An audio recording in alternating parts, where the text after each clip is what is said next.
for work, Molly? HR. HR. Oh my goodness. You do comedy like an HR person. It's incredible. Raisins and potato salad. I'm like, what? What? Like, who does that? And why would you? And stop that. That's my time. And somehow Wild and Out has to do with this. She's gonna kill on Facebook groups, though. Oh, yeah. Every HR person's gonna be like, one of us. Fuck yeah, the little red machine, Molly Matledge. Or you're a true ginger. This seems through and through. There's no faking that. Right? My mom's 80%. 80% ginger? Yeah. Okay. How No, does that 80% work? retard. Okay, you work in HR. What do you do for fun? Tell us about the wild side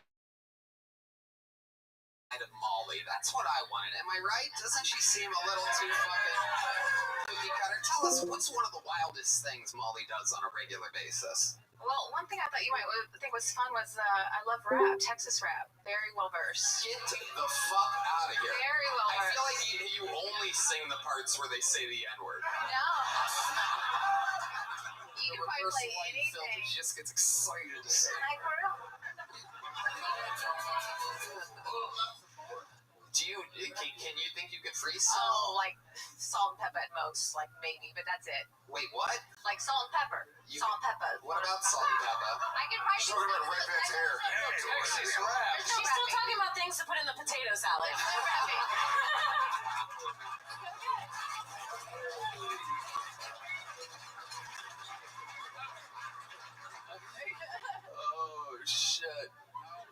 Oh shit. So what about salt and pepper? You just said can you rap? I don't know. I can't rap. I can repeat the lyrics. Dumbest thing ever. Right? That's about it. What was that fucking? It's not No Scrubs there. But I do. I mean, I probably sing along to a lot of the What songs. what a man. Oh, I know rap. What a man, what a mighty good man. This is some Texas rap. Yeah. Who's ready to rap, everybody? Welcome to White Raps with Molly Matledge. She saw an episode of Wild and Out once, and she's never been the same since. Oh my, what's Molly gonna rap about today? What a man, what a man, what a man, what a mighty good man. Yes, he is. Indeed, he was. What do you mean, salt and pepper? She's having 90s fucking, How is that Texas rap thing? Definitely not. I thought she was going like sipping on some syrup or something like What kind of Texas rap are you talking Well, about? like Let's not Big give her... Mo, ESG, Slim Thug, like I have photos with them on 6th Street. Big Mo, rest in peace. But like I legitimately Swisher House, Three Stooges. Michael Watts. Big Mo, rest in peace. Like seriously. She almost poured out some Hennessy. She almost pulled out one of those little airplane bottles, you know? Big This Mo, is the Molly they all rap about. Big Mo, R.I.P., one of the good ones. I'm gonna pull one out for him. Holy shit, Molly. Tell us more about this urban lifestyle of yours. I'm gonna Texas rap, salt and pepper, and a good time. R.I.P. to all the homies that have passed on before me.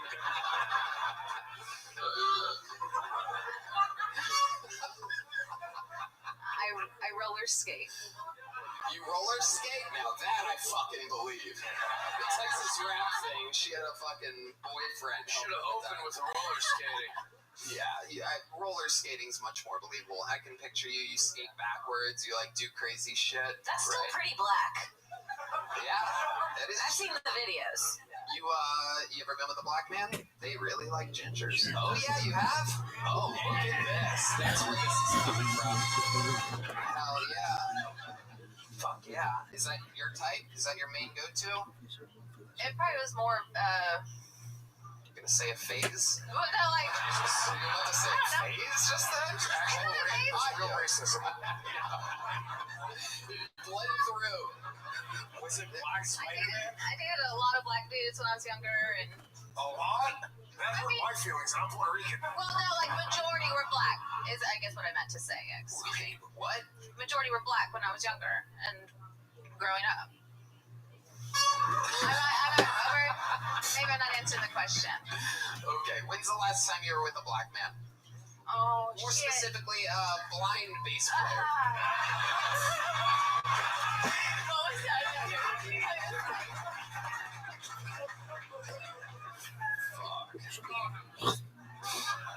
She's got red hair, D. What are your thoughts about redheads? All the same to me.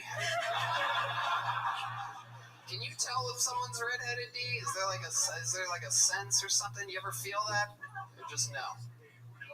All right. No, but he likes music, so he knows she has no soul. All right, get back over there. You're creeping everybody out. He doesn't know you're next to him. Molly, before I let you go, you are a very interesting interview. You seem like a real human, like you still have a soul and everything.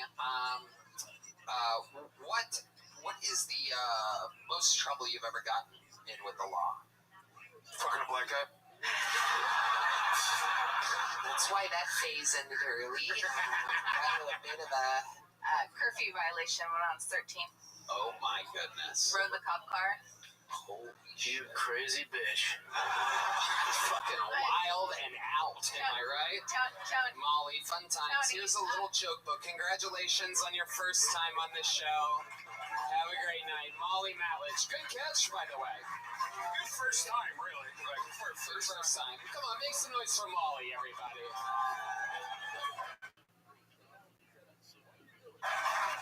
All right, keeps going on. Your next bucket pool. I do believe we've seen this young man before. Make some noise for the great Trey Campbell, everybody. Trey Campbell.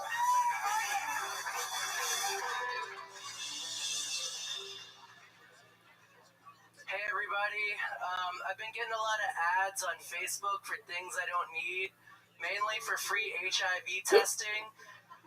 I don't understand why I'm getting this. I haven't been with a dude since I was 7.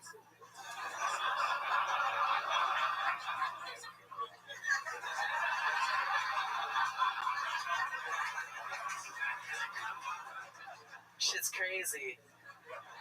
It happened the day before Thanksgiving. I can tell you what I wasn't thankful for. That. I had to watch the whole Macy's Day Parade standing up. Shit sucked. He told me, he was like, yeah, man, this is what you do when you're in a relationship. And by God, when I lost my virginity, I got pegged. So I guess that he was right. This is just trauma. I'm not even telling jokes anymore. This is cool.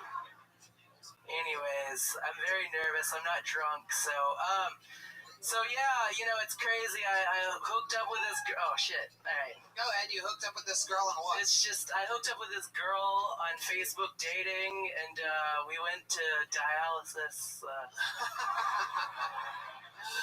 You're adorable, Trey Campbell. How about a Yeah, hand for he's Trey, awesome. everybody? William Montgomery, if he was a parade float. Thank you. Let's just jump right into it. Louis J. Gomez. Give it up for Molly's son, everyone. That is my mom, actually. We are at 100% ginger bucket pools. This is incredible. This has never happened before. There you go. That's you know what that sound means, everybody. Multiple redheads. There you go. There it is.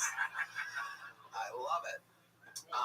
Hello, welcome back to the show, Trey. You've been on a couple times before. This is my 3rd time. Right, and you did some fun stuff with William early on. Had a great time. I was really high on Adderall. And now you're doing stand-up all the time. How long have you been doing stand-up? About a year and a half. You love it? Yeah, it's pretty cool. What else do you do? How do you make money? I work at the Seeker Group sometimes. What do you do there? I'll stand by the door and like check people's IDs and like they think I'm not working there because you look at me, I kind of look like a bridge troll, but you know. You look like something, that's for sure. Kim Thank you, Condon? I appreciate You look it. like a British troll, a Reddit troll. I like that you're dressed the same way you were the day you got molested. Thank you. Nah, yeah. It's adorable. Clothes fits perfectly. I can tell you what didn't fit perfectly. Fucking Trey Campbell. It's the guy's cock, right? Shit was crazy. Guy's cock? Yeah. Oh, yeah, it's penis. What penis are you working with, Trey Campbell? What is it? Does the About carpet match the average. drapes? Does it look like a fucking clown? No, I'm actually like, no, yeah, it does. I was trying to think of something funny to say, but it didn't. No, yeah. I imagine a lot of pubes, am I right? Does it like peek out like your hair does? It's fucking like... A little bit. It's kind of like a miniature version of like my actual head. Imagine Louis C.K. in fetal position. It's a funny cock. Trey, Always getting laughs. what else haven't we talked about in an interview? You must have thought of some stuff since the last time you were on that might be fun to share. Yeah, man, it's been crazy. Like, I had somebody notice me at Kroger from this show, and I was really excited because I thought he was going to let me shoplift. He didn't. He didn't let me shoplift. I gotcha. How far did you commit to the shoplifting thing? I was like, hey, can I keep these? And he's like, no. Yeah. Wow. I'm like the worst criminal ever. Yeah. Hey, I'm gonna leave with this if it's all right. Is it all right? It was not all right. Hell yeah. What was it? It's just a 24-pack of Dr. Peppers. You know what? You're not He's just a shitty fan. That's all that Yeah, means. fuck that guy. Yeah, you're not a bad shoplifter. Hope he gets fired. The fact that you added a plural to Dr. Pepper is incredible. It's a Well, there's 24 pack 24. of Dr. Peppers. It's the most adorable thing I've ever There's seen. 24 in my fucking Dr. life. Peppers in the I just box. wanted all I wanted was 24 Dr. Peppers. They're expensive now. You're cute. You're like a Appreciate fucking like some type of I don't even know why he's like an Ewok Teddy or bear, something yeah, like that, right? Thank you. Holy I shit. appreciate it. My God, you ever use this cuteness or adorability for fucking to get good things other than a 24 pack of Dr. Peppers? Well, no. I should. You should. You should go one Dr. Peppers at a time. Yeah. Mind if I have this can of Dr. I bet if you said that, if you said the full name to them, they'd be like, fucking get out of here. Yeah, go ahead. Hey, Yeah. mind if I have this can of Dr. Peppers? I should have. Fuck yeah. This is fun. Hell yeah. What's your love life like? Not great. Tell us more. What are you into? I just like any woman that's like, would like me. I don't know. It's the saddest thing I've ever heard in my entire life. Thank It was you, sweet. And I just watched Molly's 1 minute. That's my mom. Wow. When's the last time you were with a woman, Trey? Probably about 3 weeks ago. Where was that? In Houston? No, it was in well, yeah, sort of. It was in Porter, Texas. Uh-oh. Anybody here from Porter? Shout out to. What are you, from the census?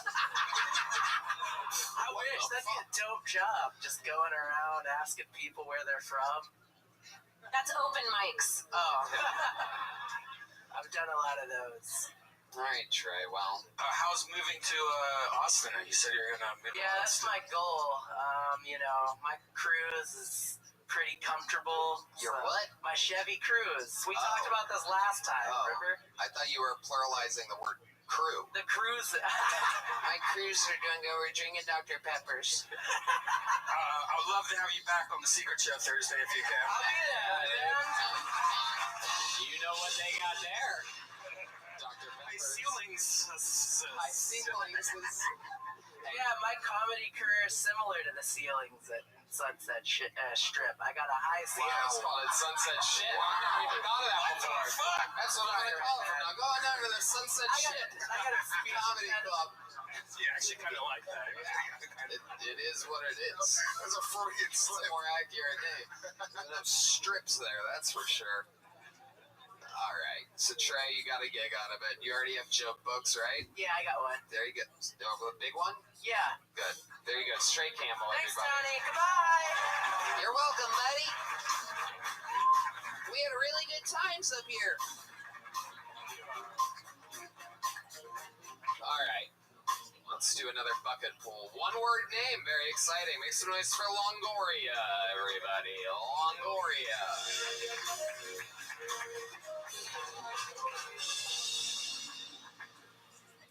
All right.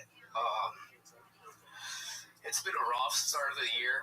For one, I found out that my upstairs neighbor is not so much of a pussy-crushing womanizer I have grown to admire from a distance.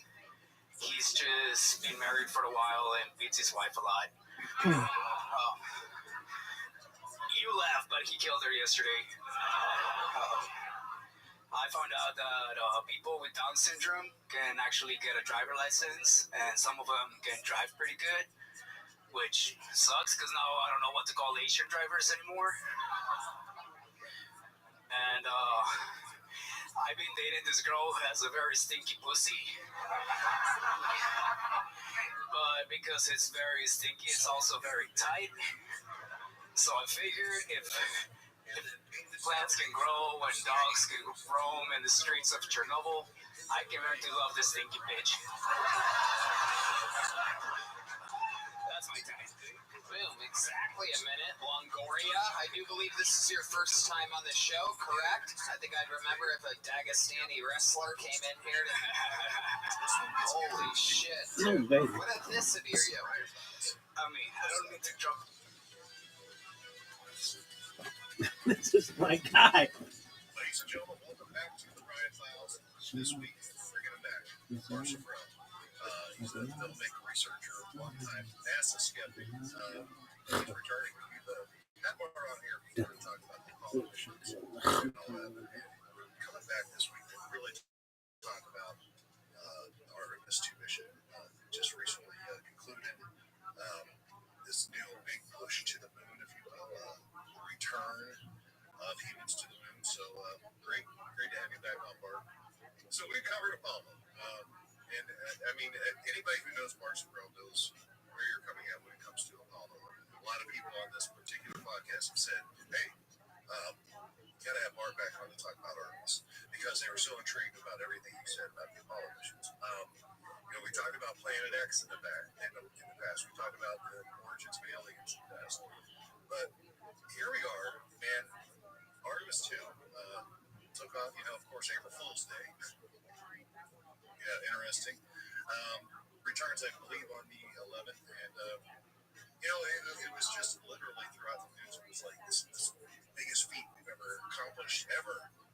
Keep in mind, this should be old school, old hat, and we've landed, let alone just go around once. We've landed on this thing allegedly multiple times. So, I mean, it just doesn't make any sense to me. So, I guess that's kind of a brief recap. But from your perspective, I'm sure that you've been paying attention to everything. What's your initial take on Artemis 2? What's going on? Well, there's a lot there. I know it may sound naive, but I often give people the benefit of the doubt, even if they've lied before. However, seeing how there's not a single video image of going past the crew, in the cabin, to the window with the close-up moon slowly going by. There's not a single video clip of that. Only these few still pictures that are repeated on every media outlet. It's beginning to look like they think leaving Earth orbit. We know one of the problems is the radiation. Play that clip of Kelly Smith. My name is Kelly Smith, and I work on navigation and guidance for Orion. As we get further away from Earth, we'll pass into Van Allen belts, an area of dangerous radiation. We must solve these challenges before we send people through this region of space. We must solve these challenges before we send people through this region of space. We must solve these challenges before we send people through this region of space. He just said the technology to go through the radiation hasn't been invented yet as of 2014. So what did Artemis claim was the radiation solution? They said it was their cargo, their clothing, and their food between the walls of the spacecraft and them would protect them from the radiation. That they say at their speed they were in for 2 hours to the moon and 2 hours coming back. Now, a dental X-ray is 1/5000th as strong as the radiation valve. And instead of lasting 4 hours, it lasts 1/24th of a second. And my dentist uses lead, not clothing and TV dinners. So the fact that they're spending $100 billion to do is already 40% of what Apollo spent to allegedly go to the moon 6 times.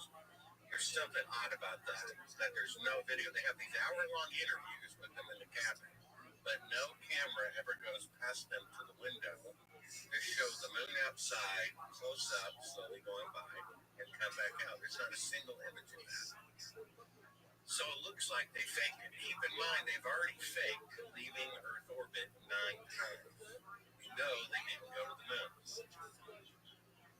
Roger, it's in the Apollo 11. Calling in from about 130,000 miles out.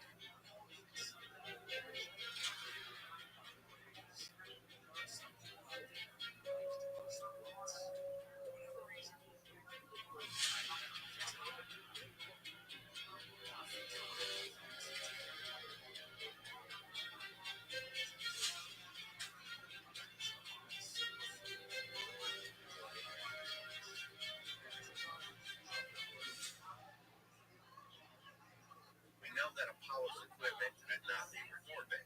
You can show picture number 2, the shadows. The one on the right of intersecting at 90 degrees, that's from the last mission to the moon. And if they're intersecting at 90 degrees from rockets 5 feet apart, that's an electrical light. I thought, well, maybe they faked the first one and later got their act together. No. The Apollo equipment could not leave Earth orbit. Von Braun says so in his own private writings, that it's nowhere near enough fuel. Elon Musk says to, quote, return to the moon, it's going to take 30 times the fuel as Apollo. The Artemis rocket had about 15% more fuel than Apollo, and all it could do was coast around the moon one time. It's technically not an orbit, because that requires another burn to go into lunar orbit, another burn to land on the moon, another burn to come up, and another burn to leave lunar orbit and come back to Earth at 1,000 times farther than the space station. Somehow, Apollo had all that fuel, even though Von Braun, his private writings, said they didn't. And now, with 15% more fuel, they can only do 1/5 of what Apollo did. So, The more I started digging into Artemis, the more I realized there might be some issues. If you say certain things, this might change your relationship with NASA forever. You know what? This is the truth, and this is what he said. I did not understand. In order to get the human lander to the moon, we have to launch a bunch of additional rockets to take up in low Earth orbit. And this is how many rockets it's going to take to fuel up that thing to get it to the moon. I've done the math. You got any questions? even if Artemis is real, okay, let's just say they looked around the moon, it still proves the Apollo fraud. It's funny that some critics say this proves the moon landings are real. No, it proves they're fake. Okay, go to picture number 1, then and now. The top left picture is the man's first flight. It's the Wright brothers kite airplane in 1903. They flew 37 yards at 7 miles per hour. Then the top right picture is the technology that we had 49 years later, a passenger jet that has a range of 2,000 miles instead of 37 yards and has a top speed instead of 7 miles per hour of 500 miles per hour. So the bottom left picture is the moon rover, supposedly on the moon, although the smartest AI in the world said that that is actually a fake backdrop and not even a full astronaut. That's a miniature remote control car with an astronaut doll in it, according to the AI. Well, let's just assume they really are driving on the moon, right? They can drive cars and play golf on the moon in 1971, and 55 years later, 6 decades, better technology, they can just look out the window at the moon going by. And by the way, that shot of them looking out the window, I'm going to take a piece of cardboard next time there's a full moon. I'm going to stand in my front yard at night and hold that up as the window. And I bet the proportion of the moon in the sky is going to be exactly the same as that one. It kind of looks a little funny to me. So you can't drive cars, on the moon, and then with 6 decades better technology, only look out the window going by. That cannot happen. You cannot have greater technology in the past. When they put one person in space, just one, NASA has only put one person in space in 1961, not even in orbit around the Earth. They went from the East Coast to the West Coast. They were in space for a total of 15 minutes. 2 weeks later, Kennedy set an 8-year goal to leave Earth orbit, go 1,000 times farther than a space station, burn a lunar orbit, go from 3,000 miles per hour using enough fuel to slow down to 0 miles per hour, walk around, drive cars, play golf, launch back up. Now keep in mind, to land a rocket vertically, Elon Musk blew up the rocket the first 4 times, and he had 10 million times the computing power and 5 decades more advanced technology, and he could not land a rocket vertically the first, second, third, or fourth time. But somehow they did it with 6 decades older technology and 1/10 million computing power. But in any case, I can go to the moon in a nanosecond. The problem is we don't have the technology to do that anymore. We used to, but we destroyed that technology, and it's a painful process to put them back again. Then they come back, they land, they didn't kill anybody, all within an 8-year goal ahead of schedule. And then, with 6 decades better technology and 350 astronauts in space, they're 8 years behind schedule. Just to look out the window at the moon passing by. That proves they didn't go to the moon. You see, even if Artemis is successful, which I hoped and prayed and assumed it was, it still proves that they faked the moon landing. I mean, come on. It's never happened in the history of the world. 49 years to go from a kite airplane to a jet.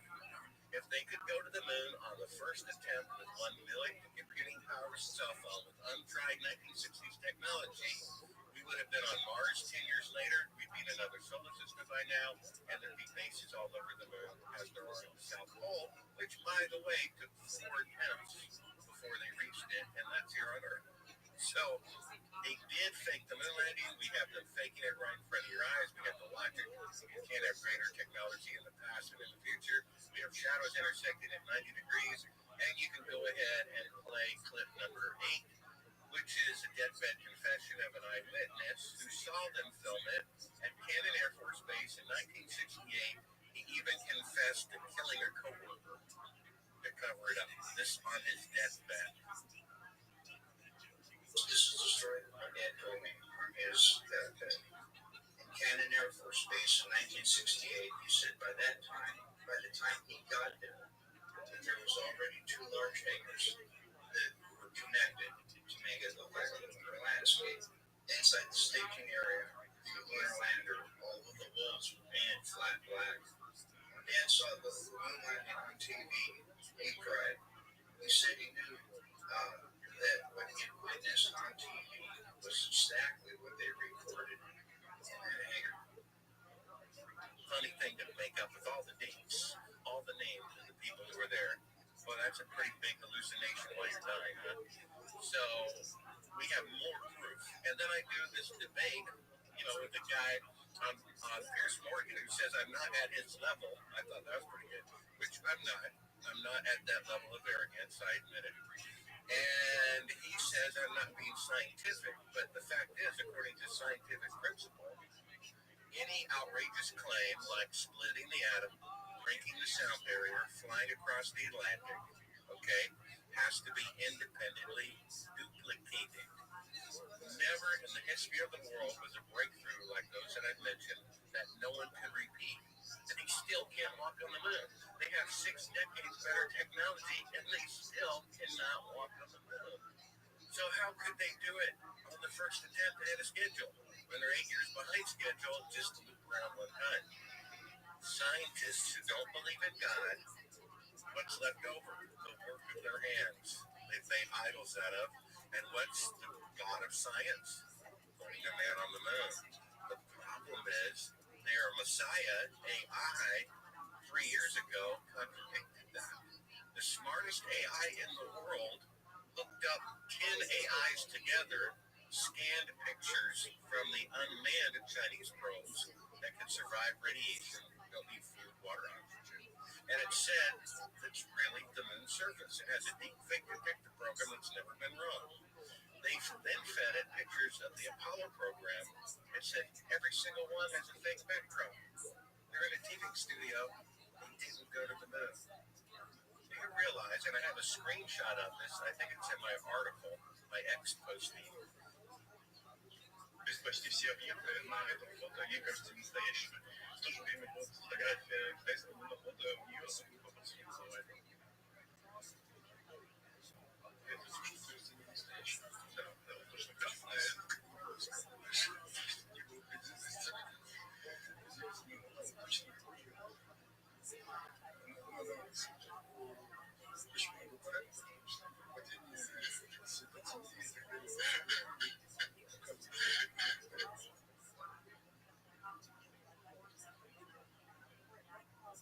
But the original article, How the Smartest AI, said that the moon pictures were fake, which was in Russian. If you click on it, go to Sabrel.com, there's a screenshot. It says if you proceed to the article that shows that the AI, smartest in the world, just said the moon landings are fake, all the data on your computer will be stolen and you'll be associated with child pornography. I'm scared to hit the button. I know it's BS.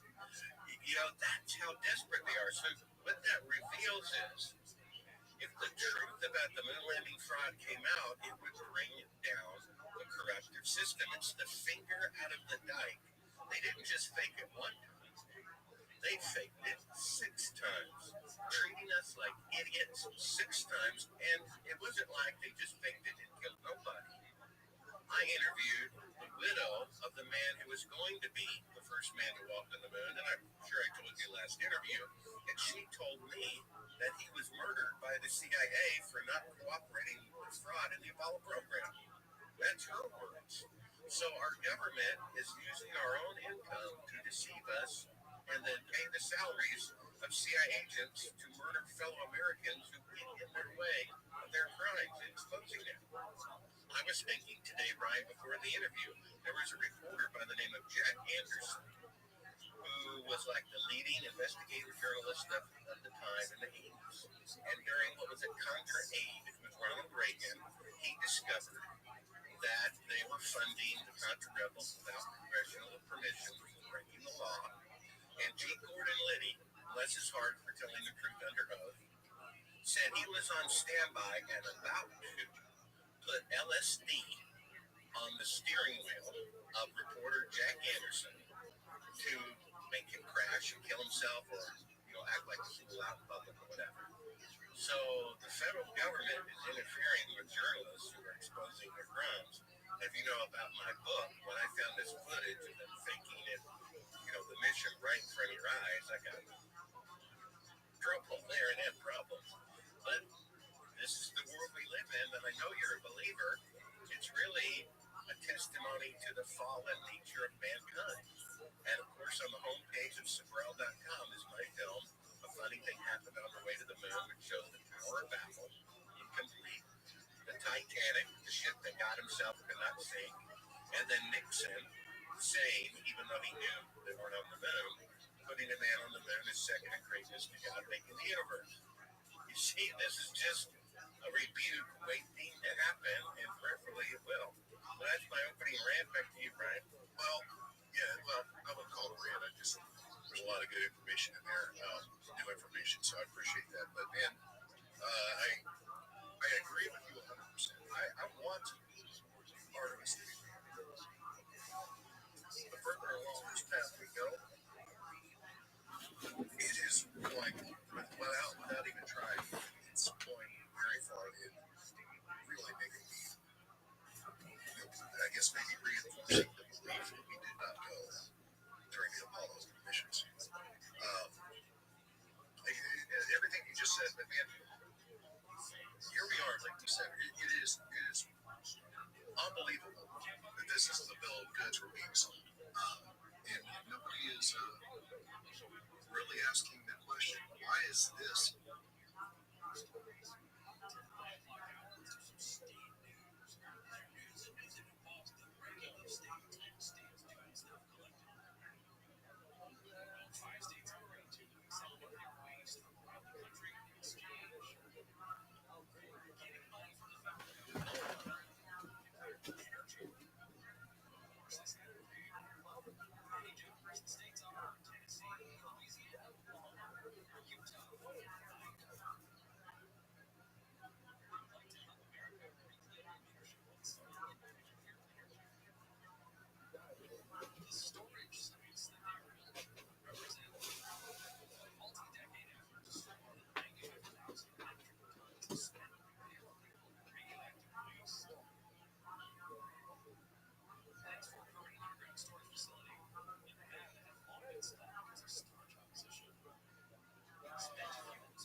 2026.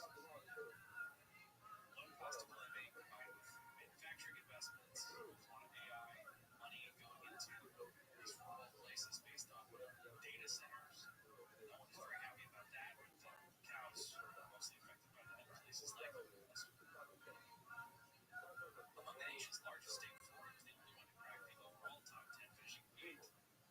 New York and California didn't finish among the top 10 overall in any ranking.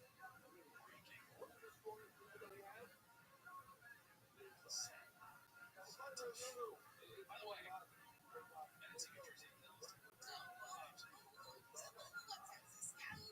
Yeah, Yahoo. You know, you wake up and go to Yahoo.com every day. Hey, ALEXA, just check Yahoo.com. Tell me the headlines of Yahoo.com. If you're trying to sell your house in America, you might have struggles if you are in the following states. Miami is the worst.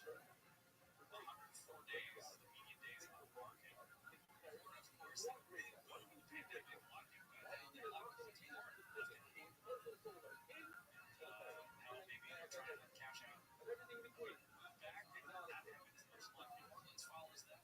San Antonio, Texas, and third. Orlando, Florida, fourth, and Houston, Texas, and fifth. As far as homeowners who are trying to sell their homes and are slashing their prices, Indianapolis number 5th, Dallas, Texas 4th, Salt Lake City 3rd, Denver, Colorado at 2, and Raleigh, North Carolina. Raleigh, North Dakota. Indianapolis is interesting to me. Inventory has increased by 20% compared to last year. Indianapolis used to have a really hot market. Tough news for folks down there in Indy. I don't know where New Jersey is. We have that talk back that I wanted to get to. Roach, this is Roach.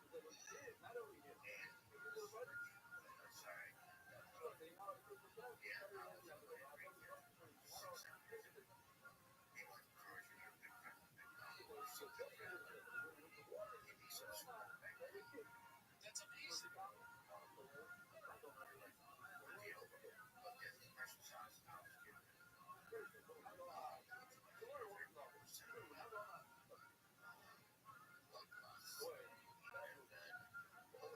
Yeah, keep that circulation going.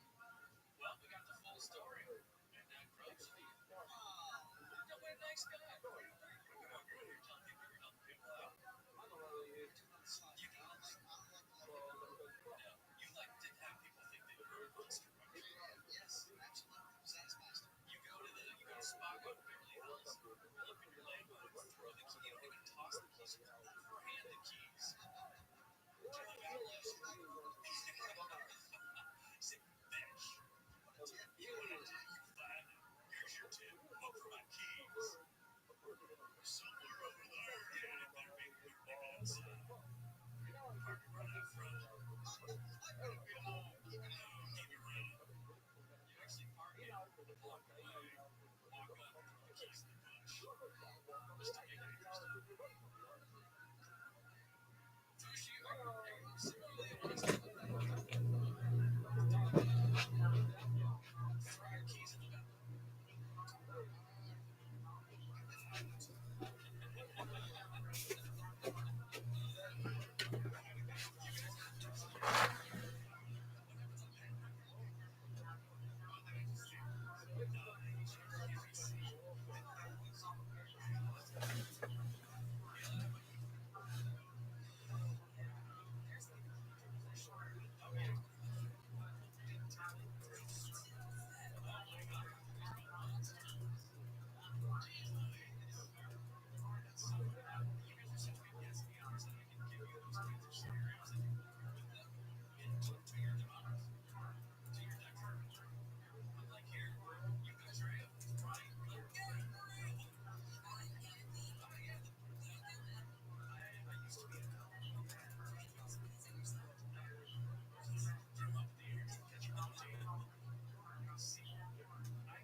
Their Messiah AI 3 years ago contradicted that. The smartest AI in the world hooked up 10 AIs together, scanned pictures from the unmanned Chinese probes that could survive radiation, don't need food, water, oxygen. And it said it's really the moon surface. It has a deep fake detector program that's never been run. They then fed it pictures of the Apollo program and said every single one is a fake backdrop. They're in a TV studio and they didn't go to the moon. Do you realize, and I have a screenshot of this, I think it's in my article, my ex posted. Почти все объекты на этом фото, ей кажется, настоящими. В то же время фотография китайского лунохода у нее запуталась.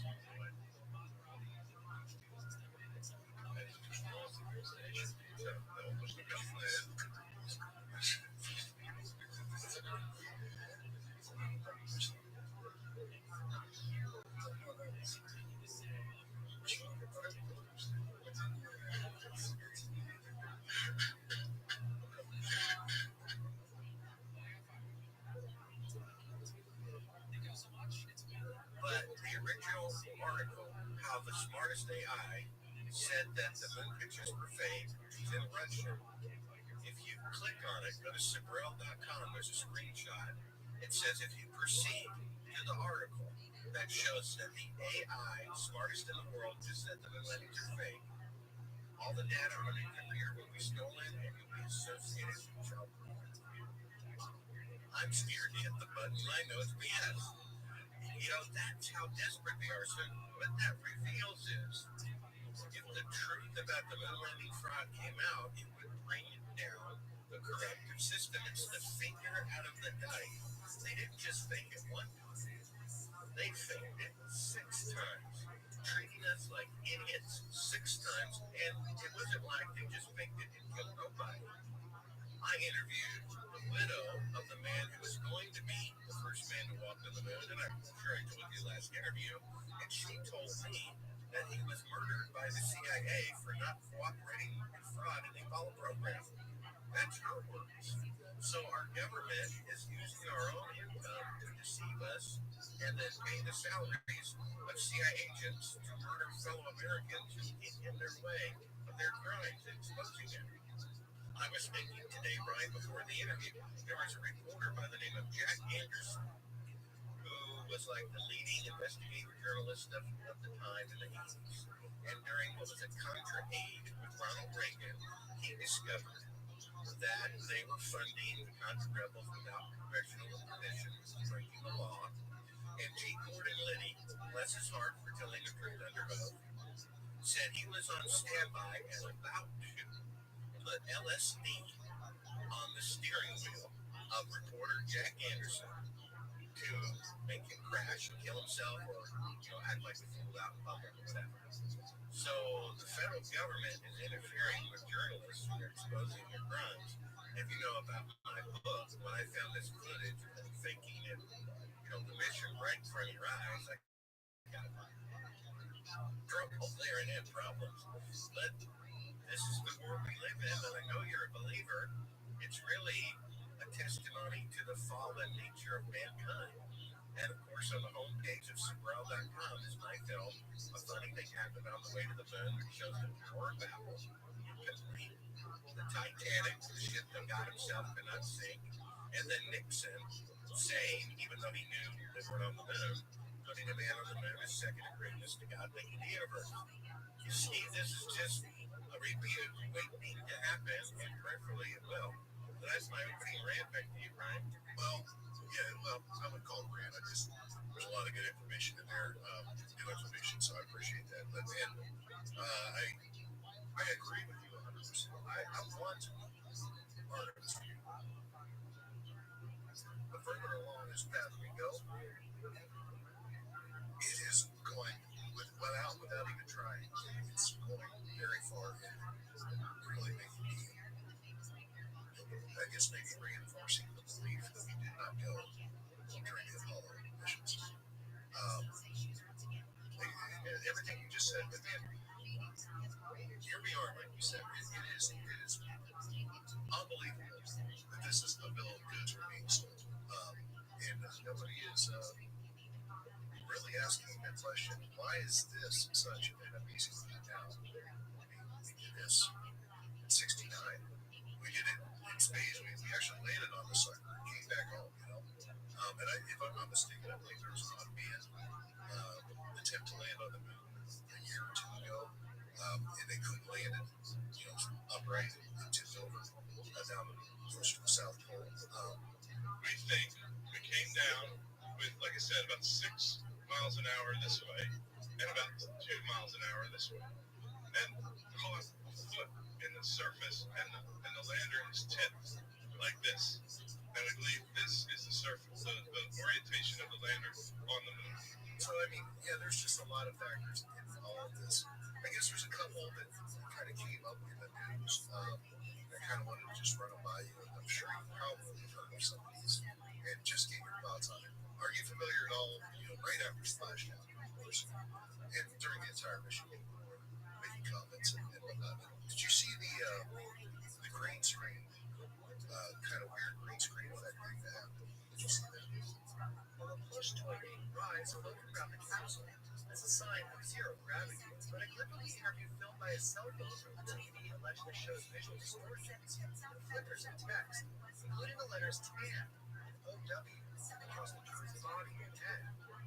No, not specifically, but I have seen various things like that over the years, compilations people put together. I'm not a flat earther. I think that's discredit people. I do think you can go into Earth orbit. I do think you can launch probes beyond Earth orbit, just not people. And proof of that is the footage we have of them faking being halfway to the moon from Earth orbit, and the fact that Artemis didn't show a single motion video image going past the crew to the window with the moon going by out large. Earth orbit either, apparently. So, and then the fact that they launched on April 1st, and there are these videos out there, and they've done their research, and I got about all the Illuminati symbolism, and there's a lot. A lot. One I remember is the rocket is 322 feet tall, and most of the presidents come from Yale University Skull and Bones Club, where the logo is 322, and then that's just one of many, many things.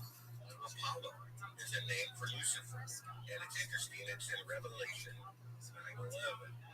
Wake up. They're saying it's a lie. One of the Illuminati sayings, I'm sure you know it, is hidden in plain sight. And that famous picture of Buzz Aldrin with his elbow bent at 90 degrees, most published picture in the world, is full of clues that it's fake. First, the antenna got cut off because the cables holding him up did not fall over because it was designed for 1/6 gravity. That was actually filmed at Kennedy Air Force Base. They showed that at the last minute and pasted a piece of black on the top of that, one of the original negatives that show that case that job, which inadvertently covered up the antenna. And then if you have a balloon or something pressurized in a vacuum in particular, it's going to really expand. So his suit, he should look like the Michelin Man if it were actually inflated, but there's wrinkles on it. Just ask yourself how many wrinkles are in a balloon. So it's right there, the information that it's fake, but people, see what they want to see. That the government would be so audacious as to fake the moon landing. This is why Nixon didn't show up for the launch. Can you imagine? You have presidents of other countries of the world there at the Apollo launch, July 16, 1969 in Florida. Except the president of the United States is not there because he knew it was fake. He didn't want a picture of him smiling, grinning, shaking Neil Armstrong's hand, and for the whole thing to become unraveled.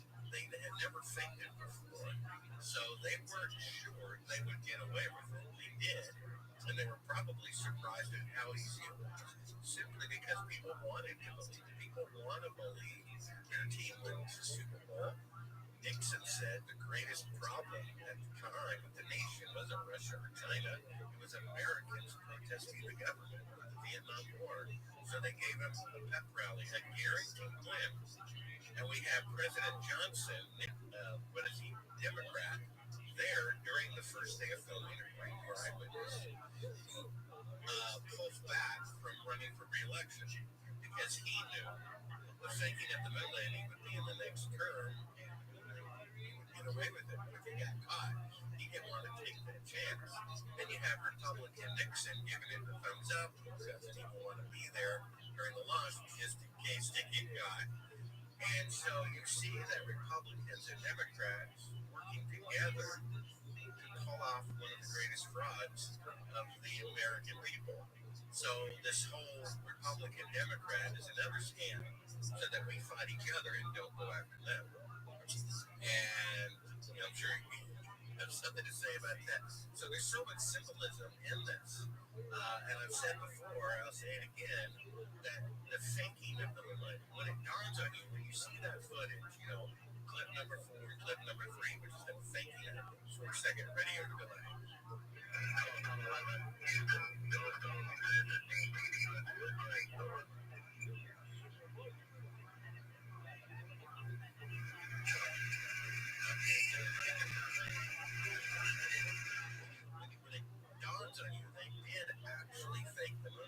First, I was heartbroken. I mean, I was like, wow, how sad.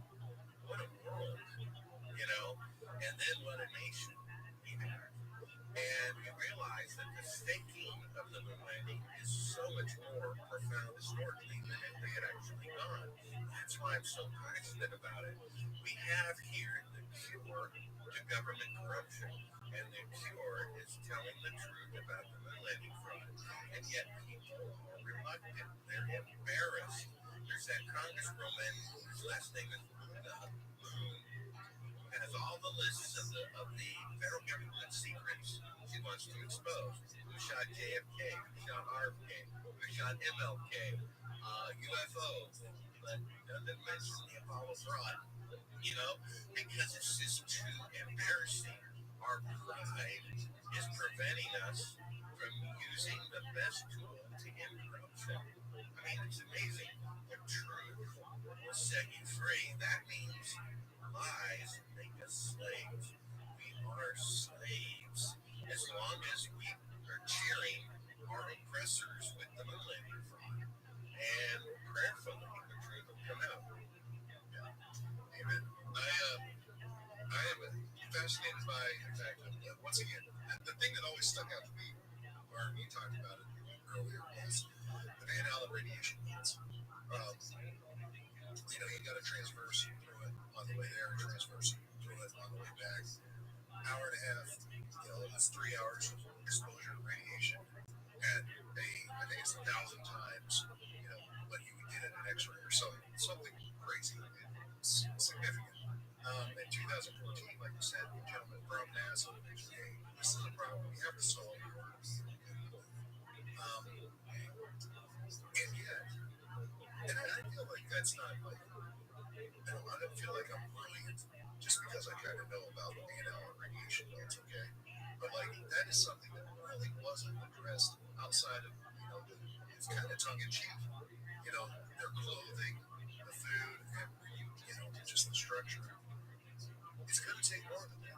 Radiation is a funny thing. It's going to take a little bit more than that. And I've heard in the past, while they were debating this in the mid-2000s, 2010s, where, water is a great insulator. You have to have X amount of water kind of surrounding you in order to, make it viable to go through. Just all these different things that include weight, that include space. And guess what? We didn't really get an answer other than, well, we just did it. Yeah, well, the previous Artemis mission was unmanned, and they looped around the moon with dummies, okay? And on each dummy, probably 8 Geiger counters, one for the heart, one for the liver, one for this, that, and the other.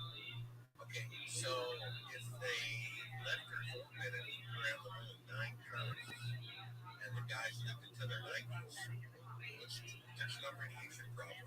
So why are they sending dummies there to like 30 Geiger counters? Now, the mission before this one, right? Why are they sending dummies with Geiger counters? So it's like, okay, you can drive cars on the moon, and then 51 years later, you can only send dummies around. And I think it is. We have people living into their 90s through the radiation belt, allegedly. So there's no even reason to worry about it whatsoever, right? And And here we are again with Artemis in some way, shape, or form, lending itself to disprove even more the Apollo missions. Because that's a perfect example right there. I just wish that if Artemis was real, they would drill down on. And I think they're stuck in a lie. You know how if you tell a lie, you got to tell another lie, then hide that lie, and so on and so forth. I think that's what it is. Because if in fact Artemis is real, we can circle around here. Let's just assume for a second it is. I would like to know how we improve the radiation that radiation does. But I think by saying that, by disclosing that or telling that, just being honest about it, you would once again get even more proof that it didn't happen in 69. So yeah, that's a good point. My film came out, again, you can watch it on the homepage at superL.com. It's called The Funny Thing Happened on the Way to the Moon. I was given $1 million by someone who builds rockets for NASA, who knows the moon missions are fake, who wanted to his own patriotism to expose it. And that's when I found that footage of them faking being halfway to the moon, which proves they did not leave Earth orbit.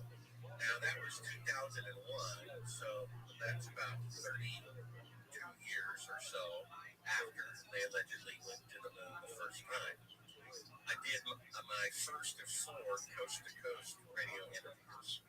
I got 2,000 emails in 24 hours, and 90% of them in 2001 were, how dare you say that glorious moon landings were fake, and most of them had either death threats or cursing. One, I remember, said they wished that they could watch me and my family burn alive before their eyes. If you're enjoying this episode, be sure to check out the aftermath at patreon.com/thebrianbox. Become an agent, dive deep, and support our mission. Thank you so much. And now, back to Mark Sombrero. All I'm saying is I think the government faked the TV and they killed their own president. They faked the Gulf of Tonkin, which killed 58,000 people. They faked the TV image. The fact that they're foaming at the mouth is they made a god out of it. I'm telling the truth. But then, about maybe 10 years ago, maybe 2015, 2016, there was like a paradigm shift. And now 9 out of 10 emails are more than that. Or I know that you're right. Thank you for opening my eyes. One recently said, look, I used to criticize people who said the moon missions are fake, calling them tinfoil hat wearing conspiracy theorists. Now I know they're correct. Thank you for opening my eyes. So they have that pressure. When the 50th anniversary happened and no one had even left Earth orbit, that really caused a second paradigm shift. People are really questioning it. And now, at this hour, we're 3 years away from the 60th anniversary of going to the moon within an 8-year goal ahead of schedule on the first attempt. Right? And if they don't leave Earth orbit with people, it proves the moon missions are fake. So they have to either do it or fake it. They have to. Or otherwise, it proves the moon missions are fake. What they don't realize is that even if they actually did it, it proves the moon missions are fake because you can't drive and walk around and then with 6 decades better technology, only look at the window and the moon passing by. And so they had to do it. Well, they don't have to do anything, but they felt like they had to do it. And this is sad. It just shows you these people, their apprentices, are still in power. The yeah, the people who faked the moon landing the first time, they're all dead. But there's, I don't know what you would call it, a behavior that's passed on, a psychology, a philosophy that's passed on. Allegedly, Republicans have a philosophy, Democrats have a philosophy, Catholics have a philosophy, Muslims, Jews, Christians have a philosophy, and the gangsters who killed our own president, faked the beginning of the Gulf of Tonkin incident, faked the moon landing. That theology has been passed on through the generations, and they're still in power. They are still running the show. If it weren't true, then they would tell the truth about the moon landing fraud and say, look, those guys did it. That's not us. We're cleaning house. And they wouldn't have faked Artemis. Because look, come on, where is a video of going past the crew to the window with the moon up close, going out the window? Not a single video for $100 million. I guess we're going to have to double their budget. Because, maybe next time we'll get that footage. They know too, Garth. They know it. The number one moon landing critic, naively, stupidly, said, I'm going to give him the benefit of the doubt. I'm going to assume it's real. And I was wrong again. And that's the thing, man. It's like they know all the negative stuff. I mean, unless they're just so blinders on and arrogant that they don't listen to what's out there. You would think, like, I'm sorry, what did you say? I wasn't listening. It's like the blind.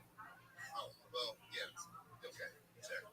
The bottom line is, like, I would think, okay, if I think something and now I can do it, I'm gonna make sure it spades. I approve it. I'm gonna have every vote we can. How would you launch on April 1st? When they had that helium leak, I became suspicious of that. I said, I think this is an excuse to launch on April 1st. Let's see if I'm right. And sure enough, they pulled back so that they could.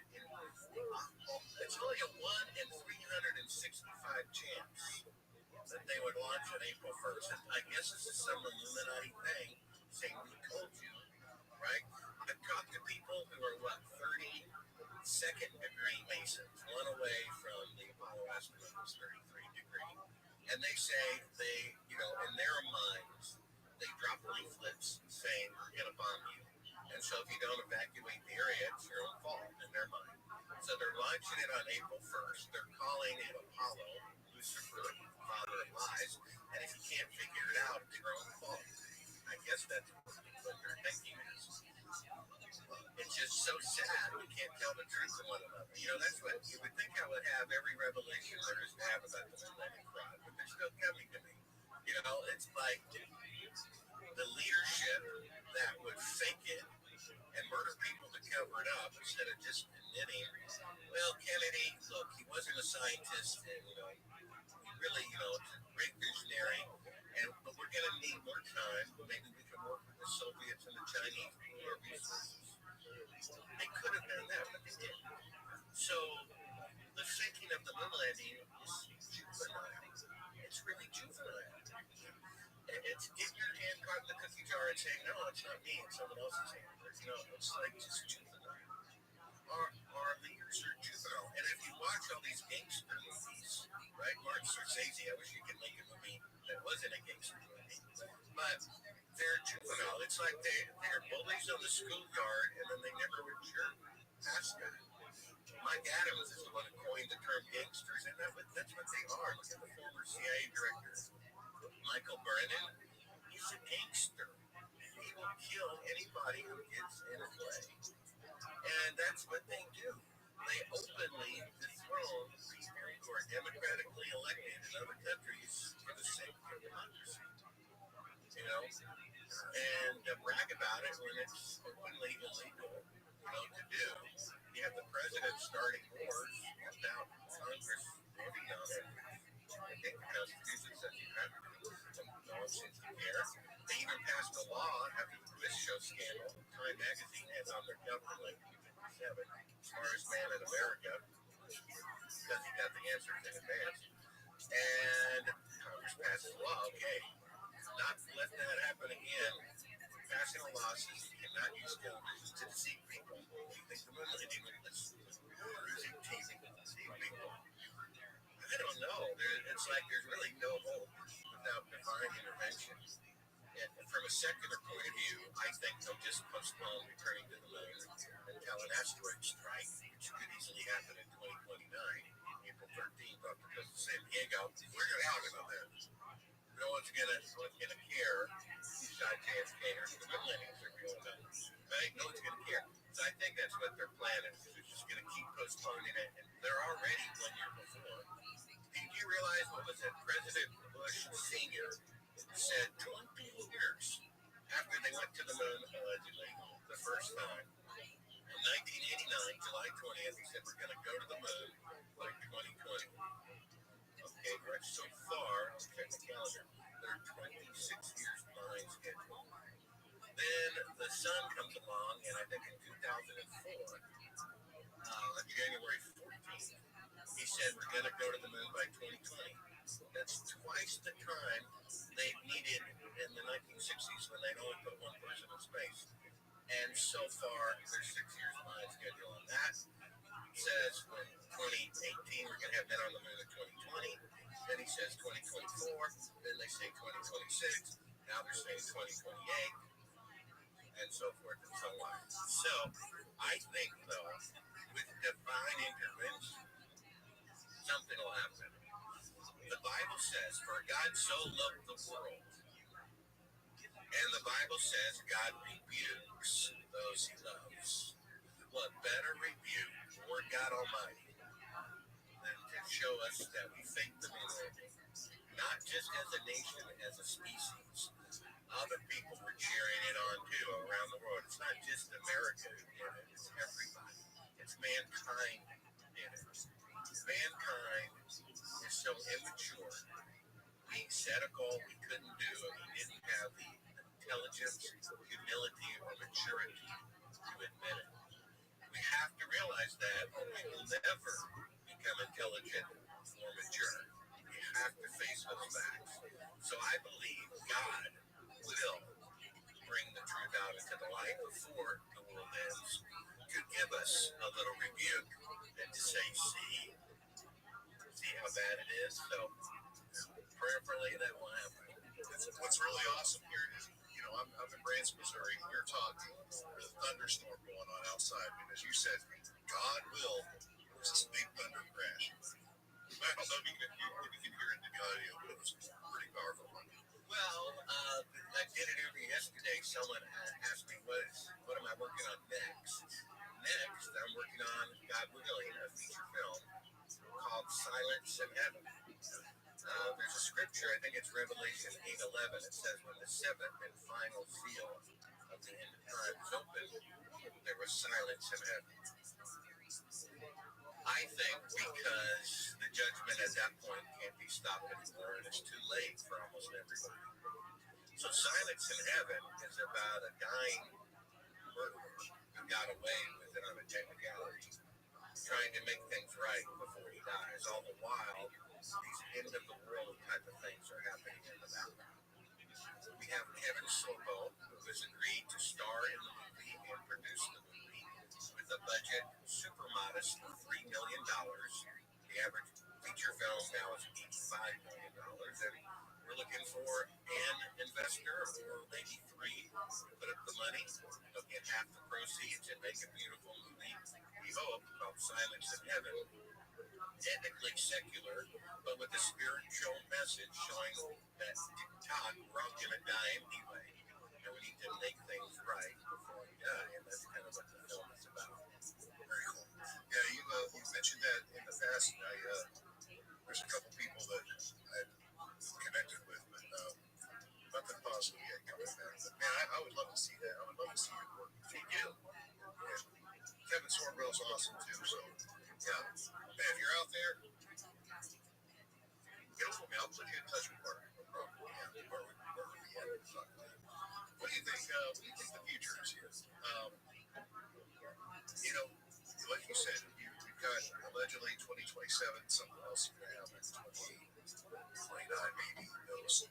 But, we're basically looking at Elon Musk now getting involved in the next Artemis 3 mission with his SpaceX and heavy rockets and all that. think we're actually going to go through with this? And I mean, I just, for some reason, I don't see Elon Musk being the kind of guy who's like, I'm going to be your cauliflower. I just don't really think. Well, in his mind, he's not in on it, but he's also not blowing the whistle on it. And you can't really blame him. There's a saying, don't bite the hand that feeds you. I was making back, I don't know, 12 years ago, $800 a month from YouTube. Ad revenue for my few uploads. Then a friend's YouTube channel got canceled who was making $5,000 a month, paying his mortgage, and supporting his family, criticizing YouTube. I criticized that. They turned off my ad revenue the next day. If I could go back in time, I would probably wisely, try to keep that revenue coming in, which now might be $1,500 a month, $2,000 a month. That would support my family. Elon Musk wants to fulfill his dreams. He's got the money to be able to do that. He needs the government's permission to launch a rocket, at a height more than 100 feet, and he needs the launching facilities and cooperation. He's never exactly said that the moon missions are real, but he's never said they were fake either. He's implied that they were fake. He said that they were a technological and historical anomaly being at a place. He did say that it would take 30 times the fuel to, quote, return to the moon. He did say or prove that with 10 million times more computing power and 5 decades of better technology, to land a rocket vertically, the first 4 blew up. So that's implying that the lunar lander didn't work to begin with.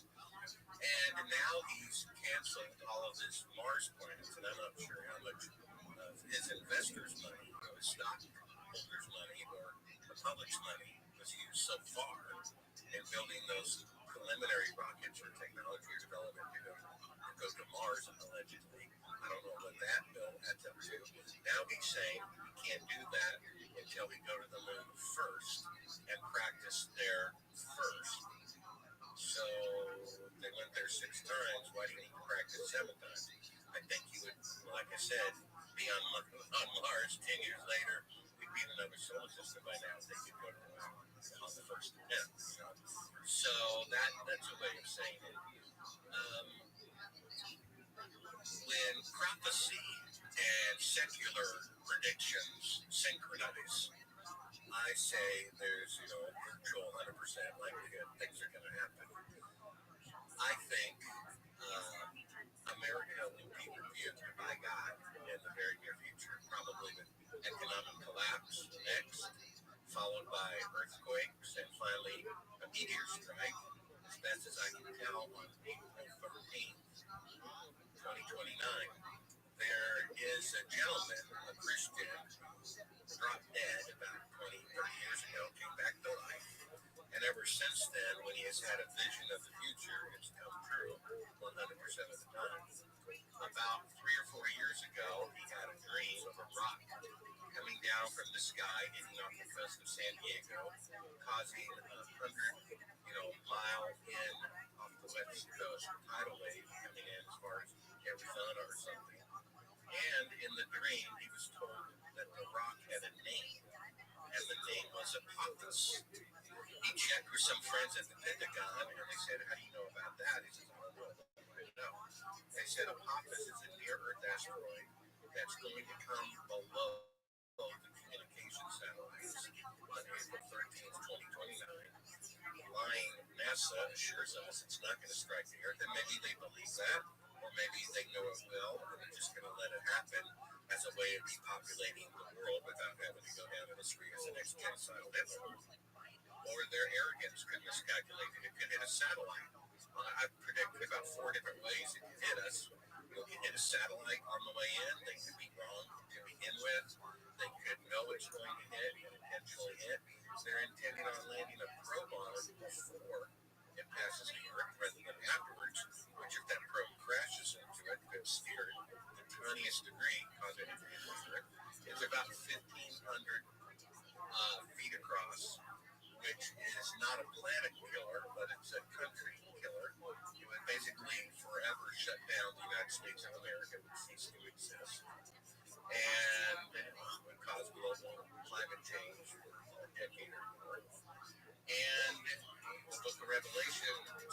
say at least on 2 occasions that a large star called asteroid hits the Earth, and one seems to imply it hits the ocean.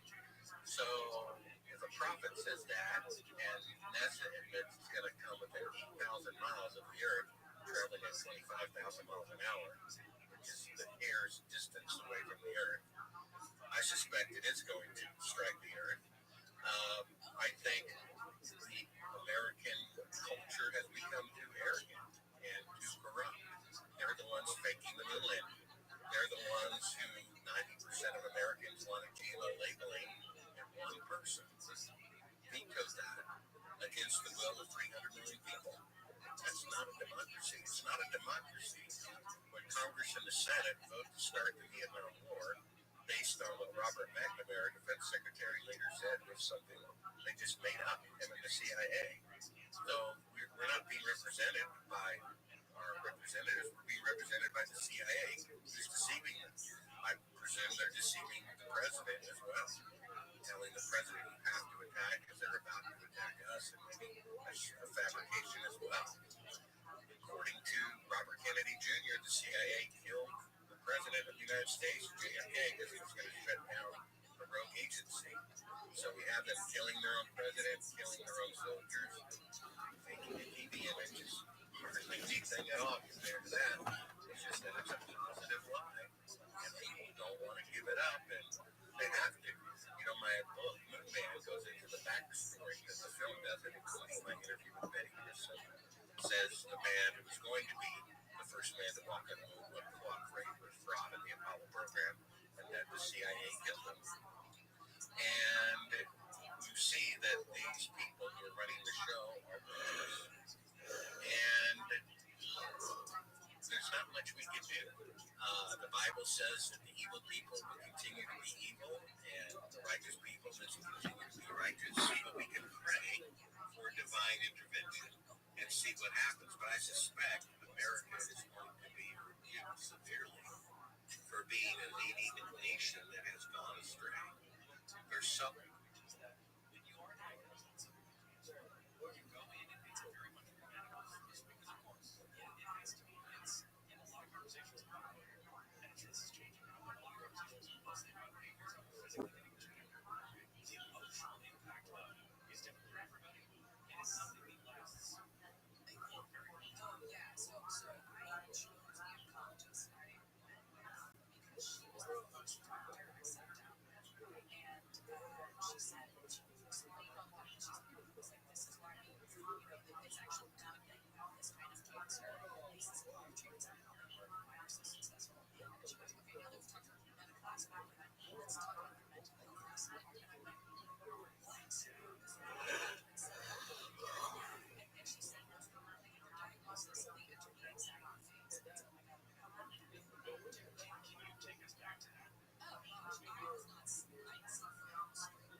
Bullshit that he had to deal with.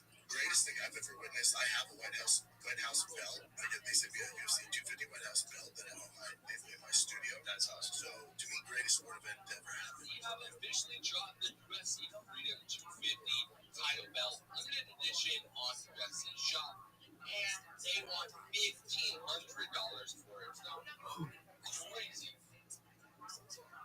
In 2026. I think this was a huge mistake. Why not just have it shipped July 4th? That would be better, in my opinion.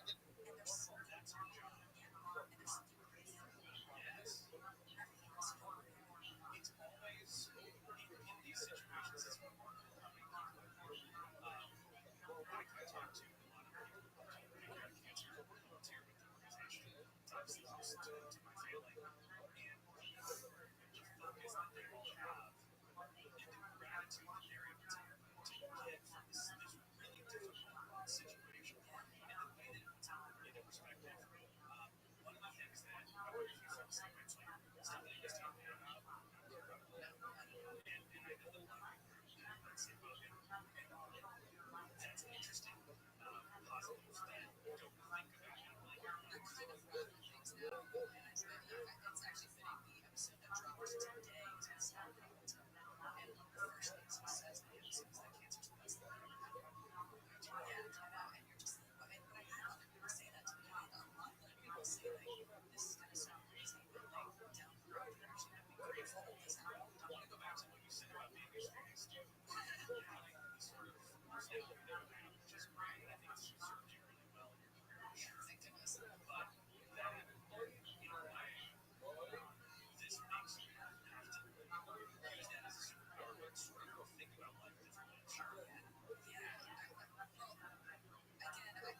rules or regulations for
thing. It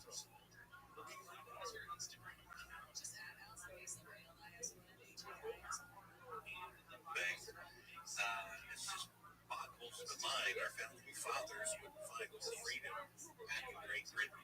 And then people aren't willing to die and stand up for what is right anymore. I think they called it the Boston Massacre. Listen to that word, massacre. 5 people were killed. I think that was May 5th, 1770.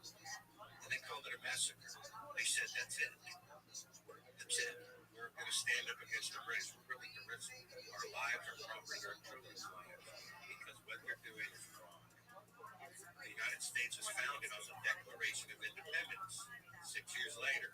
It says when any nation, and that included their own, which was England, when any nation becomes destructive of life, liberty, and the pursuit of happiness, it is the right of the people to alter or abolish it. The federal government is making moon landings and murdering people, taking away their lives, and cover up their heinous crimes. So we have a right to alter or abolish the federal government because they are faking moon landings and murdering people to cover it up. And you can have naive people like Glenn Beck or Pierce Morgan defend it, but you can be sincere and be sincerely wrong. And if the truth comes out, I'm sure they'll both admit it, that they were wrong. I had to admit it. I was a big fan. Gaga, moon landing trying in my house. But you have to face facts. They did fake the moon landing. And until the truth comes out, there is no hope for America and really not for mankind. Amen, man. Amen. Final question. What do you think we should be looking for in the upcoming missions, or not looking for any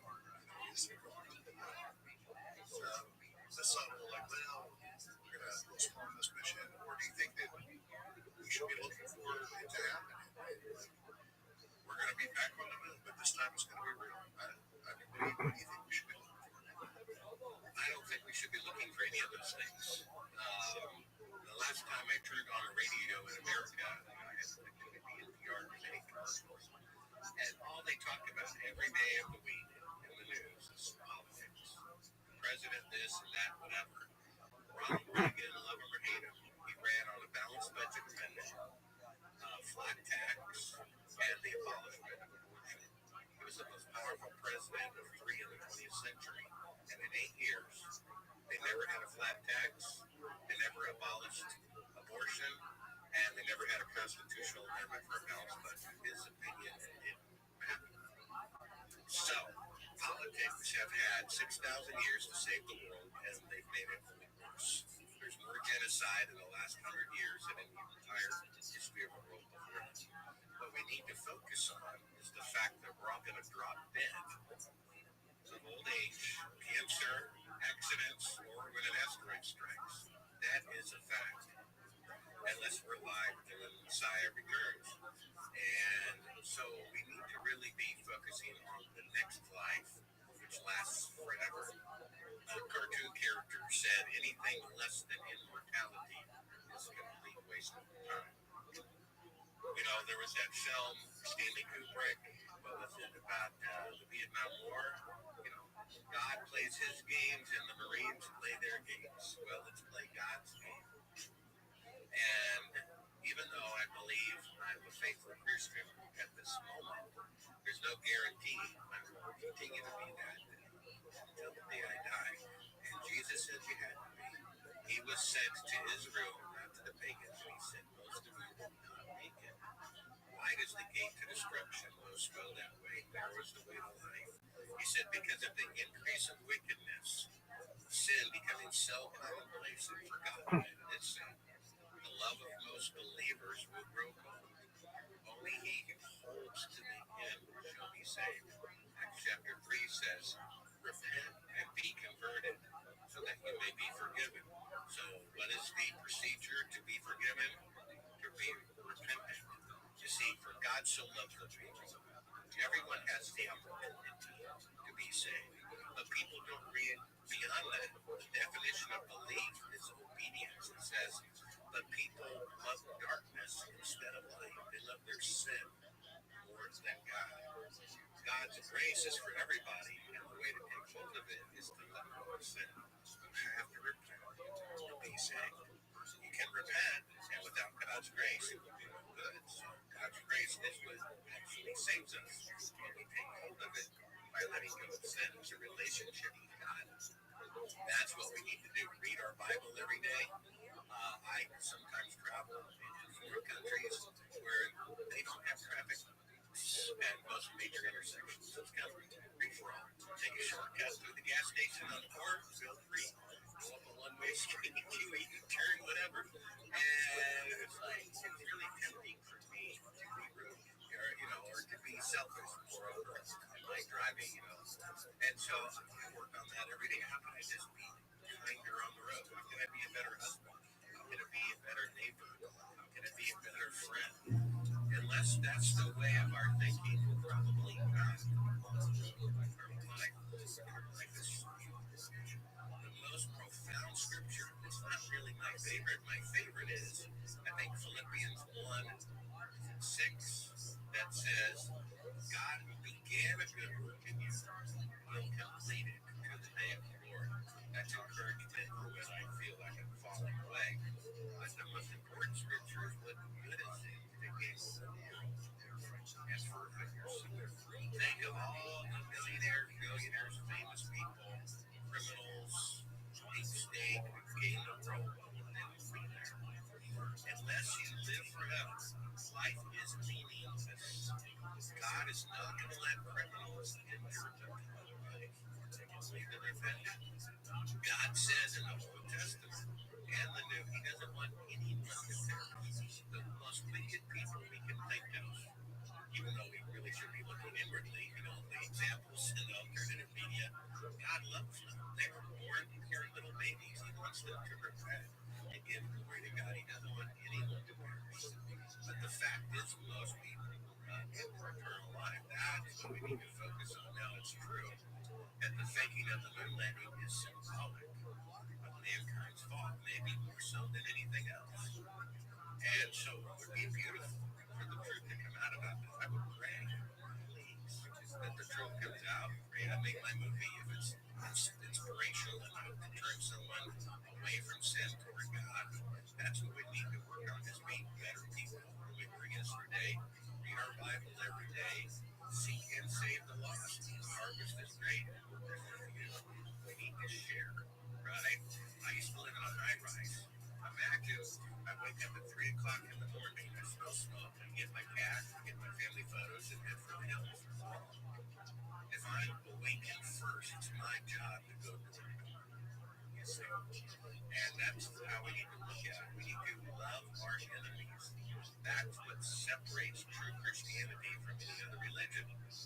You got the Muslims bombing the Jews bombing the Muslims, and the so-called Christian United States bombing everybody else. We love our enemies. True, that we really belong to God. So that's what we really need to be focusing on. Pray for the truth to come out. Pray I can make my movie. Pray that we all make it into heaven. And the Bible promises us in Obadiah that sin will never happen again. And it also says in Revelation that God will lead the realms of us in the new heaven and the earth. So if there's aliens on other worlds, on a side note, and God says He is not a respecter of persons, He'd be disrespecting them to live with us and not with us, which means they don't exist or He's not with us. See? So the whole alien thing, you can go to Superl.com, read a book about that. There might be some in-time deceptions. It's like Von Braun said, it might be aliens from outer space. It's going to be the last one. No, so be it. The Bible says the dead in Christ rise first. So unless the dead people who are righteous are coming out of the grave, Christ hasn't come back yet.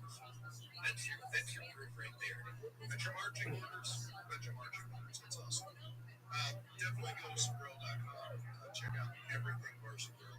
There's a lot of good resources there. And as I said before, when you get us books, the thing I like is the connection back to the website for all the videos.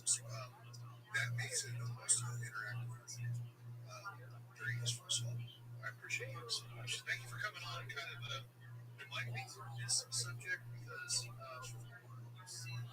don't know what the there is, but it just feels like or so there, it just doesn't feel right. So I don't know. We'll see what happens in the future. I appreciate you so much. Yeah, no problem. Yeah, the Alien book, which is about a potential coming alien deception, has almost 29 video links, and some of them are mind-blowing. Other people put them together, some of them about all the Illuminati, devil-worshipping signs in corporations and among leaders. Apparently, that's going on. It's hard to believe that someone would actually worship the devil. Reaper murder goes on. That's hard to believe, too. So, save yourself from this corrupt generation. I appreciate you so much. Thank you for coming on the ride.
The bum of you, but I'm half Mexican and half Arab. Oh, So, boom, bitch. what the fuck is going on? This place is out of control. Ew. You said half Mexican first, which I find interesting. You tried to throw us off, and then we're like, yeah, what about the other half? And that's where you just said Arab. Yeah. It's a very broad answer. What's the other half? Oh, that's it. Mexican and Arab. But what kind of Arab? Oh, Egyptian. Sure. That's what they told you to Egyptian say. Lebanese. I call those the whites of Arabs. Good answer. Very smart. The only acceptable Arabs. Yeah. Yeah, what kind of... Says you. That's what I meant, you fucks. Longoria, how long have you been doing stand-up? Oh, this is my third time. Wow. How old are you? 32. Oh, okay, tough questions. What do you do for a living? I work with dogs. You what? I work with dogs. You work with dogs? Yeah. Okay. He delivers them to Hans. Yeah. Okay, get DoorDash in that case. It is vague the way he said that. I work with dogs. Yeah. Hey, what do you do? You stuff them with Arab bombs? No, what is it? Come on, what do you do with dogs? It's a call center. I train them how to use their phone and change their names to Steve. What the fuck is going on? That don't I know one thing. This guy's dog has a stinky pussy.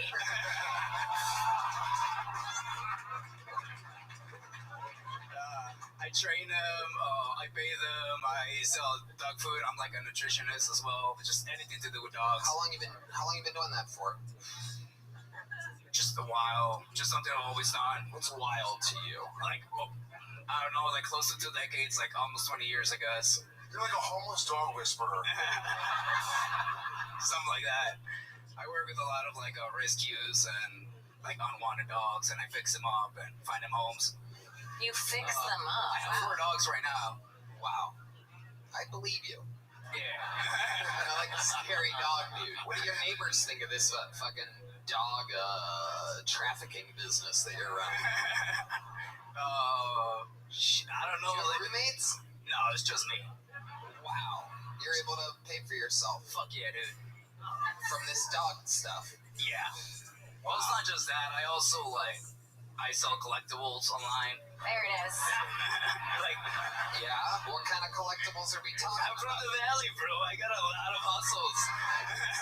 Stick up here. Let's not, don't cross the border and call me Michael Gonzalez right now. I can tell half of you is leaning that way. The fuck were we just talking about? What are the collectibles? Like Funko Pops and sports cards and stuff like that. Just What? like Oh, this guy's on the shit, like spectrum. toys. No, it's just something I picked up during COVID, and I What's like. the most profitable thing you've ever sold? Fucking, what'd you pay for it? What'd you sell it for? Funko Pops. I bought one What for. are you saying? A Funko Pop. That's Eric A for fucking Funko Pops. Yeah, That's Eric. Funko Pop. Oh, I thought we were saying fun kebabs. That's what I delicious. I don't know if it's a phone kebab. Sorry, dude. I'm just nervous. So like. my I'm pronunciation- not. I'm nervous. Oh, I signed up for a show. Now I'm on it. What the fuck is going on over there? Jeez, keep your panic attacks to yourself, all right? All right. Stay in the pocket here. I'm not nervous. I love this. This is what the guys were like on the plane on 9/11. They're just trying to play it cool. Like, oh, I wonder if they're serving food today.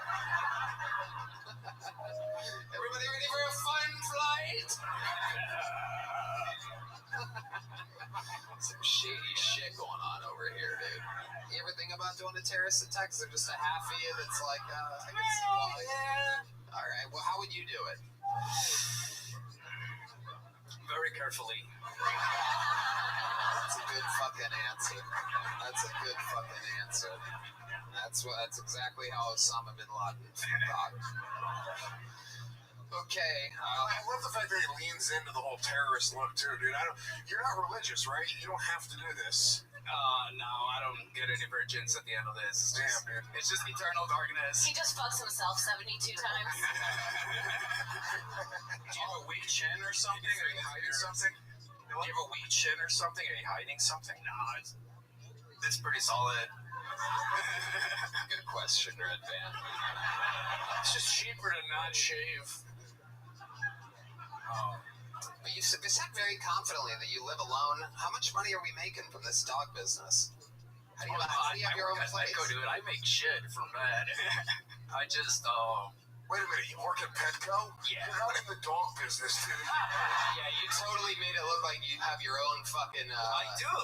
It's just like on the side. It's not like a full thing right now. I just moved here a few months you ago, got so I'm side trying to get it bitches? going. You're fucking hustling a backdoor business at Petco? Have you been thinking about getting rid of this now? I got a job. It's a comb. I don't know why I went with a comb, but I'm picturing a comb. Do you? I work Find for the the dogs to be annoying sometimes? Do you dance when that music comes on like that? Yes, I do. He's fucking trafficking dogs. I have a dog business. What do you want? I work with dogs. What the fuck was that? Alright. Anything else crazy we should know about you before I let you go? Fine. I'm probably gonna think about it as Do soon you have as I any walk out special of here. skills or talents other than stand-up comedy? You ever fucking... I write parody music. Really? Yes. Okay, who is that? Is that you? Okay. Okay. Alright. What, to the tune of what? What kind of parody music? Okay, but just so you know, I don't sing well. I just write. We know. Just let's You don't focus on the fucking lyrics. talk well. There's no way you're gonna start enunciating to music. Shit, fuck. Just to let you know, I do not sing very well. You might be surprised, ladies. I work with dogs. I'm gonna regret this. Okay, to the tune of what? You have a whole fucking band that can yes. play anything right here, right now.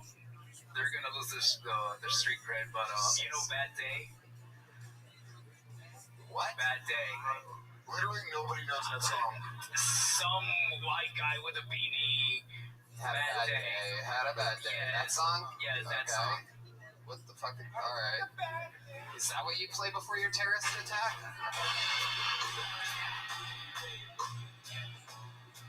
Oh, they got that very quickly. Yeah. Oh my god. This really is a professional band. Wait, that's not it. Is that it? Okay. You think they're wrong? I'm so impressed that they pulled that out just now. Okay, you know what? Nah, I'm not gonna pull this off, dude. Just fucking do it. Do Okay. something.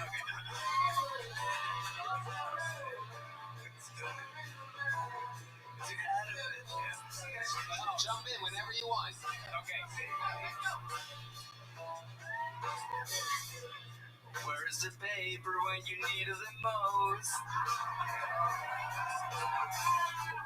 You keep forgetting we had to buy those. They promise your buttholes doesn't chafe as long as you use baby wipes. You don't have to pay your bills tonight. Cause you had a bad day, but you lost your job, so you had to sell it and clean your own butt.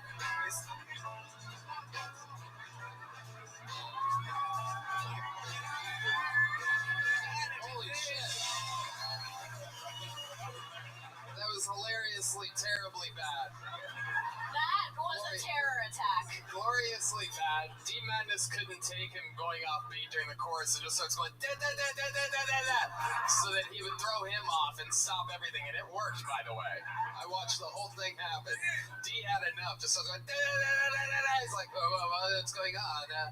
I am singing my parody.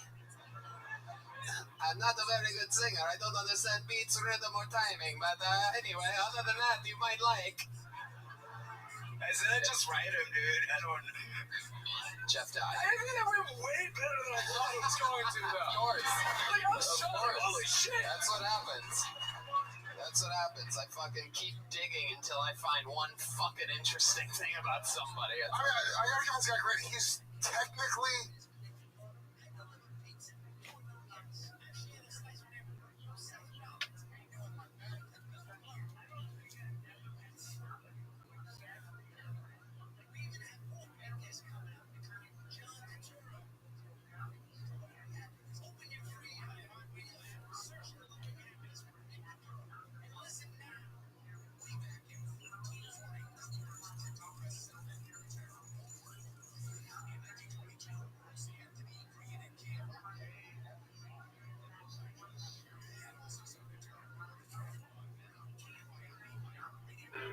I first met you. I first didn't know that. We said we I'm the kid.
What's up, sluts?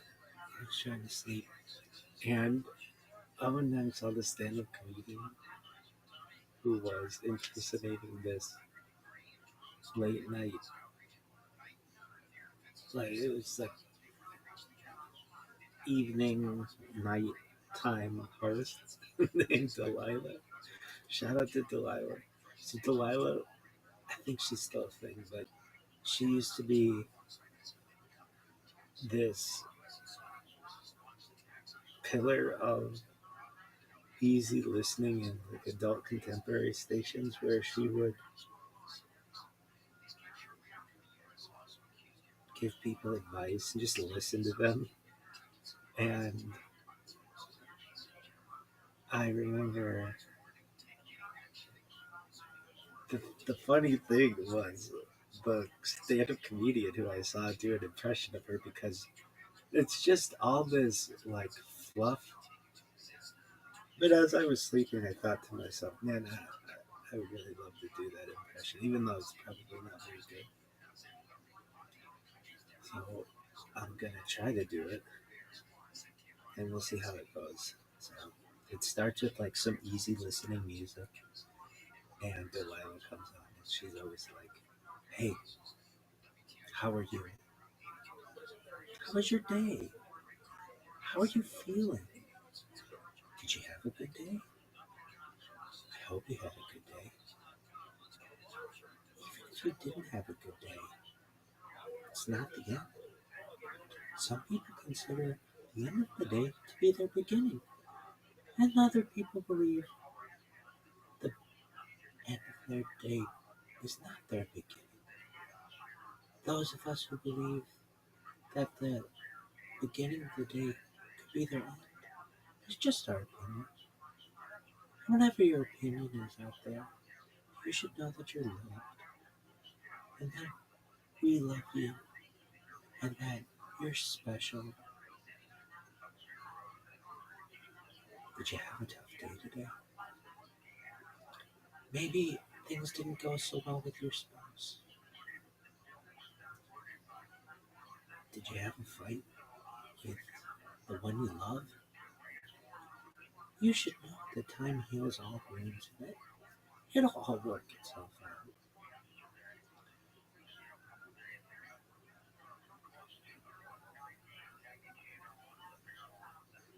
What's important is that we laugh. Live, laugh, love. That's what's important.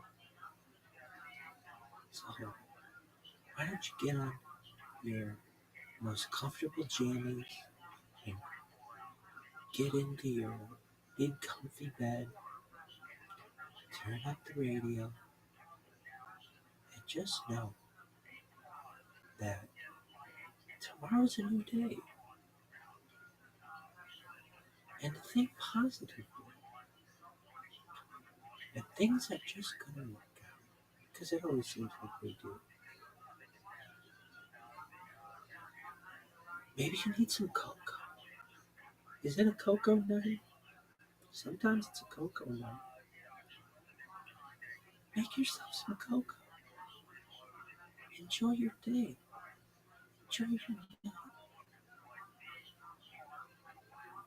If it's not night where you are, it's gonna be night. And don't you worry.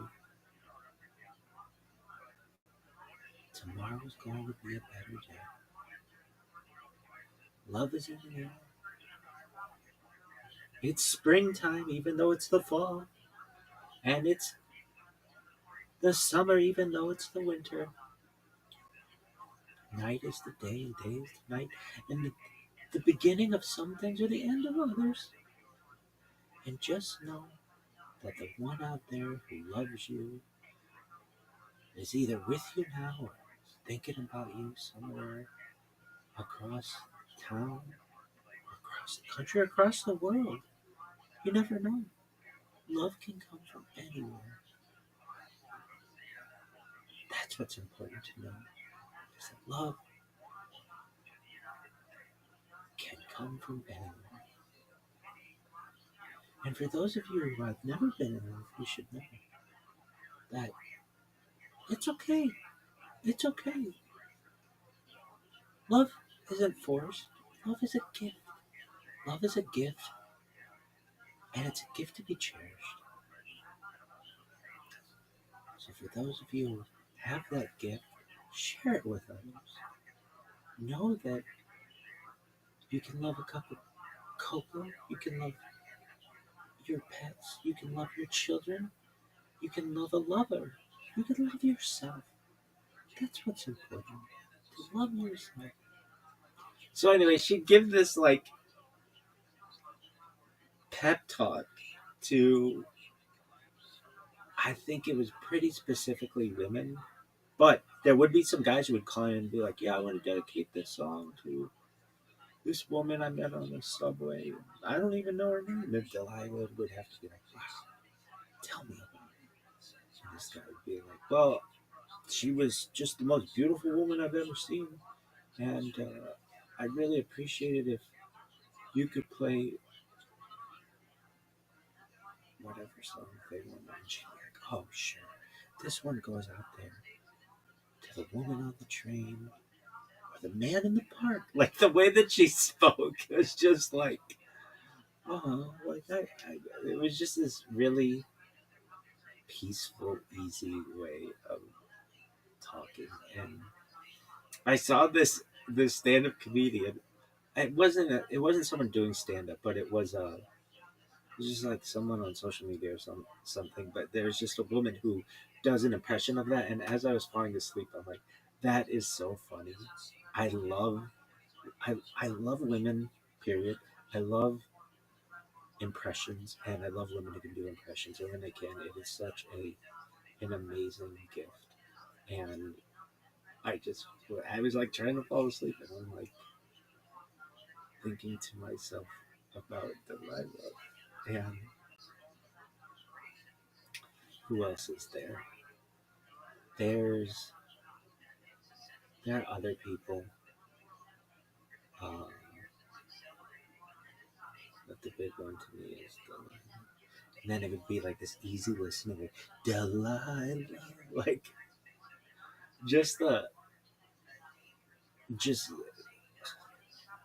and the ladies who would call into that, they would just be like such wrecks. Sometimes they'd be like, hi Delilah, my boyfriend just broke up with me and I need someone to talk to. And Delilah would be like, oh honey, we're here for you, how can I help you? And this woman would be like, well, so I was coming home from the store and I noticed there was a car in my driveway, and it was a car that didn't belong to anyone I knew.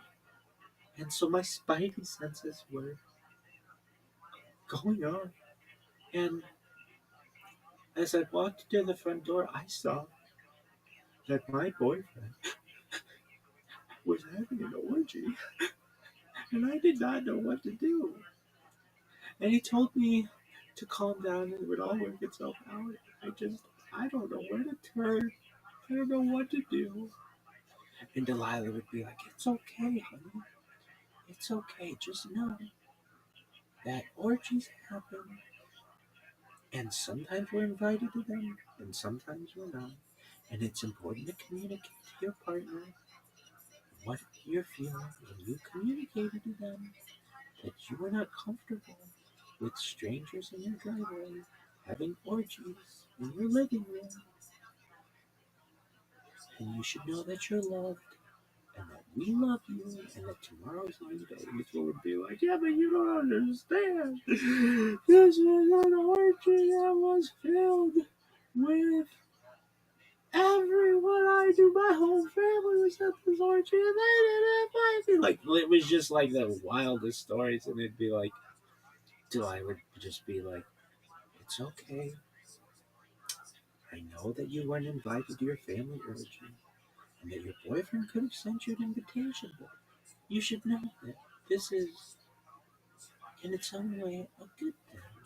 It's an opportunity for you to have orgies with families of other people in the future, and people who love you. It's just the wildest stories.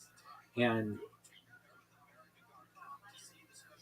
Delilah would just be like very calm, and like no matter what it was, somebody would be like, yeah, Delilah, yeah, I'm on my period. And Delilah would be like, oh, that's okay. We're all bleeding somewhere. What's going on? talk to us. We want to hear from you. And she'd be like, oh my God, it looked like somebody tortured a small animal in my bathroom. She'd be like, it's okay. There's nothing about which to worry. It's all going to work itself out. And the woman would be like, yeah, but I want a tampons and I can't find any pads. And I can't find any toilet paper. I'm using newspaper to clog myself. And Delilah would be like, it's okay. It'll all work itself out. Just the calmest way. Like, some lady would just be like, yeah, Delilah, I think I'm having a hot flash. And Delilah would be like, we all have hot flashes. We're having hot flashes all over the world right now. We are synchronizing our hot flashes with you. Like, these questions are just hilarious. Anyway, this isn't a story or anything of importance. I just trying to fall asleep. And then it would be like, Delilah. Really, yeah.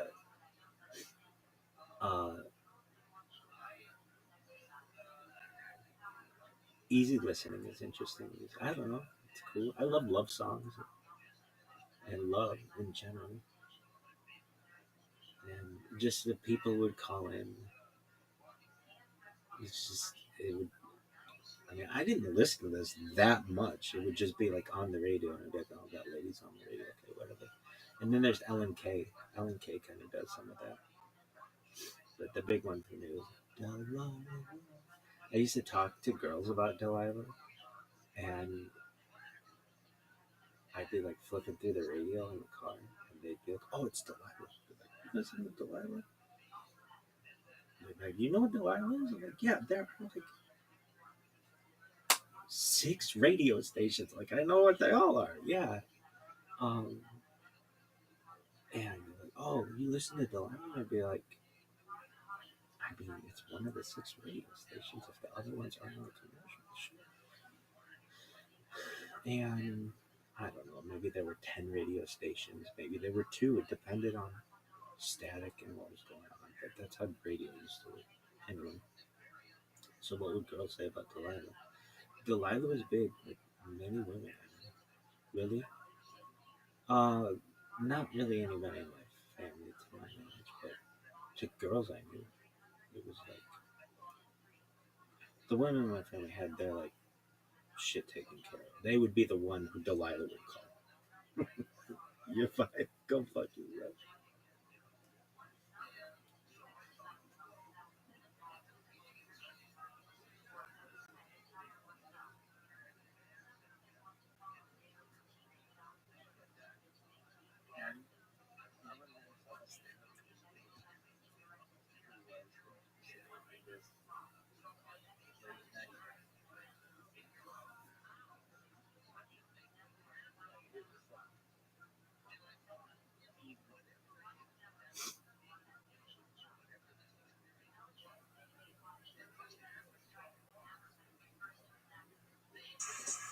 Hey yo, I made it up out of the dungeon. No. Hey yo, I made it up out of the dungeon. Now I'm about to fire. No. Hey yo, I made it up out of the dungeon. No. Hey yo, I made it up out of the dungeon. Now I'm about to fire. No. Hey yo, I made it up out of the dungeon. No. Hey yo, I made it up out of the dungeon. Now I'm about to fire. No. Hey yo, I made it up out of the dungeon. No. Hey yo, I made it up out of the dungeon. Now I'm about to fire. No. Hey yo, I made it up out of the dungeon. No. Hey yo, I made it up out of the dungeon. Now I'm about to fire. No. Hey yo, I made it up out of the dungeon. No. Hey yo, I made it up out of the dungeon. Now I'm about to fire. No. Hey yo, I made it up out of the dungeon. No. Hey yo, I made it up out of the dungeon. Now I'm about to fire. No.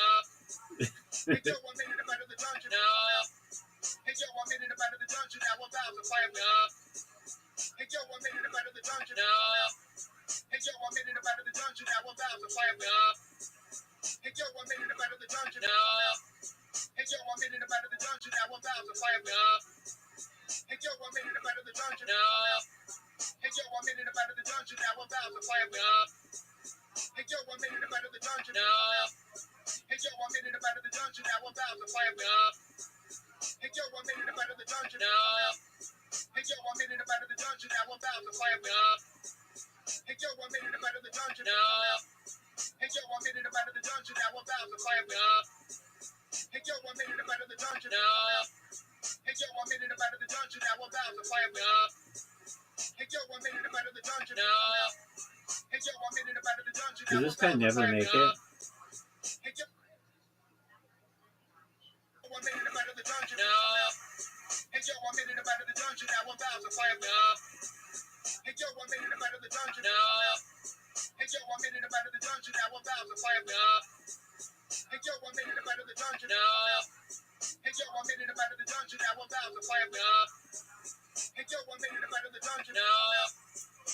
I like that song though.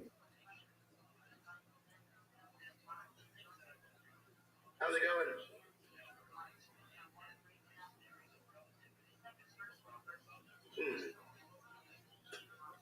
Something's different.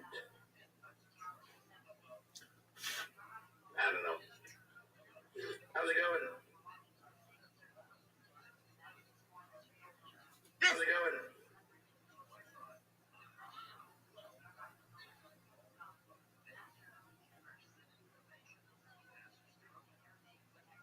Hey, Riley, you have too much memories. You're very funny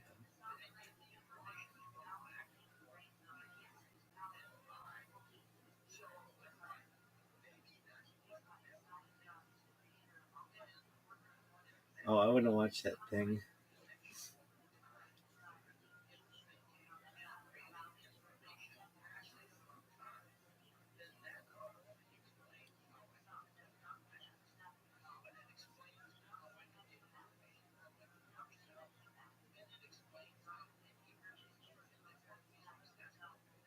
This lady. This lady is so funny. Let me ask you this. When was the last time you connected with another human being? The last time Yes. you looked someone in the eye and said, I'm here. You're here. Two human beings on this crazy planet we call Earth. If you're just tuning in, how are you? Was work stressful for the kids a lot?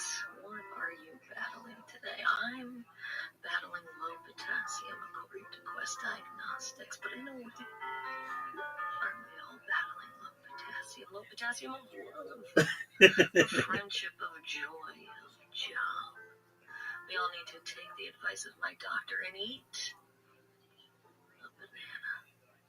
Whether that banana is calling up a long-lost friend that you fell out of touch with, or confessing to that small-town crime that's remained unsolved for 10 years, whatever it is, I want you to take care of yourself tonight, okay, to process.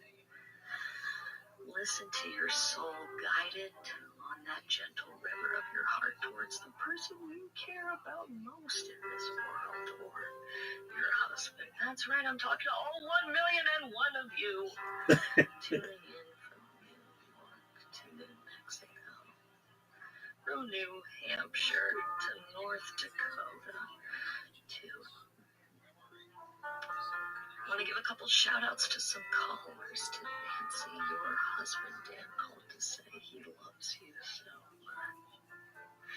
And to Josh, if you're listening, your sister Marley can't find her EpiPen. Time is of the essence, Josh! You're listening. Oh, that shit is so funny. I love it's it. the most wonderful time of the year if you're in love. To those of you just tuning in, thanks for stopping by. And those of you who aren't tuning in, where are you? Get back here. I want to take a moment to say happy day of love, day of hearts, day of joy. Happy Valentine's Day. We're going to be celebrating together, so jump on in. The water's warm. Grab your swimsuit or swim pant. And let's remember today that Valentine's Day, it's not about... Hi there, Elizabeth. What's it like in the Buckingham Palace? Let me ask you this. When was the last time you connected with another human?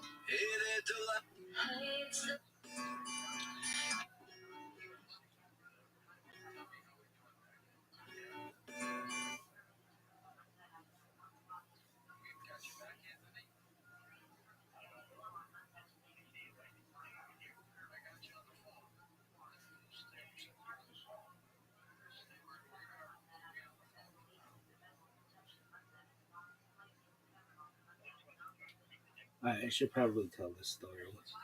I was at this race in Carson, Carson, California. It was like 17 years ago or so. And it was just a really unique time. I was watching a friend of mine run, and I was there with another friend, and I had some other friends who came by, and I hope they're doing well. Anyway, we were at, I don't know what it's called now, but it was Home Depot Stadium or something like that. And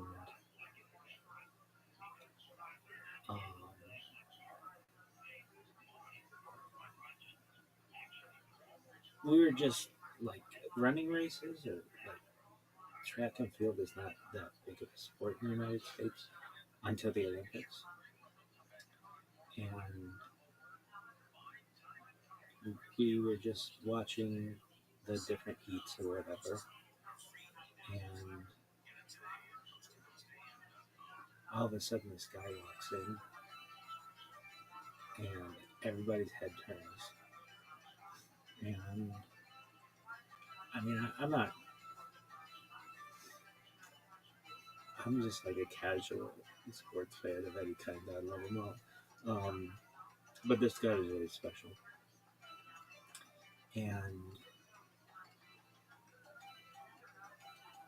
I said to my roommate, who was also an athlete, and the people around me, it was something. Everybody knew who this guy was. And let's just say, in the summer of 1996, there was one athlete in the United States and in the world who somehow, some way surpassed Michael Jordan. And that was Michael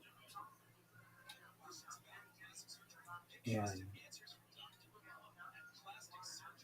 I loved the 96 Atlanta Olympics.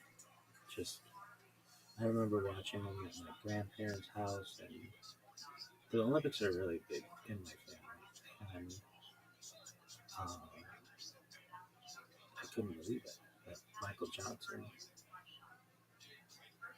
walked up the stairs and sat just like 15 feet away from me or so, 3 meters or so, 5 meters or so, whatever. And it's not like it was a packed stadium, it was just kind of sparse. And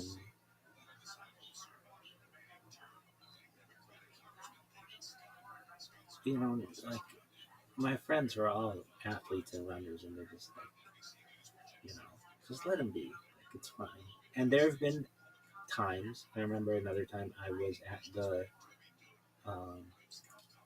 Topanga Galleria with another friend of mine, another athlete, and we saw Dave Quillen with his daughter, who was young enough that he was just, like, his day just consisted of taking her on his back and having her just ride piggyback around the whole mall. And I thought, wow, what a cool day. He has nothing to do but just do this. And I remember saying to my friend, like, why aren't people going up to him like he's a big, you know, he's in Nirvana and stuff. And of course, Foo Fighters. And my friend's just like, just let him be. And I was like, yeah, probably, but when else are you gonna get to say hi to Dave Grohl? So in that case, I understood that. And my other friends, you know, they're like, they're cool, but I don't know. This is Michael Johnson, and I felt like this is a different case. I'm gonna go up to him. And I don't remember exactly what I said, but I know what I didn't say. And I think I said something. I got up and I walked over to him and I stuck out my hand and he shook my hand, and I said something like, "Your performance in the Olympics is the most patriotic event I've ever seen," or something like that. When he's on the podium and he's got tears just streaming down his eyes, it's like the most patriotic thing of any athlete. Like that just it stuck out of my mind. I was like 10 years old. Like, it was huge, and I um, and like my friends who are running in the race, or like one in particular, like they're like runners. Unless you're like a top 5 runner in the world, no one knows who you are. But like within the running world, people know who you are. But Michael Johnson surpassed all of that, and even surpassed Michael Jordan in the summer of 1996. So anyway, but it was at that same time. I didn't talk with Michael Johnson long. I went back and sat down, and he was just doing his thing. The way that I felt like it was Michael Johnson watching the race, but it wasn't like super. It wasn't like I went in the middle of the race. It was like a dead time or whatever. And at a running race, there's just so much dead time that I probably think he thought to himself like, I'm glad that at the time, like a decade more had gone by, and people still know who I am and appreciate what I did for the country and the accomplishments and stuff. Now, what didn't I talk to him about? His shoes. But these gold shoes, everybody remembers him, and he was so cocky that this person would wear gold shoes and just dominated. But I didn't talk to him about that, and I didn't. That's not how I think of him. I think of him on that podium with those tears just streaming down and just so patriotic. Anyway, it was right after that, but we're waiting on this girl to run, and she kind of like was somewhat famous. I mean, like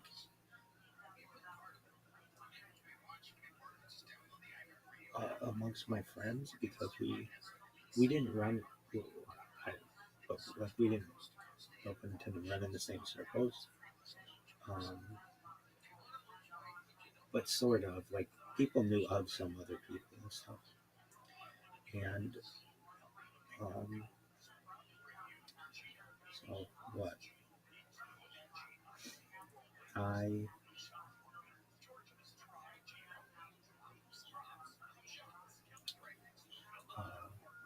there was a big song that came out around that time, a little earlier, and it was known as Hey There Delilah. And the person about whom that song was written, Delilah DiCrescenzo, was in the next heat. So it was like I just met Michael Johnson, and now this Delilah girl's on. And frankly, like from a running standpoint, like anybody who knows running, it knows that it's very niche. It's very niche. The people who are into running, like really into it, are really into it. They dedicate their whole lives to it for like no money in comparison to other sports. But this woman was running, and I kind of, in my own way, kind of feel bad for her because she had a song written about her that became very popular. And I just don't think that she really wanted all that attention. I think she thought it was cool, but I think they wanted her to maybe embrace the song more. And I think she appreciated it, but it was more like she's a runner. She's very focused on running. If you know anything about runners, they're very focused on running. Very little else. There's not a lot of time. I can tell you, I know runners really pretty well. I know running really pretty well for not just from the angles that I viewed it, and runners are, from what I know, and from what I've been able, they're extremely dedicated, focused, and in my opinion, and I've seen all kinds of athletes: baseball, football, basketball, hockey, I say soccer. Um, Runners are some of the most disciplined of all of them because they're doing all of, like, they'll run 10 miles a morning, 10 miles in the evening, and it becomes addictive. And I know that it can become addictive. And um,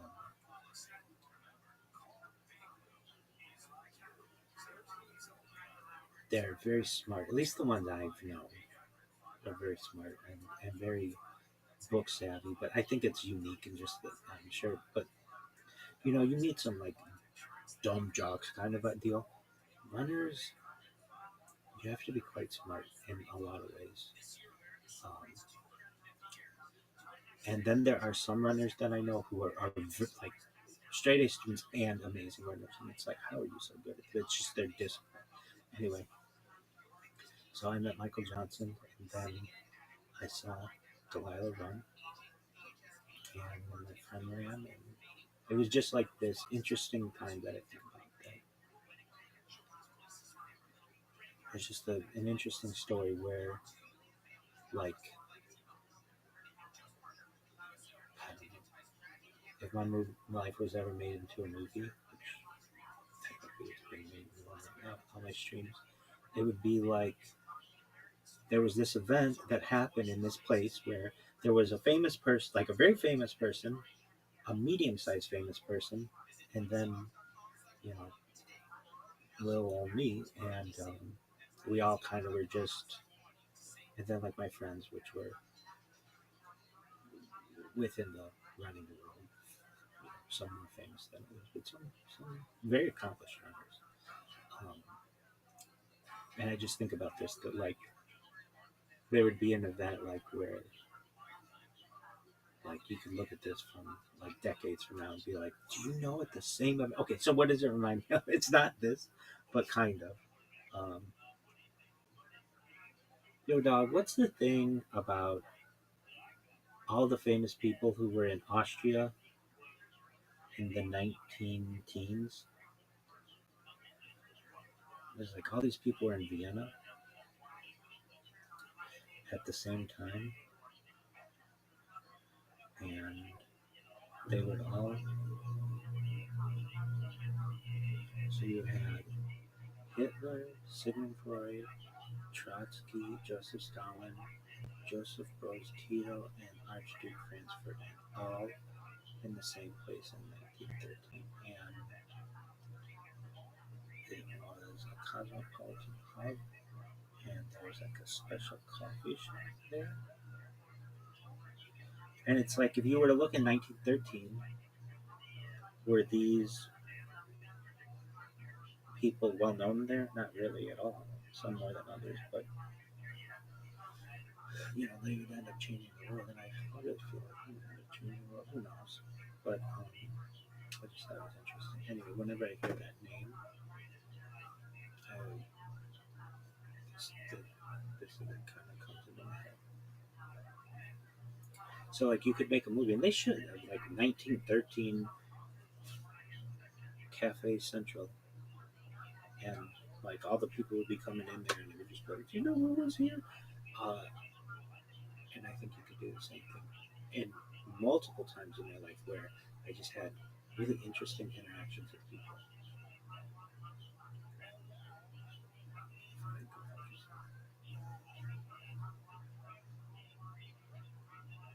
I should probably. I would. Alright, you gonna sing a fucking song? Hey Joe, I made it up out of the dungeon. No. Hey Joe, I made it up out of the dungeon. Now I'm about to fly up. No. Hey Joe, I made it up out of the dungeon. No. Hey Joe.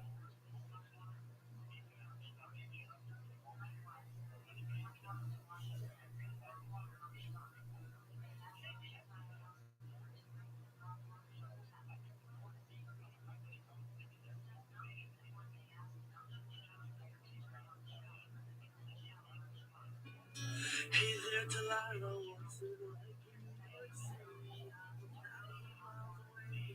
A little talented. It was his third time doing stand-up comedy. It was funny. The jokes were decent.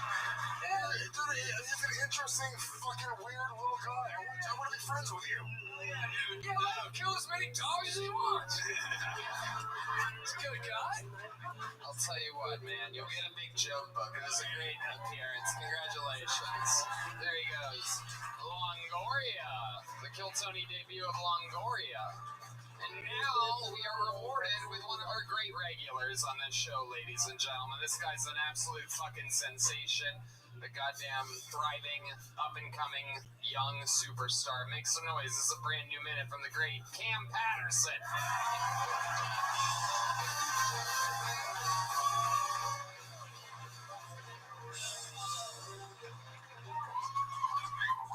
I was doing a show a couple nights ago, and there was a dude in the front row, and he was just giving me like this death stare. Like everybody else was enjoying it.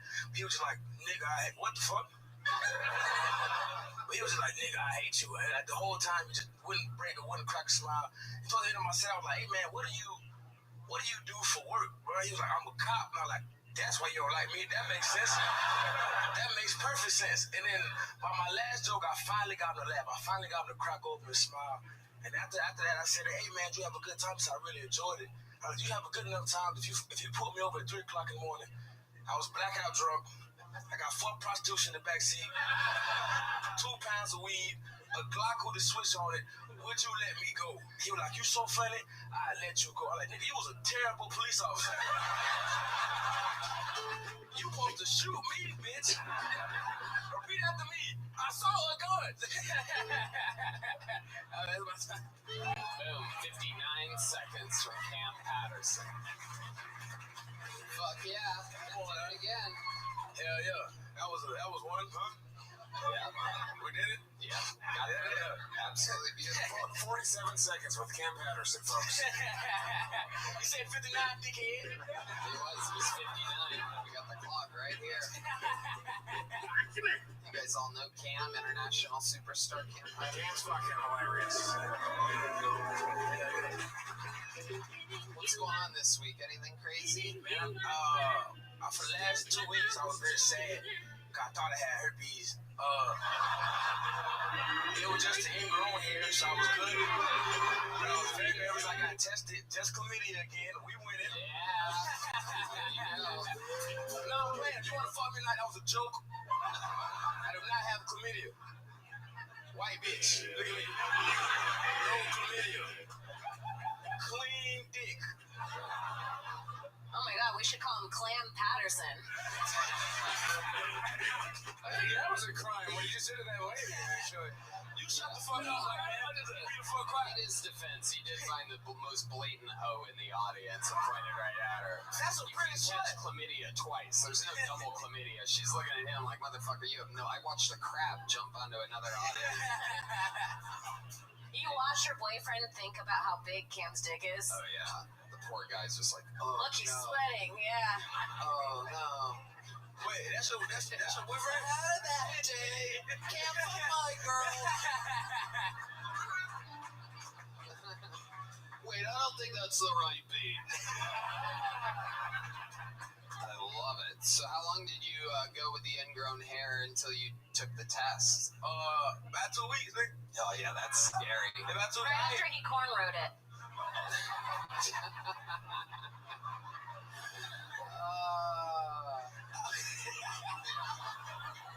I did do that. That was. Do black people ever do anything like that? Is that a tradition? Do they have any pubic? Yeah, what do you do, John? What do you got down there? You got fucking candy cornrows? What's happening? What? Oh, I don't need. you realize he's talking to a room full of white people.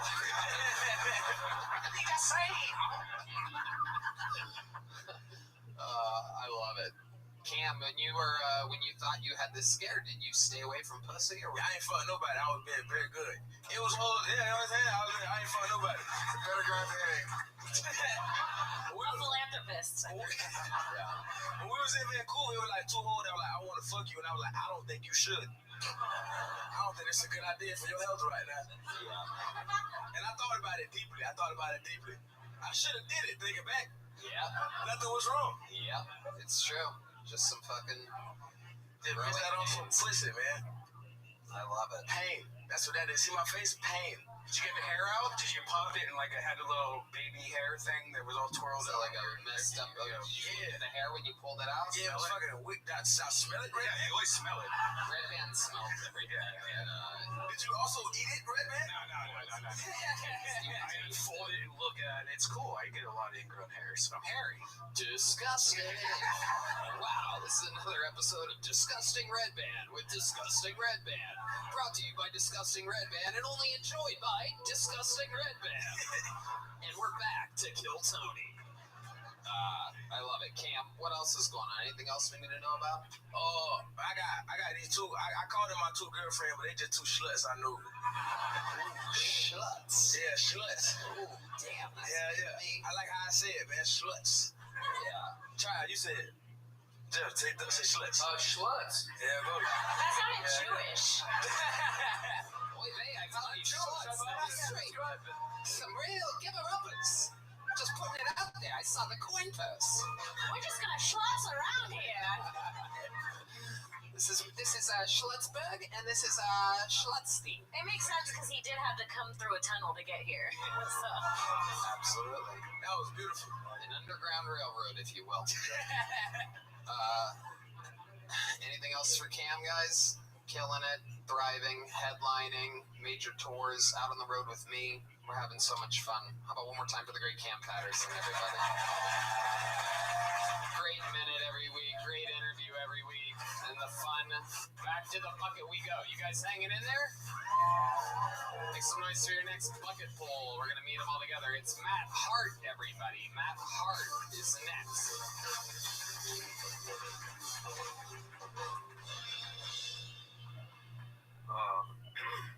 Been having kind of a weird day. Somebody asked me if I was born a man or a woman. Hey, how's it going? The fuck? Can I do I was born a baby. what's that? Who's giving birth to fully grown people? Alright. I used to date a girl with a shopping addiction. Black coffee. Yeah, she would not stop buying heroin. Hey, how's it going? Can I do It's kind of sad. She actually shopped till she drops. I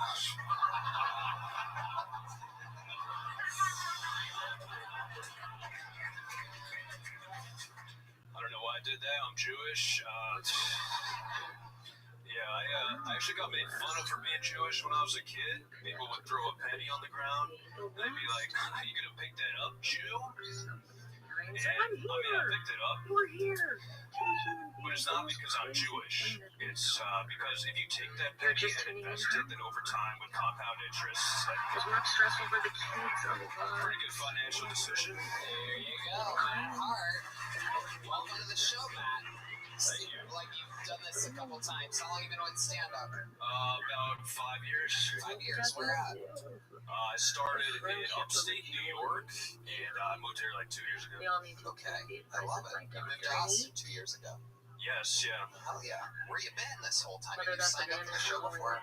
Yeah, this is, I think, like the 90th time I've signed up. Are you serious? Holy shit. And it's your first time on, right? Yeah. That's fucking amazing. That's how weird it is. It doesn't make any goddamn sense. So welcome. My God, 90 times. Is this how you pictured it? What's different? It's honestly amazing. It's the, actually, I'm less nervous than I thought I was going to be. That's right, I'm just all 1,000,001 of you. That's where the 5 years of experience gets you. That's for sure. That's like John Gamos. He's deceivingly handsome because from Wanna give a this couple angle, shout-outs you just turn your face to the side, you look like a fucking goober. Yeah. But from the front, you're beautiful. Like, I'm like, oh my god. It's actually true. Josh, if you're And listening, then, Well, actually, Matt Ryan has that shit down my face. So I'm just like, can you show them your profile, how gross you are from the pro? Look at ew, right? Come on, for ew. 1 second he's Someone just else stabbed, did. and the next he's Ben Shapiro. Everybody, it's amazing. This guy is not good looking from the front. You guys stop him. what kind of guys do you like, It's Lewis? like, what a stud. Look at this upstate New York Jew. Never seen a more fucking masculine man in my life. It's a guy, my crazy. Well, that's just a dude with a mother. There's something ultra attractive about him. Am I right? Is this not the best looking guy I've ever seen? Yeah, this is the sound of Luis Gomez's heart right now. Normally I'm the fag on the episode, yes? The man has a beautiful, don't tell me he's got a beautiful fucking face. He's computer on Jeff Donnelly. This is crazy. Are you into dudes? Me? Hey, let's go. Whatever gets me into Hollywood, you know what I mean? Like, what's that? Oh, he is Matt Rife. yeah. Hey, how's it going? Yeah, I have a fiance that's a lady, so. Yeah, what does she do?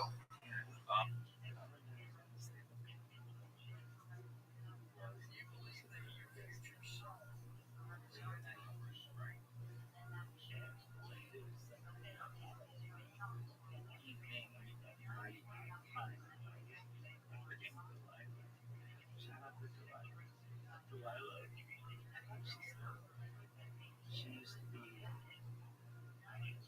this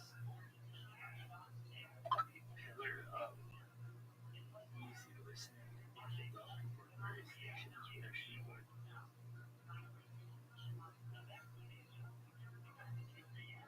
just listen to them. And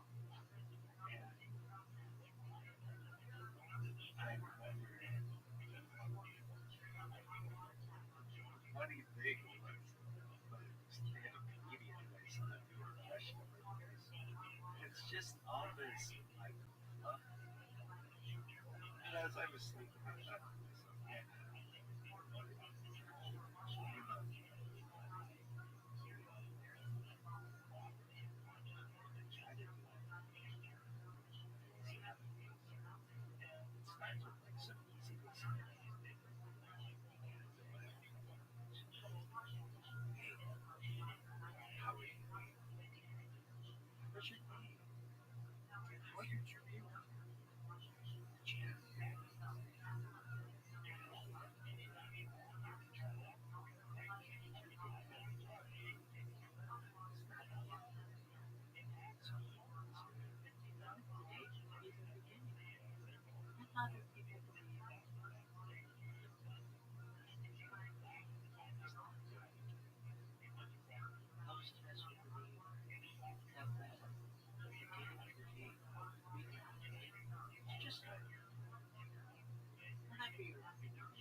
It's springtime, even though it's the fall, and it's the summer, even though it's the winter.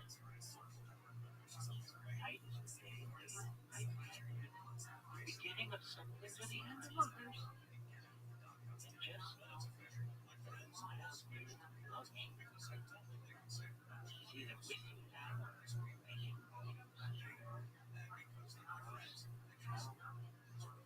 country across the world. You never know.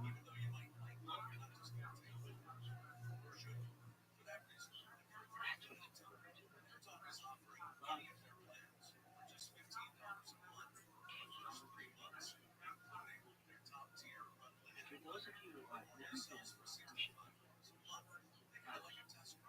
It's okay. It's okay. Love isn't forced. Love is a gift. Love is a gift. And it's a gift to be cherished. For those of you who have that gift, share it with me. Know that you can love a couple. You can love your pets.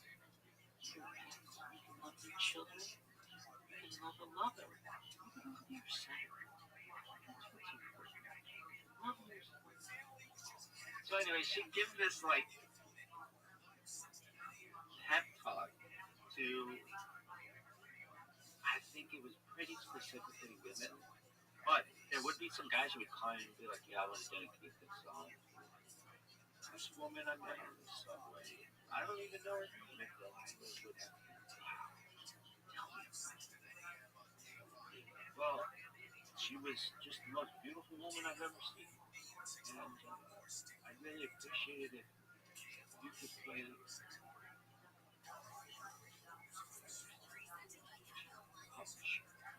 one goes out there.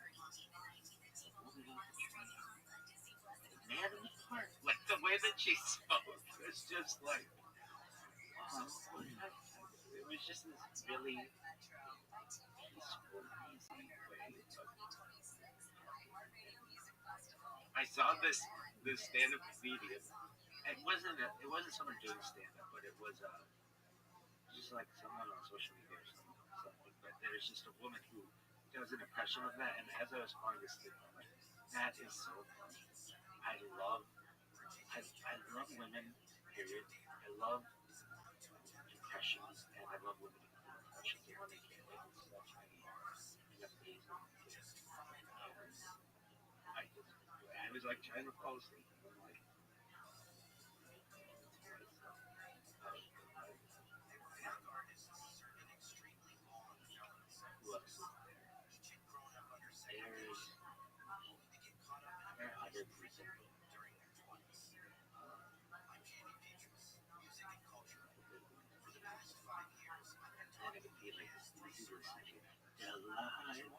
like just and the ladies who would call into that, they would just be like such wrecks. Sometimes they'd be like, hi Delilah, my boyfriend just broke up with me and I need someone to talk to. It's like, honey, how can I help you? Well, so I was coming home from the store and I noticed what was on my driveway, and it wasn't one of them. It didn't belong to anyone I knew. And so my spidey senses were going off. And as I walked into the front door, I saw that my boyfriend was having an orgy. And I did not know what to do. And he told me to calm down and we'd all work it out. I don't know where to turn. I don't know what to do. And Delilah would be like, it's okay. I didn't want you. You're living me. You should know that you're loved. We love you. And that's why we be like, yeah, but you don't understand. This was an orgy that was filled with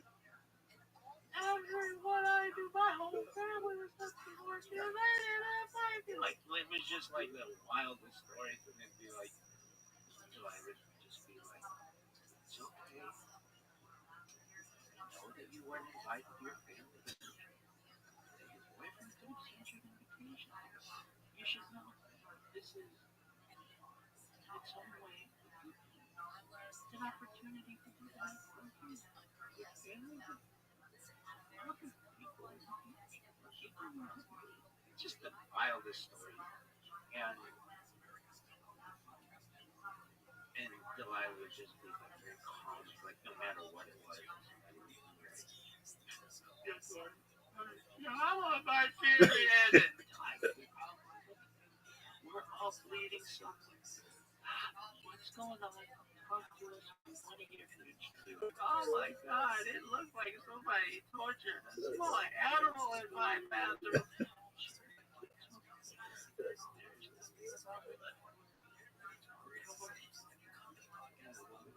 Yeah, but I want a tampon, but I can't find any pads, and I can't find any toilet paper.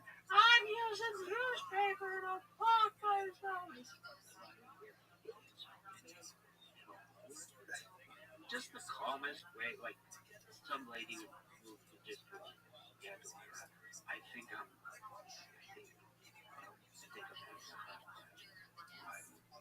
we all have hot flashes. We're having hot flashes all over the world right now. We are synchronizing our hot flashes. Like these questions.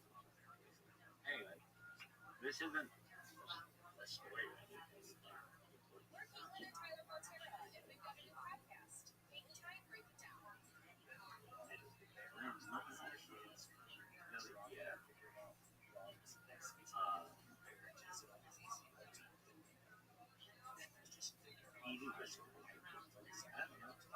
I love love songs.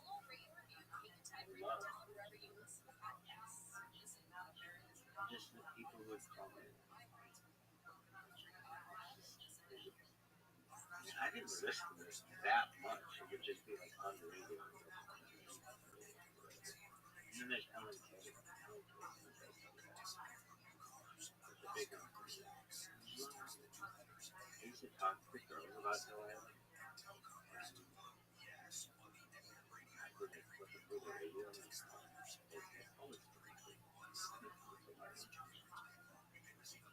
You know what the right means? Yeah,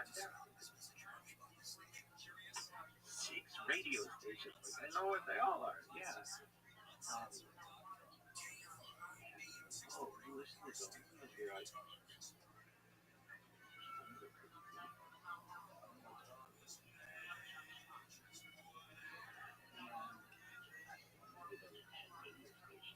there were 2 depending on.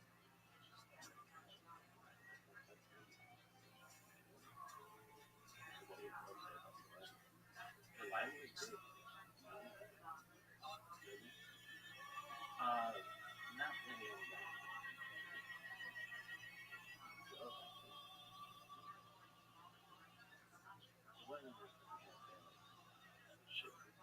They would be the one with Delilah.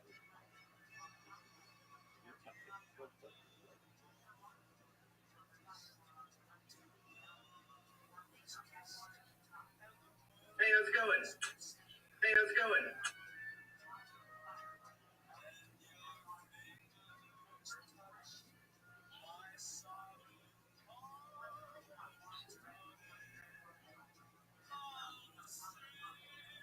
I should probably play this.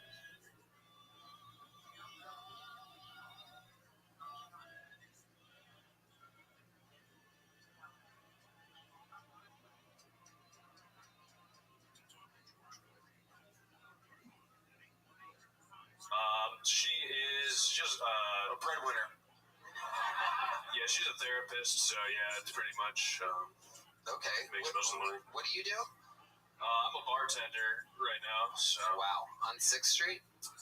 No, it's just like south of Austin, like an Oak Hill area. Okay. How long you been bartending? Just since I moved here, this is my first service industry job. What were you doing before that? I used to work. I worked at the airport airport, a small airport, for like 5 years. What did you do at the airport? Tell us. Tell us, Matt Hart. Tell us what you did. It's okay. Tell us what about the little airport.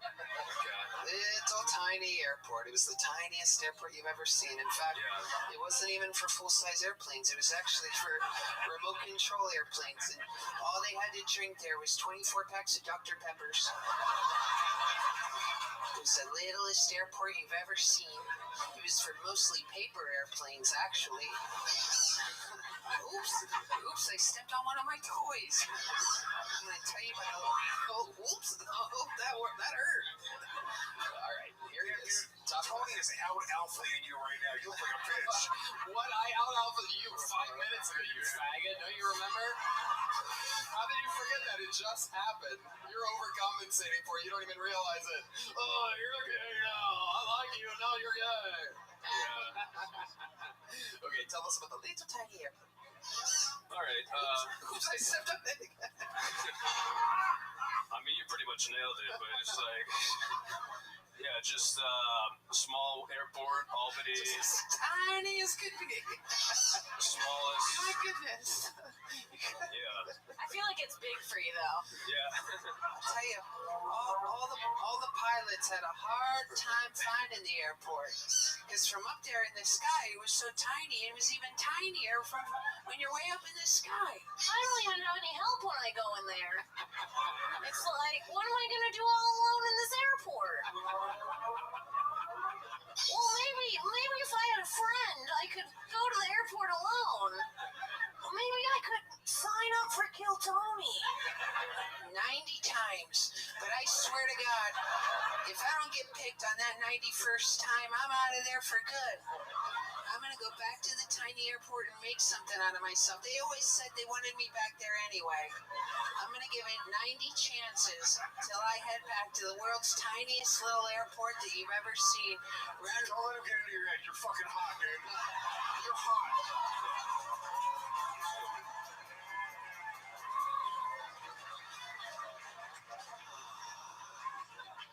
Okay, seriously, tell us about the fucking tiny airport. Yeah.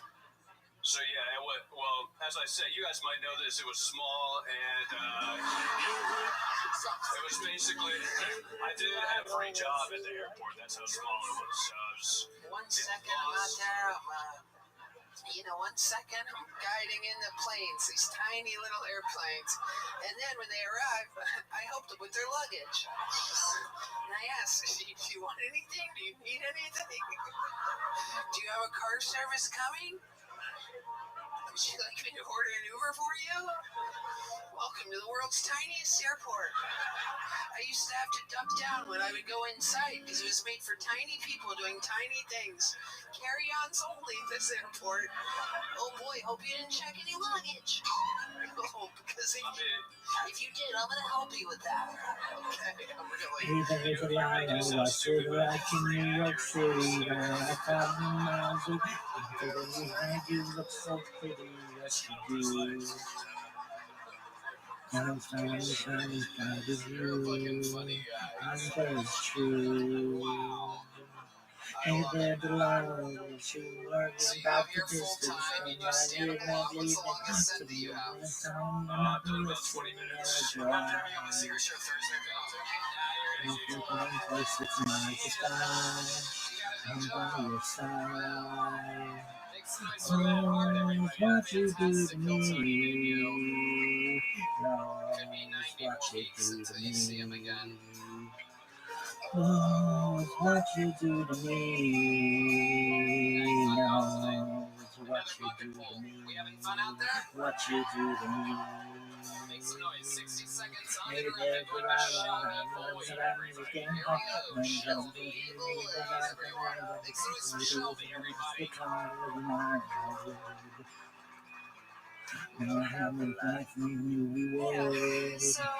Texas is weird. At least I think it is.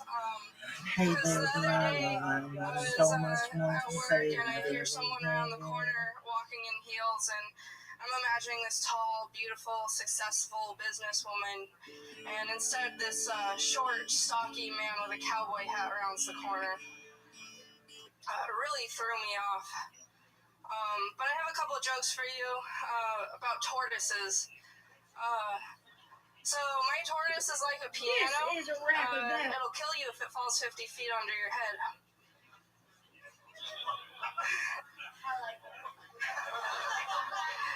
My brother saw a turtle in Cancun, but I went up to him because I see a turtle every night when I shower with my husband.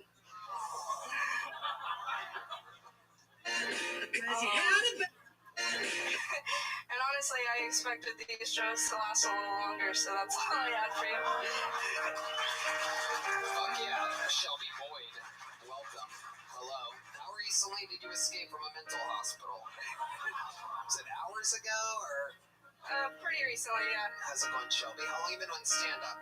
About 6 months. Okay. All of it here in Austin, Texas? In College Station. Okay. Up there near the Dixie Chicken. Yeah. You know the Dixie Chicken? You don't know what I'm talking about? Yeah, you said yep. Yep. Okay. Very good.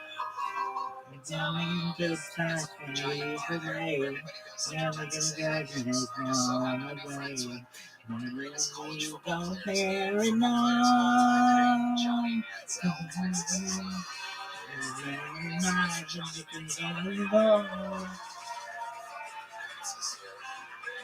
Everything is fine. Are you crazy?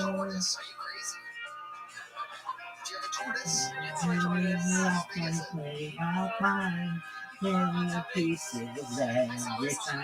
And I don't care enough. 'Cause you have a bad day, you take it one down. You sing a sad song just to turn it on. You let it go, you turn it on live. You got it fun, then you go for a ride.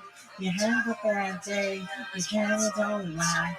You never go down, if you never know that you have a bad day.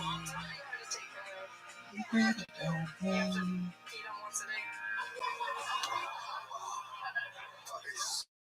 Easier than a cat. These answers are exactly what I would expect about a tortoise. When you asked it, I was like, this isn't going to be interesting at all. And I was right. Yeah. No, it is you, though.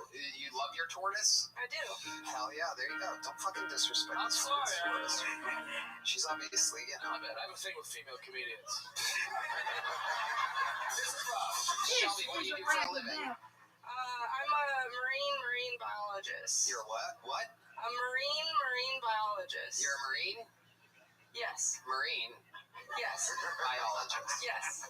So I'm a comedian, thank you. So you work for the Marines. You're a Marine. I am a Marine. And I am also your role is being a marine biologist, or that's two separate things? Two separate things. So you're a Marine and you're also a marine biologist. Yes. You're not a marine biologist. It's the most wonderful Well, now you're a Marine and you're also a marine biologist. If you were a marine biologist, that means you would put on camo, go to a base, and then study fucking underwater animals. Sorry, that is for you. You don't do that. That's a fucking separate thing.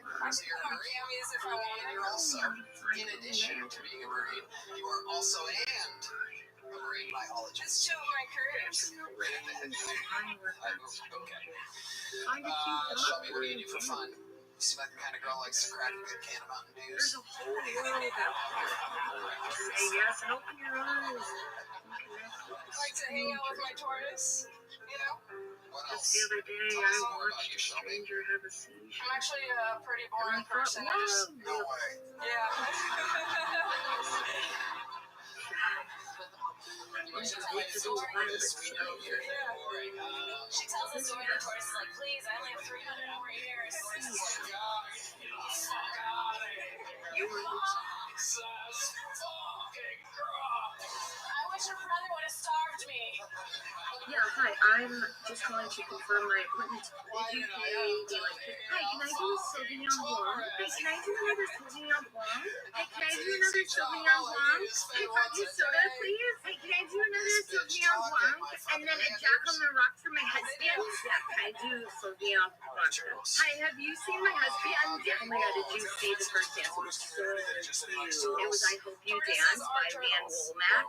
If you don't know the song, it's I hope you never Tortoise fear. is a turtle that does not like to swim.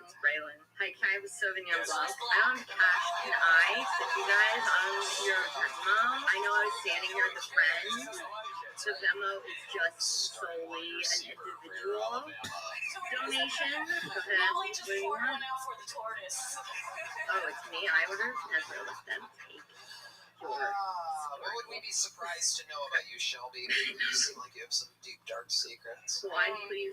Hi, can I'm I do a actually Sauvignon only Blanc? here because my husband wanted to get on Kill Tony, I'm not going to do and I this. stole his spot. Wow. Did he sign up as well? He did. And the plan was that it doubles his chances if you get called up, that I would go as your House husband here, and rules, then I would house call him rules. up. We obey the house rules. I don't worry about Not particularly. It was mentioned at some point. That's why she's being a shady bitch right now. This is my twin jar. Answer. It was talked Hello. about. Thank you Yeah, for it's filling always the right time. there. I'm treating it in What do you mean? And then I mentioned that, my husband brought me, and then they made But the he's the joke. one that really wanted to get on stage. He is. And you So did he's just jealous take right his now. spot. Yeah. It could have been his piece of Okay, paper so that I picture pulled this. It could have been. instead of you Okay, talking about jacket. fucking tortoise. Well, I don't care to see your husband. The gas pump TV on your Facebook. There. I'm sure The gas pump TV a on little bit Facebook. faster. Yeah, in fact, we should blacklist him.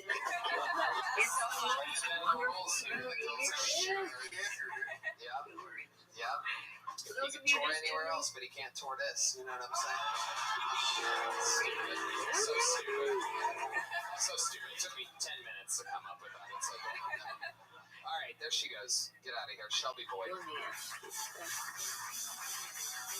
Here you go, Shelby. Here's a little joke book. Boom. There you go. All right. Pulled another name out. They wrangled the person. Make some noise for Shahab Tabatrenazad. Shahab Tabatrenazad. I was at this race in Carson, California. He's like 17 years of person.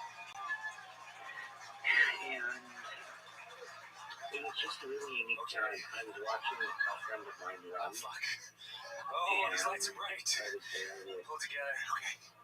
And I had some other friends who came by. And I just found out that. Anyway, we were I'm at. really nervous. Sorry, come on. Okay. I just found out. Okay, I got this. I just found out that Ricky Martin is gay. No, nobody else. Okay, just me. Fuck. I just found out he's gay. And now I just feel really, really uncomfortable every time I masturbate to the thought of him. My drug dealer and I both think that the other is a cop. It makes purchasing drugs very difficult. Black people will often look at me. Please let me finish. Keep going. Black people often look at you and what? I want to know. Black people. There's almost one looking at you right now behind this. Technically, he is facing you. Black people will often look at me like they're just waiting for me to say something racist. Being a people pleaser. I'm conflicted. That's it. There should be so much more there. That's it. Oh, you had me on the edge of my seat. Wow. I'm conflicted. This guy's like a. Yeah, it's right there. You got it all right there. You're like a master of setups. Zero punchlines. That's right. Fucking, you are just you had us all. And then you show weakness at every turn. I know, I The freaked out. last thing I was expecting you to say after 20-second, this guy's naturally funny applause rate is minutes ago. Such a What's going on? That's like particularly dumb. This guy's comedy sucks cock. You're letting it Like if they had fucking testosterone and medicine for Freddie Mercury. This is you seem like you should be a fucking rock star. What is your story? What was that? How many times have you done stand-up comedy? I've done stand-up for Gorgeous when I don't talk about Chicago. In Chicago. Is it true? Yeah, this is the old some of Chicago's fine No, don't judge Chicago on this. This was Doing the film this was okay. Oh, Was God, you yeah. for work? Yes. Okay, it was my third audition. I was like, give Were you me an the actor? job. Did you do theater or something in Because I know Chicago? the script intimately. No, I went to Yes. Did you go university up for it? 14 Okay, years, not and then only I did I go up stand-up for on it, but time, I and think I was at like, I one want to do point, this. And and I'm then dying to talk to university Elizabeth Berkley about it. administration, so all the I was back-end so paperwork stuff. apparently Yeah, going but to you do have it back-end that when it paperwork, didn't happen, you there's my name on her mirror as the station she's changing into. She's sitting in her new station and I it just goes think with I'm her. comfortable That is when I jerk off. amazing. I'm very linked to Sue and Charlie's. Who are you?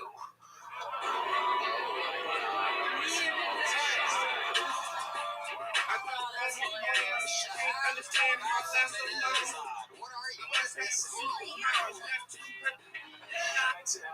Thomas Hemley and Persian. They came here in the mid-70s. You look like a greaser that never fucked. Yeah. You seem very shy and reserved and like, what's going on here? Tell us about you. Are you like a conservative guy? You stick to your Iranian roots? No, I was from straight edge until 38, and then I got divorced. I did MDMA with a beautiful Dominican woman. And of course, Had a religious experience. So I hate this guy. is it true? It is interesting. You're so likable until you talk, Shahab. Is it Is the true? beautiful Dominican woman here tonight? no, she's not. Where's she at? She killed herself. Considering? Okay, all right. Let's stick with the interview here. Stick with me, Shahab. Keep answering fucking questions. Thank you. Is it just a one-night thing? Yeah. Yes, it was a So wedding. tell us about your divorce. Do you Well, have like I kids? said, I think No kids. How long were you married for? We were together 13 years. This was an Iranian arranged marriage? No, she's Your last name is what again? God, why don't you redo any of Rihanna these? is what you replace. Say it again. Say it again. Teletubby Nijad. Yeah. Is Sue and Charlie? Say it one more time and a genie comes out. God, why can't we redo any of these? I'm like, They used to fucking allow you to redo It's shit. fucking unbelievable. It's an Pop extreme copy. 1, 2, 3, 4, 5, 6, 7, 8, 9, 10, 11, 12, 13, 14, Should a customer get all uppity and ask to speak to a manager and tell him, guess what? Hello? It's kind I'm of Ralph short. I Henderson. actually have like And an if you're official watching this title. video, that's so we got the final list. A lot of people ask, why. First of all, never show up on time. And if the supervisor happens to ask you where you were, God, where? look where the computer is, then look at it. God, And a lot of people ask, why? Why treat the customer this way? Actually, it's I'm Ralph Henderson. And if you're watching this video, should a customer get a Is that your real hair? God.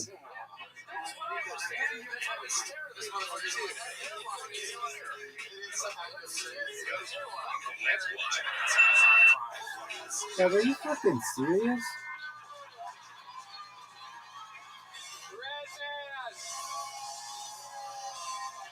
Red band. Not the highest batting average, but when he gets a hold of that shit, it goes out of the park. They gotta go in the river to fucking. They have to go get their kayak to get that home run ball.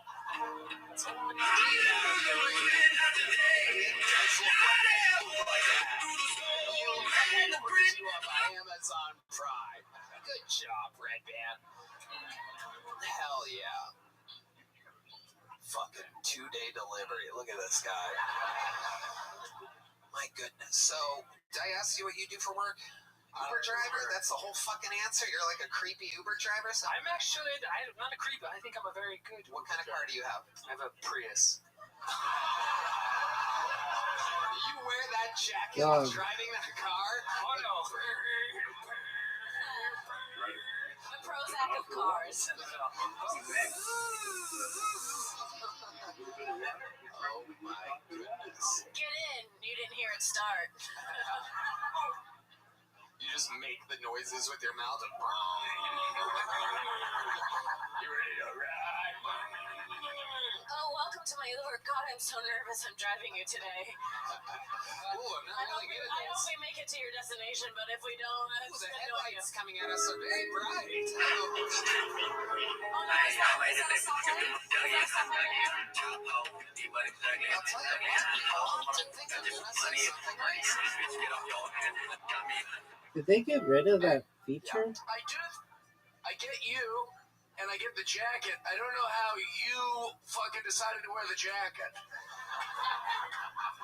Like, nothing about you is this look. I love where he's going with us. Tell us the truth about that jacket.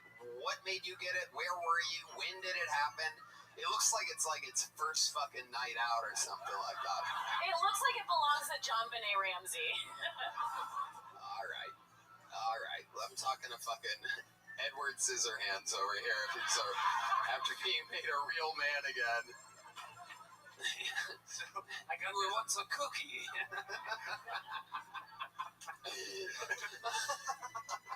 So okay. Where did you first see the jacket? Tell us about this. Have you owned it a long time? Tell us about the fucking jacket. Yes, focus. Okay, I got it. Right when I was getting divorced. When was that? What's that? We don't know when you got divorced. September of 2018. Okay, so there we are, 5 years ago. Keep going, nice and slow. Okay, Get some better lighting on this. I was in Chicago at the Shots. Nice and slow. Take your time. At the Shots leather jacket store, and louder, but take your time. Yes, thank you. At the Shots leather jacket store, and I tried this on, and I took a picture of it, and then for 2 years I just thought about this jacket. Zuckerberg, did you put this fucking thing in there?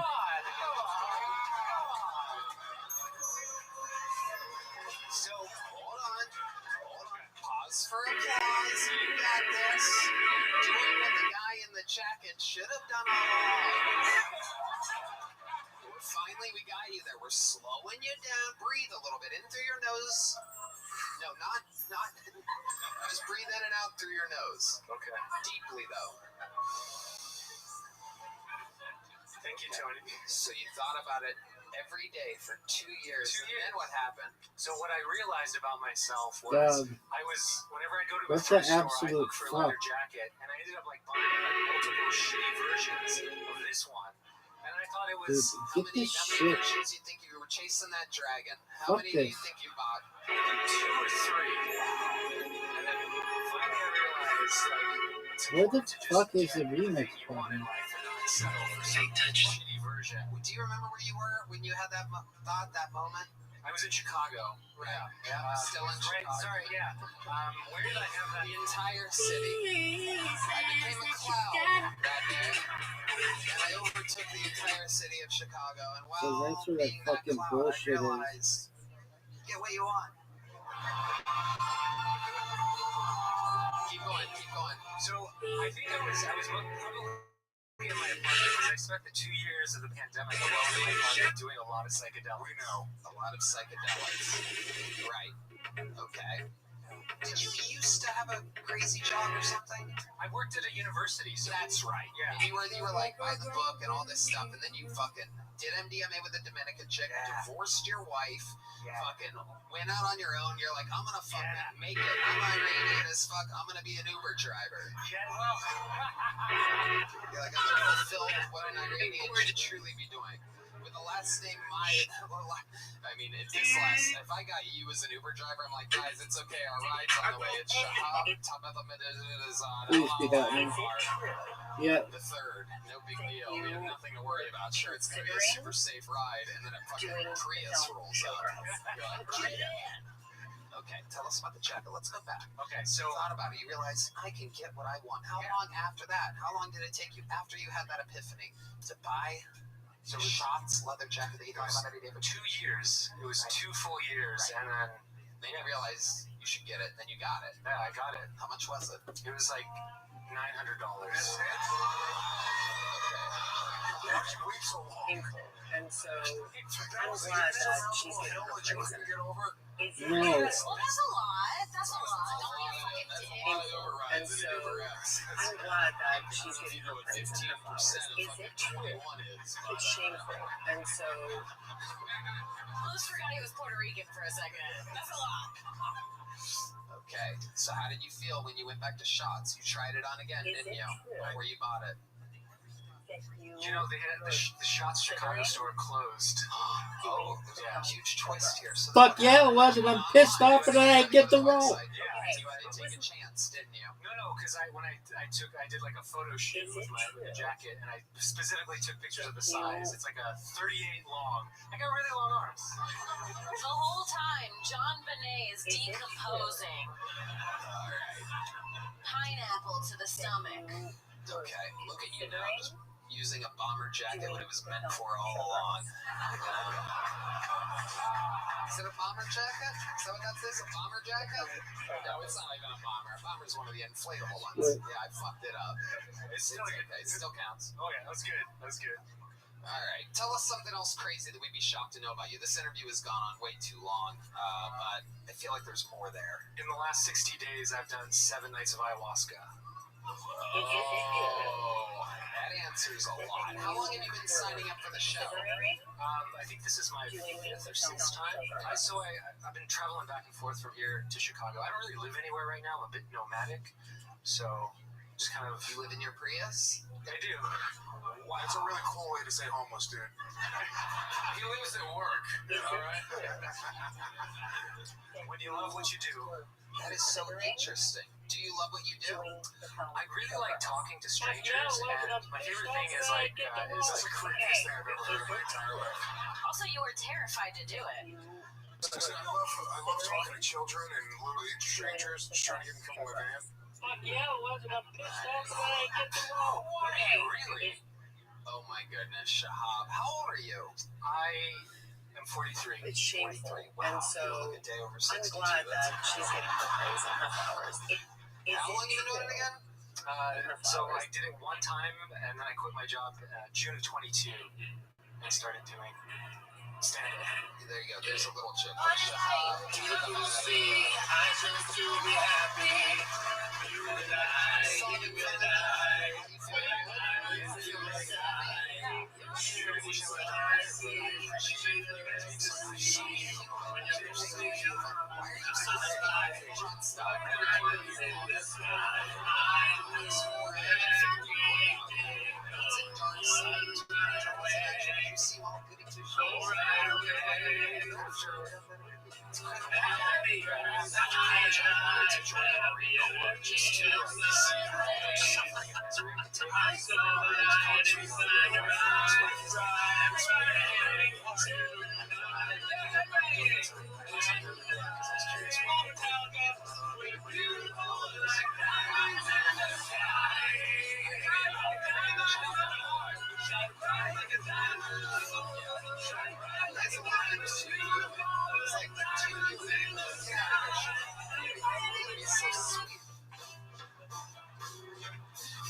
It's like one of those people from like an old sitcom or something.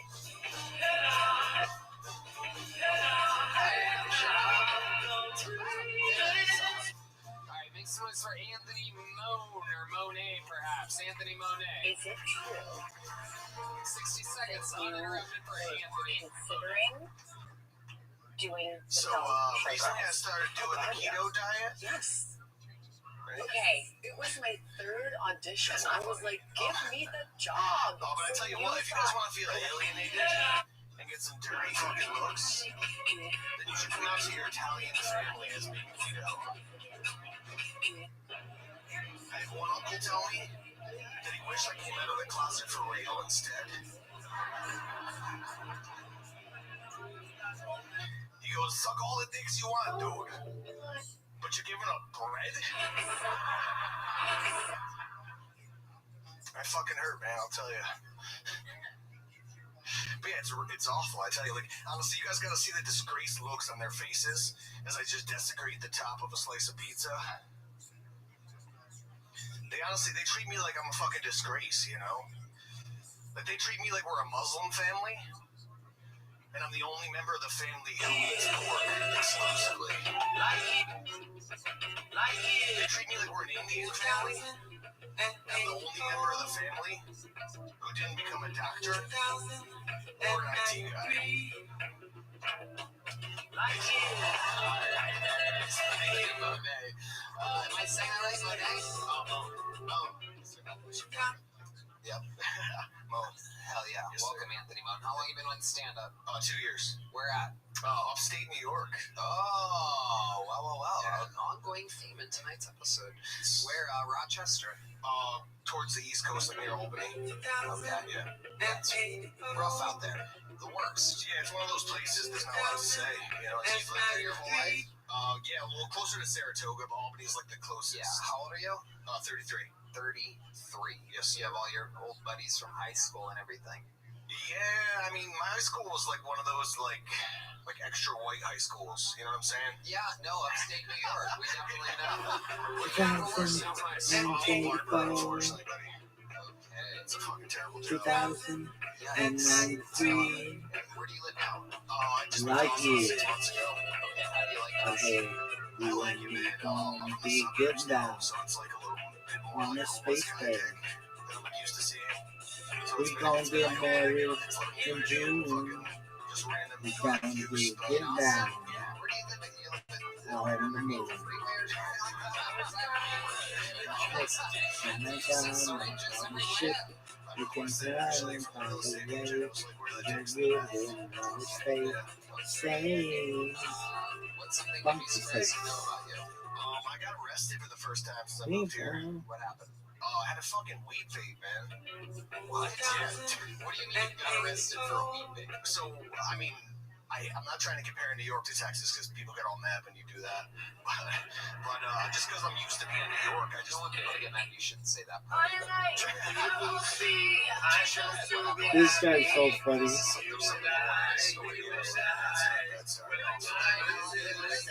What's his name? Fucking A, man.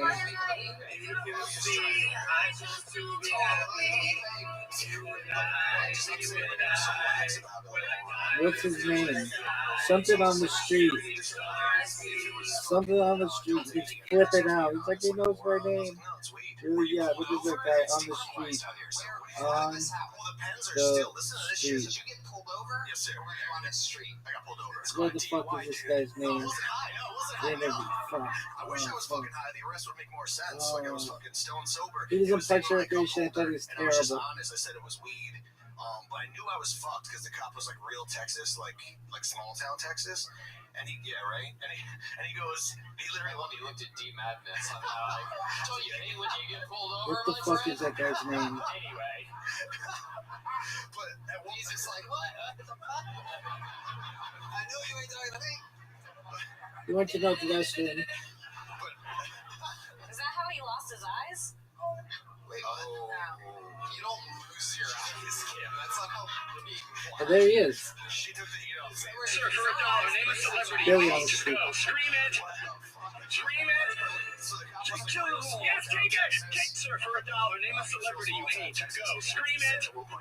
Scream it. Take two. Yes, take it. Take it.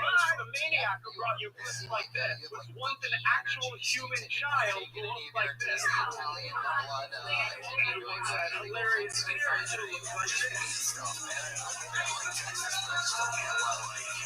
I'll be telling you that story and many more in my first book, Billy on Billy, an audio memoir written and read by me. The stories about my unusual childhood. None of us want to jump in and tell jokes right now. That's how unlikable you are. Hilarious series who looks like this. I'll be telling you that story. They're dope too. No, they're. Why did you just say it was D8 though? Why did you? Billy Eichner. You want to know that? They're That's what you hilarious. get for trying to be honest. Yeah, seriously though. No, I just figured like I've gotten in situations Hey where guys, I was it's Billy on the street for the first time in a long time, ready to talk to New Yorkers about how excited they are for the release of my first book, Billy on Billy, out May 19th. Let's go! Sir, for $1, what's the name of your favorite author? Right. Oh, Anthony. who's the guy from The Hat and the Cat? The Hat and the Cat, it's the Cat and the Hat, and it's Dr. Seuss! Are you excited for my memoir? It's coming out. Great, sounds fabulous. Yes, Billy on Billy, it's called. So where do I do that? It's an audio book. Yes, you like audiobooks? Yeah, better. I don't fall asleep at least. That's what I'm saying. For $1, tell me, what's your favorite book? Are those necklaces real? No. I would say maybe the Charles now. For the power of Eckhart What's one of Tolle. those where it's like fake, but not Yeah, too fake? yeah. Like it's You real know, silver, Oprah but the recommended stones are that. fake. Yeah, So it I was fuck because with of that. Oprah. Okay. Oh, that's a book. Like a smoker. Oh my God, smoker. Sure, my memoir's coming out. My memoir's coming. Your memoir? Yeah, I wrote a book. And you forgot what the book was about, so you're now remembering it's called a memoir? I'm gonna fucking kill myself. It's called Billy on Billy. It's about my childhood growing up in New York in the 80s and 90s and my career doing Billy on the Street. Is it on Kindle? It's an audio book. So wherever you can download audiobook, Spotify, Audible, Libro.fm. Billy on the Street, Daddy, you had a baby while I wrote a book. Yes, they're paying me to write my coming out story. Do we have heated rivalry to thank? Yes. You watch heated rivalry? No. What, are you kidding? I'm not a woman. You want book talk? What's that? TikTok. It's where I go on TikTok and talk about books. Now I'm for $1. Who's your favorite author? J.K. Rowling. No! Mister, you on book talk? No, I'm not. I need to be on book talk, apparently. Gotta get on it. I gotta get on book talk. Yes, I need to be on book talk. What? Book talk. Where they write about, like, post about books on TikTok. Oh, no. I have a book coming out, bitch, for $1. Shout the names of your parents. Go. Shout them. Eva and Greg. Yeah, there you go. It's not Eva. Eva. You're not Eva. Oh my God. It's a skill. It's a skill. Billy on Billy. Yeah, I love him too, though. He's hilarious. Billy out on the street with a special announcement. As you may have heard, my There's first Buggos. Billy on Billy, an audio memoir, might be the most Yellow dog. Very good. So how did you know hilarious that? video. Where did It it all looks go? like this. So at one point during the meeting, I'll be telling you that story. dude, she said it was Please tell me more. I can't even imagine what this is like. Go ahead. She told me it was an offensive term. Yeah, go ahead. She said, What do you mean? like I can't remember the specific thing we were talking about. I just to be happy.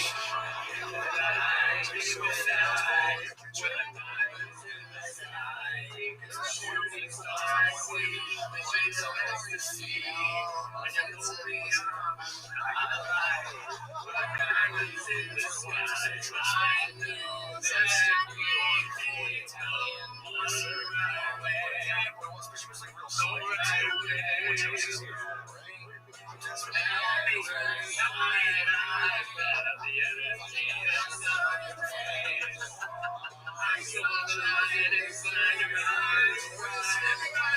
Trey Campbell. Oh, actually, he didn't get. He already had one. All right, get out of here. Get out of here. Anthony Moan, everybody. All right, your next comedian goes by the name of Michael White, everybody. Your last fucking pull of the night. Michael White. Oh, shit. Oh, we know this guy. Holy shit. Make some noise for Michael White, everybody. I was raised by a black mama, had my life. Shout out to Mama Ira. I know this is my second time on the show, but I'm still a little nervous because I'm not used to being in front of this many white people. I'm Baptist. No, because I'm usually in a place where it's just black people, Mexicans, and then me. And I don't know if y'all know this, but Wiggers don't like other Wiggers. We hate each other. We want to be the only one. One time I was at Club United chilling with my black homeboys. I see the white dude walking. I started barking. He was barking back. We were barking at each other. Kind of like when house slaves get jealous of other house slaves. Wildest stories, and then Hey, who the fuck let you in? so I would just be like, Racism is a distraction. okay. Technically, we are all black. They just point out our different pigments to make us forget that the first human is from Africa. And we all came from the same human. So that means there's only one race, the human race. Some of us just came out with a disability. Why do you think society provides us with so many privileges? Because you have to be nice to handicapped people. It's just the wildest stories. And Madness. it's been a while. Delilah would just be like very calm, like no matter what it was, everybody would be A like, true performance, if you will. I want my period. Louis we're brief for scratch. I don't know what the fuck it was, but I got inspired. I was like, oh my god, it looks like somebody tortured a small animal in my bathroom. I was just confused because I don't see race. I just see everyone as white. And the woman would be like, yeah, well, and I can't find anything. And I can't find anything. You've been on this show once before. Instant legend. I remember you make spaghetti and you sell spaghetti. You are known for this. So you're still just all three of them look like dudes from the Rice Krispies box. Yeah, I think no one wants your snaps, your crackle, or your pops here tonight, you son of a bitch. we all have hot flashes. We're having hot flashes all over. Stop it. They realize the Keebler elves are power forward, but this is... Hey, you look like Minnie Mouse's slave owner. I actually am Minnie Mouse's slave owner, so... Wait, do you make your mom spaghetti? First of all, I was selling spaghetti before Eminem did that shit, opened up that restaurant. It was 2020 when I started. His was like the end of the 21. My ex-girlfriend from Italy taught me how to make it. It's a different story. Oh, tell us about it. I already told y'all last episode, man. Go watch it. The Kurt Fox one. Okay, but how's it been going? How's the spaghetti business been going? Man, that last episode blew me up. Yeah. Everybody blowing up my DMs like, where the spaghetti coming from Canada? Where the spaghetti? I'm like, stop it. Have you been selling it? You know, actually, I've been having so much support from fans. Sending me money through cash and shit. Are you asking for it? I haven't had to sell When they hit you up, are you asking for money? Okay, I asked. You're digitally paying directly. Do you think that I could get an eighth of spaghetti? But my radio station, like I know what they are, yeah. My spaghetti is always like my file back, like when I need to, like when nobody can help me, I bet I'll go to the kitchen, you know what I'm saying? So I could be my own boss before, because I've been a hustler all my life. Before that, I was selling CDs since I was 15. You seem like it. Absolutely. When did you stop selling CDs? Whenever, like, you know, CDs became a thing where you couldn't really sell no more, people like, oh, I want to scan your code. What the fuck does that mean? You know, shit like that. That's when I went to the kitchen. You know what I'm saying? This guy comes hot Cheetos. Tell us about your living situation. What is that? Oh, it's cool, man. I'm broke in the suburbs. Yeah, what does that mean? You have a house, an apartment, roommates? I have an apartment. I got the smallest one. You live by yourself? For $840. Oh, shit. How long you been there? And it's in the suburb. Corpus Christi, you can live in the suburbs for $800. You're in Corpus Christi? Yeah. You will see, I chose to be happy. You and I, with smiles into the sky. Shooting stars, see, just to see. When you hold me on, I was lying. With diamonds in the sky, I knew that we'd come on right away. Oh, right away.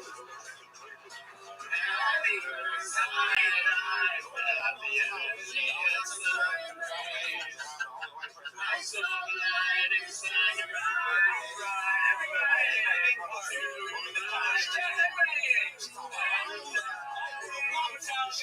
With beautiful eyes shining in the sky. Shine bright like a diamond. Shine bright like a diamond. Beautiful like diamonds in the sky. And I have shine bright like a diamond. Beautiful like diamonds in the I've been living and breathing this comedy shit, man. Right. How many spots a week? Beautiful sea, I just to be happy. You and I, with diamonds in the sky. I don't like driving out of town unless it's for some real shit like this. You know what I'm saying? Right. That makes makes sense. When you have some, what are you, a rapper or something? What's your special skill again? Yeah, I've been a performer since I was 13. I used to battle rap every Friday from 13 years old to like I was. You want to rap something here tonight? Yeah. Okay. Whatever you did last time, do something different. How about we do the second verse of that song? Okay, well, that song blowing up. Everybody's hitting right. Okay, releasing this special release of the second verse of Michael White, Corpus Christi. Don't even work here. But they're going to people's stuff. I used to work for Walmart, so no shit. Shit never worked for Walmart a day in her life. Technically, I'm a representative. Yeah, right. Now, I get to the day don't register, and you ain't got no tag. Ain't no female up there not on no yardage, where, how much in inches she's supposed to charge me. That's okay. There's where I'm gonna let her public school education come into effect. That's not my part. Supervisor has a lot of you last blood. Why treat the customer this way? A lot of you last blood. Because fuck them, that's why.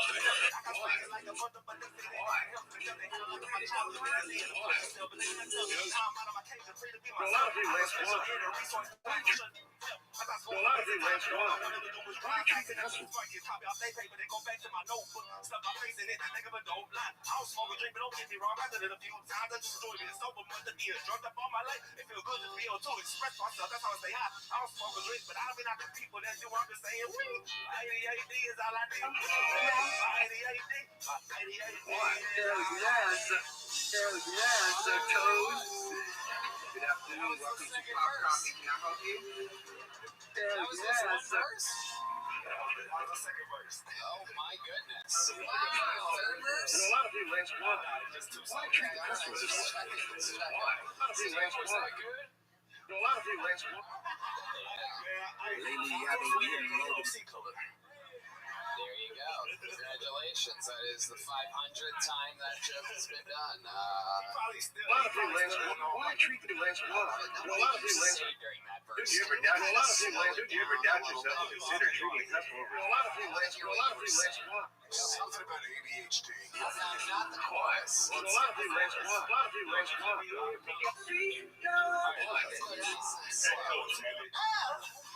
Oh, wow. The customer get off. A lot of you last to the Ritalin pill.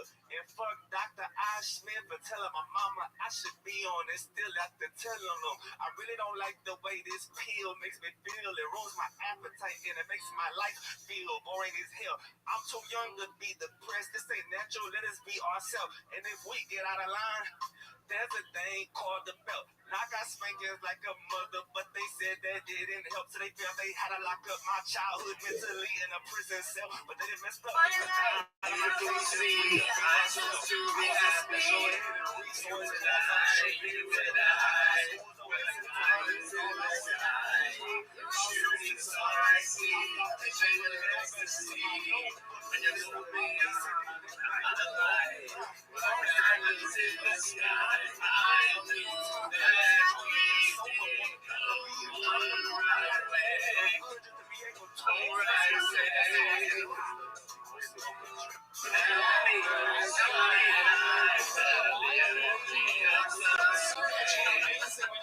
I saw the light inside your eyes. 50,000 times smarter. Tony, I heard you got digged down by a Mandingo while you were asleep, and you Oh still my didn't wake goodness, up. wait a second. I just complimented him and the guy just fucking... What the fuck is that? This is how this is. Game of Thrones for you, buddy. Here I'm trying to make a fucking star over here. I'm like, okay, one more time, a little bit slower. Guy gets half a standing ovation. He's like, you got raped by a giant black man. What the fuck is going on? What is this? This whole business, man.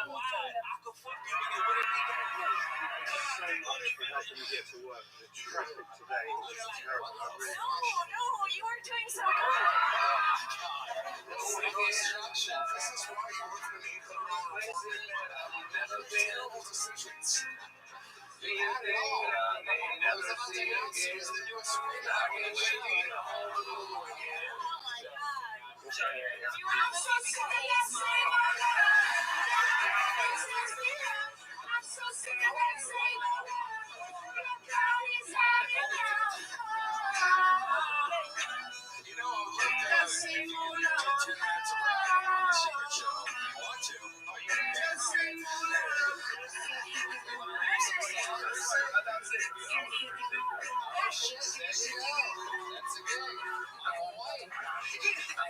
Damn. Stop. Stop that. I hope you build it up, girl. Baby, I'd give you 18 hours a day if you wanted. And baby, I say no more. We can build it for another one if you want. There's somewhere. Is he in that one? I better be. That's where he said it. Do you mind if we listen to some music at real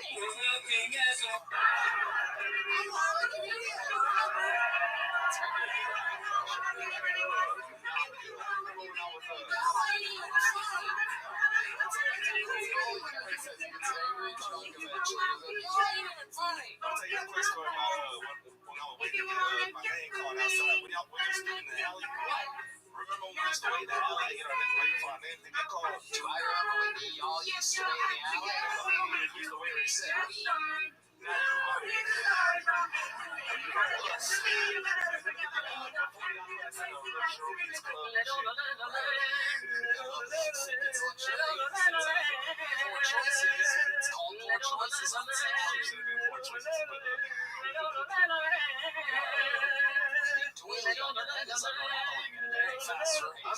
like how we're going to be playing it out.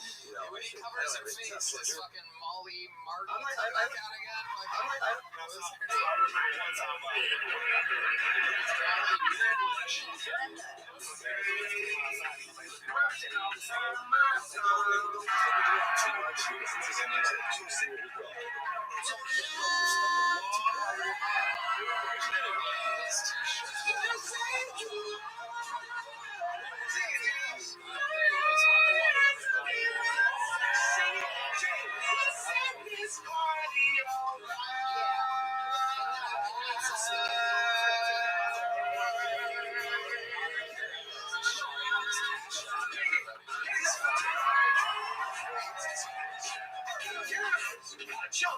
Ladies and gentlemen, this is one of those moments that all of you, everybody in the Keltoni universe is going to remember forever.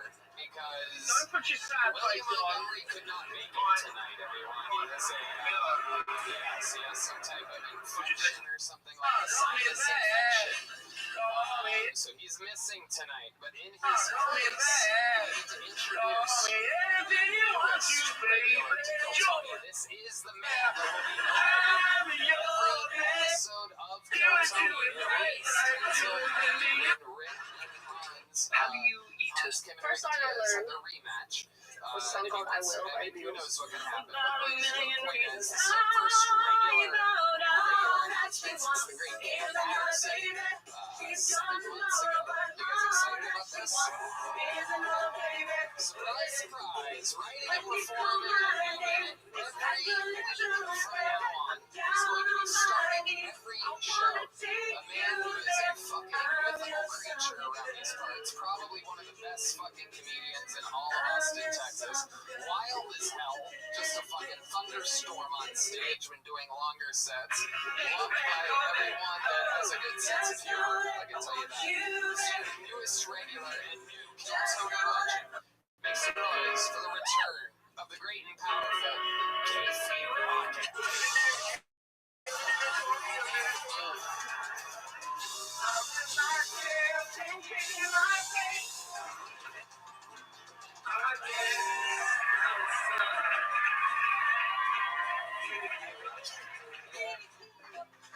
Some folks know to live the flag. Alright, man. There you go. God, I wish I was here to see this. Okay. He loves it when a good boy goes bad. Alright, hell yeah. Get real. Get lost. Yeah, I've had a lot of weird jobs in my life. I was a lobster in a grocery store tank for a summer. Great job, great benefits. All you can wear rubber bands. I gotta get out of here. I promised my fiance to watch monster truck videos really loud while she's asleep, so. Baby, wake up, please, dear.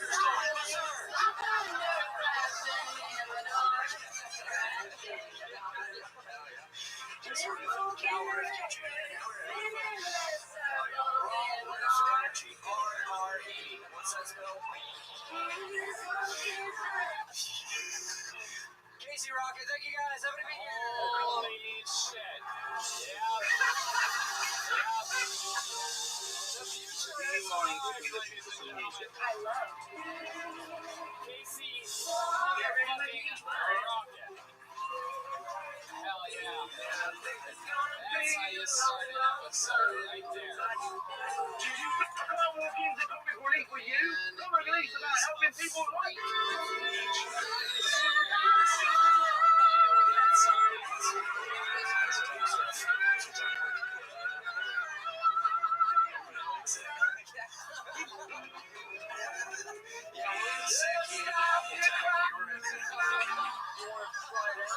everyone get up.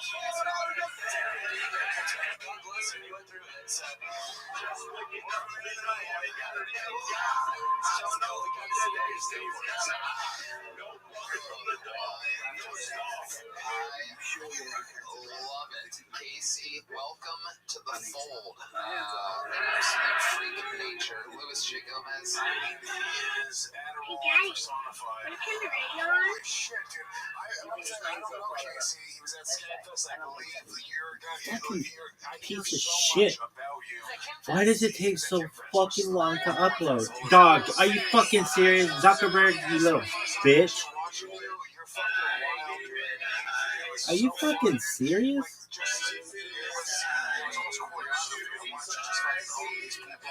Stupid fucking thing. What the hell is this song? Why? They could have more fun with that shit. In the green room here, there's two televisions that show each of the showrooms of what's going on the stage. I had Casey do a spot on my late night show, whatever it was, Wednesday or Thursday or whatever this past week.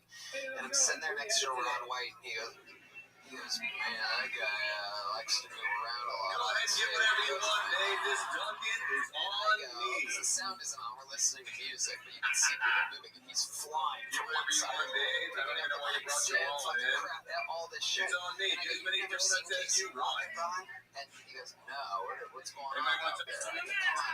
Showed him from the balcony, and in about 10 seconds, Ron was fucking choking up tobacco from 1963. Are you fucking serious? Unbelievable watching his Why did reaction. these take so fucking long? I was laughing so hard. I actually name dropped you on Rogan as my favorite comedian. It's an animated movie. It's like an animated movie. The reason I'm saying that is I got about 50 fucking texts from like my closest comedy friends in LA. They're like, fuck you, dude, you think Casey twice, you know? All my openers are like, fuck off. I was with the Casey, but you're the fucking G, you know? It's my favorite. Me and Jeff did a show at a Mexican restaurant in LA. And it was like, my type of gig. This is a great Just job. us. There's something wrong with him, but he is the future. Like, I'm not kidding. He's the best. Thank you, everyone's so nice tonight. You guys have been so nice, hell yeah.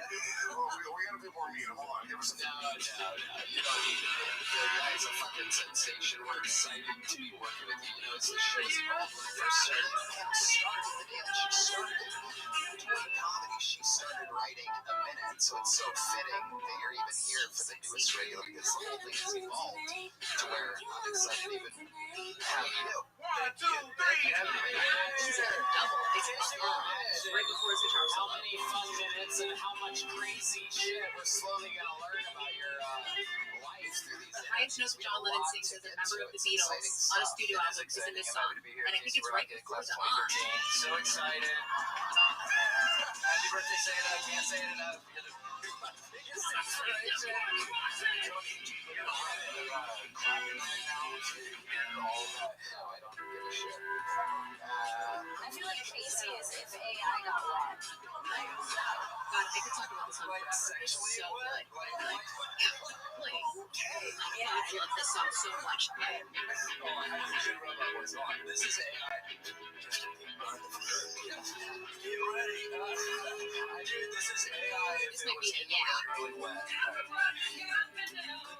I'm so horny, baby. Yeah. Okay, kind of funny. I love this song, dude. Oh yeah, That was the least robotic he's ever been. It sounds really good. It sounds And really this one good. is just like, it's I pain. love it. It's pain. So Casey, welcome to the fold. I'm very excited. How do you feel about opening? Very excited. Thank you. Wow. Yeah, this is cool. It's really fun to have me and William. We're in Utah all weekend. I get back, I get the call, walking off the Air Force One, and he calls me. He was taking us around to the game. It's pretty sweet. I get the call. Yeah. From what hurts most. I gotta take this. And William's over there choking on the Apple tag, so I was like, What? I'll help you in a minute, but this thing is pretty important. And sure enough, it's Tony. He's like, you're up. I'm like, fucking, I'll be there. And William's still on the plane, so God bless. God bless, my man. Me and William are really good friends. It is true. You guys do the road together. Dude, I are love you it. Very fucking exciting serious? stuff. So you're in, dude. It's going to be you kicking off shows for the foreseeable future. Hell yeah. No doubt about it. He's in. The future has arrived. Casey Rocket joining the fray here on Kilton. You ready to do this fucking interview? Amazing stuff. Yeah, I'm Makes ready to this rock race out fun, with my cock everybody. out, obviously. Did you guys have fun tonight? Fuck yeah. Make some noise for our guest, Luis J. Gomez. The Meaty Ogre Tour on sale now. Lewis of Skanks.com. Make some noise for the great Jeff Dye, everybody. Jeff Dye. Dude, why can't you get a Sports go to tickets sleep? going everywhere, every weekend. And her new special, No way. Childless MILF, is out now. Check it out. The original regular Kim Congdon. 10.5 years in the game, started on Kill Tony. The drawing from Ryan J. Ebelt is in. It's amazing. How about one more time for the best band in the land? Michael Gonzalez on the drums. Matt Mueling on the electric guitar. John Dees on the keys and D Madness on the bass. Let's see what Chris Rogers drew tonight. Oh, William Montgomery. He wasn't even here tonight, but there you go. William Dude, I don't Montgomery, understand why they do that. Chris That's Rogers stupid as art on fuck. social media. Guys, check out the Sunset Strip right next door. Sunset Strip, Damn, ATX.com. bitch. I love you guys. That's right, the Sunset Shit Comedy Club. Connect Mobile Health, NinjaBuses.com, Austin Security Guard Service, Yellow Rose, Red Rose, Shell Blaster, CM Smokehouse, and all of our good friends. We love you guys. Good night, everybody. Thank you.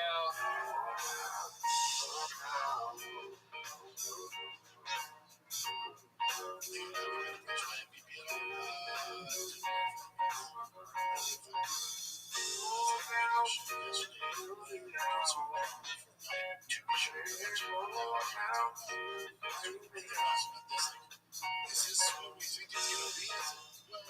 We expect it to be.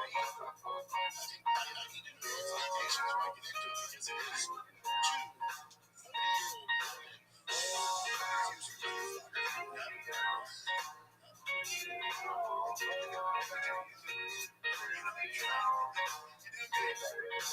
2 Yeah.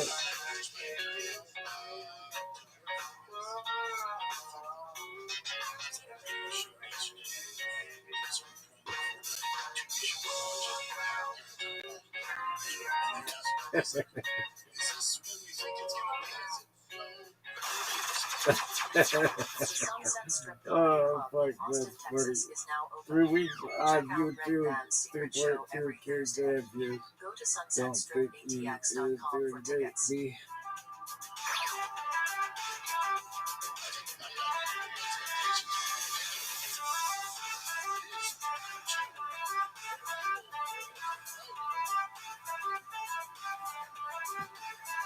For those that got shit, this is disgusting. For those that Hey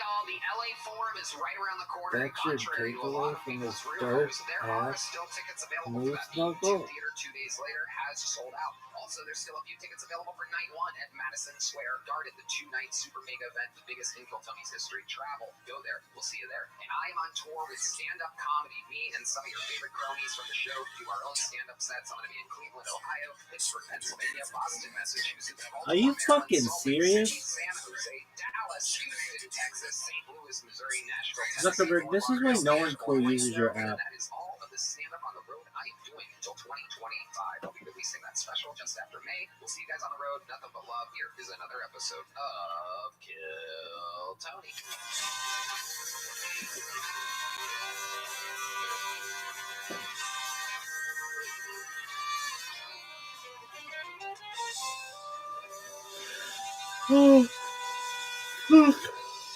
Where's athleticism? No, nobody can hang with you, dog.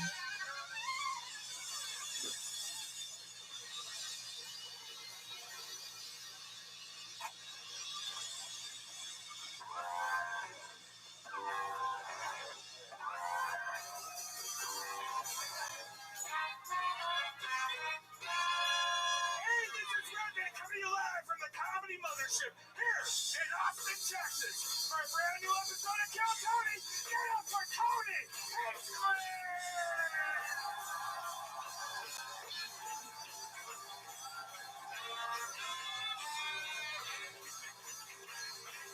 Who's ready for the best fucking night of their lives?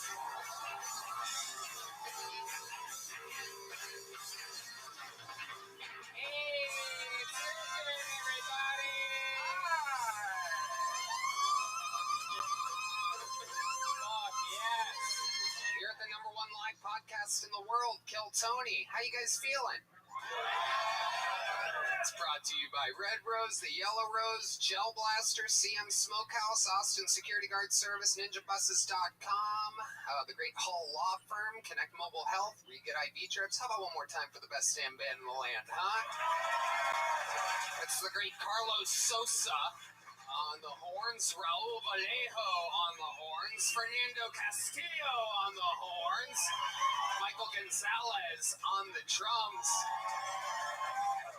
the mobile mailman Matt Mueling on the electric guitar. Please, please, John B's on the keys. And hear no evil, see no evil, D Madness on the motherfucking bass guitar. The one and the only. Here's a little bit more from the amazing sponsors that made tonight's episode available for you here right now.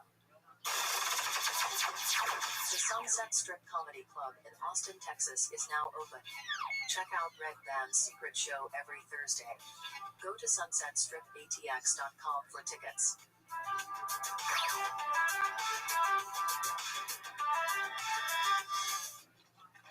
Hey y'all, this podcast is brought to you by ExpressVPN. Check it out. I don't know how to tell you this, but the economy is in shambles, and there has never been a better time to save money and cut back on expenses. For example, I used to spend over $100 a month on streaming services, Netflix, Disney Plus, Prime, you name it. But since I started using ExpressVPN, I've been able to cut back and save so much money every month. If you want to get way more shows and save money, go to expressvpn.com/killtony. Don't forget to use our link so that you can get 3 extra months free. That's expressvpn.com/killtony. expressvpn.com/killtony to learn more. You guys all ready to start tonight's episode or what? Every single week, I present one of the funniest comedians in the world to be on this show. I'm excited about this one. You know, when it's somebody's first time on the show, I always have them with other people, kind of get them acclimated to the flow of everything. This is one of the funniest and smartest and coolest stand-up comedians out of New York. Amazing stuff coming from him. Specials out. Bunch of great stuff. You guys are going to absolutely love him. His first time rolling solo on Kill Tony. Make some noise for the great and powerful Joe List, everybody. Yeah. You can do better than that. Make some fucking noise for Joe List. There you go.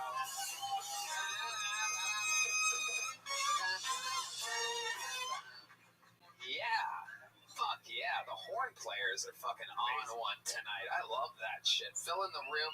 Joe List, how we doing? I'm doing great. I've actually been on the show before. No, I know. But you were on with Sugar Sean O'Malley. Yeah. Oh, okay. Sorry. Yeah, I was saying when I have people on for their first time, I have them on with other people to acclimate them so that they understand the flow of everything. And now you're here. I misunderstood. I thought you forgot about me. I almost killed myself back there. Nope. I told the guy, I'm like, I'm not going out. He forgot about me. My son. I blew it. Joe, tell us what you got going on. What do you want people to go see? Where's it at? Big show, May 2nd, Los Angeles, Regent Theater. Fly in, come out, go see. I'm up against Burr, that crazy show. Bill Burr, Maniscalco, Nate Bargatze, they're all at Hollywood Bowl at the same time. And my show's on Skid Row, so I'm a little nervous. On May 2nd. I might bring in homeless people if no one comes, so please. Unbelievable. You're also 1 week before we do a fucking arena in Los Angeles, the LA Forum, May 10th. A little fun fact for you. The return to Los Angeles where it all started. So very exciting. We're going to your hometown, beautiful Madison Square Garden, doing 2 nights, August 9th and 10th. Fuck yeah, it's a nice room. I've done it before. I opened for somebody. I didn't sell it out, obviously. It's fun. It's a good room. Legendary. We're very Ali played there. That is true. And Roddy Piper. Yes. They fought each other. They actually did. Actually, no, that was a separate thing, but they did. They did something. It wasn't at MSG. I think that was in the Philippines or the Forum or something. It doesn't matter. Who gives a fuck? Point is, you know how the show works, Joe. You guys know how the show works? Over 200 people signed up to be in this bucket. We'll let that one be the first bucket pull since fucking the wind blew it out. We're going to go grab them from a bar across the street. If I pull their name out, they get 60 seconds uninterrupted. Other times I've been near the sound of a kitten. That means they have to wrap it up there, else they bring out the angry West Hollywood bear. And then that means they have to wrap it up immediately after that. Doesn't really apply for our regulars. We kind of let them do whatever they kind of want, and the rest is history. You guys ready to start tonight's show? Well, you guys are in for a very, very, very, very, very special treat. Last week, we announced that Hans Kim, who's opened shows for almost 3 years continuously for us, is taking a hiatus until May when he battles Rick Diaz in the rematch at the LA Forum for regular ships. Since Rick Diaz didn't have to write and perform a new minute every week, until then we found it unfair that Hans Kim would have to. So, last week we announced a brand new regular for the first time since Cam Patterson, a new regular who's going to start every show from now on.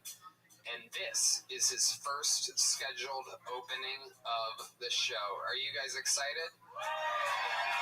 Make some noise for the present and the future. It's the one and only Casey Rocket.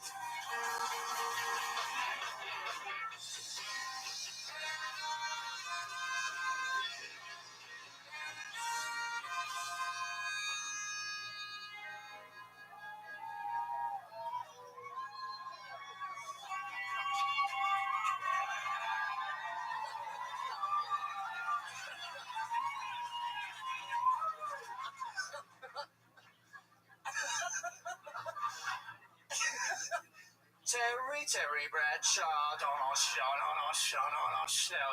Is this your hero? Pass that around. We're having fun. All right. Sorry I'm late, guys. I drank a bottle of Robitussin last night and I got stuck in Jumanji again, so it hasn't been the best summer. Ain't no fuss when you're on the tuss. All right. Folks, researchers say there's 2 types of people in this world.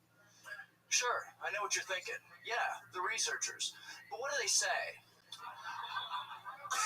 They say there's 2 types of people in this world. The men who go to war and the women who love them.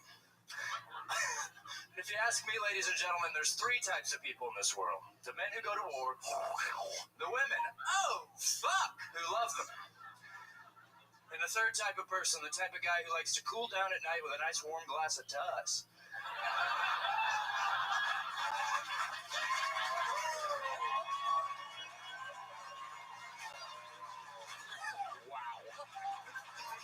Making it look extremely easy, getting the show started, a brand new minute from the great and powerful Casey Rocket with a special Terry Bradshaw Tuss remix of a set here. Yeah, there was a long pause at the beginning, and I was like, do I go through with the Terry Bradshaw? Because I wasn't sure if it was a pro Bradshaw room.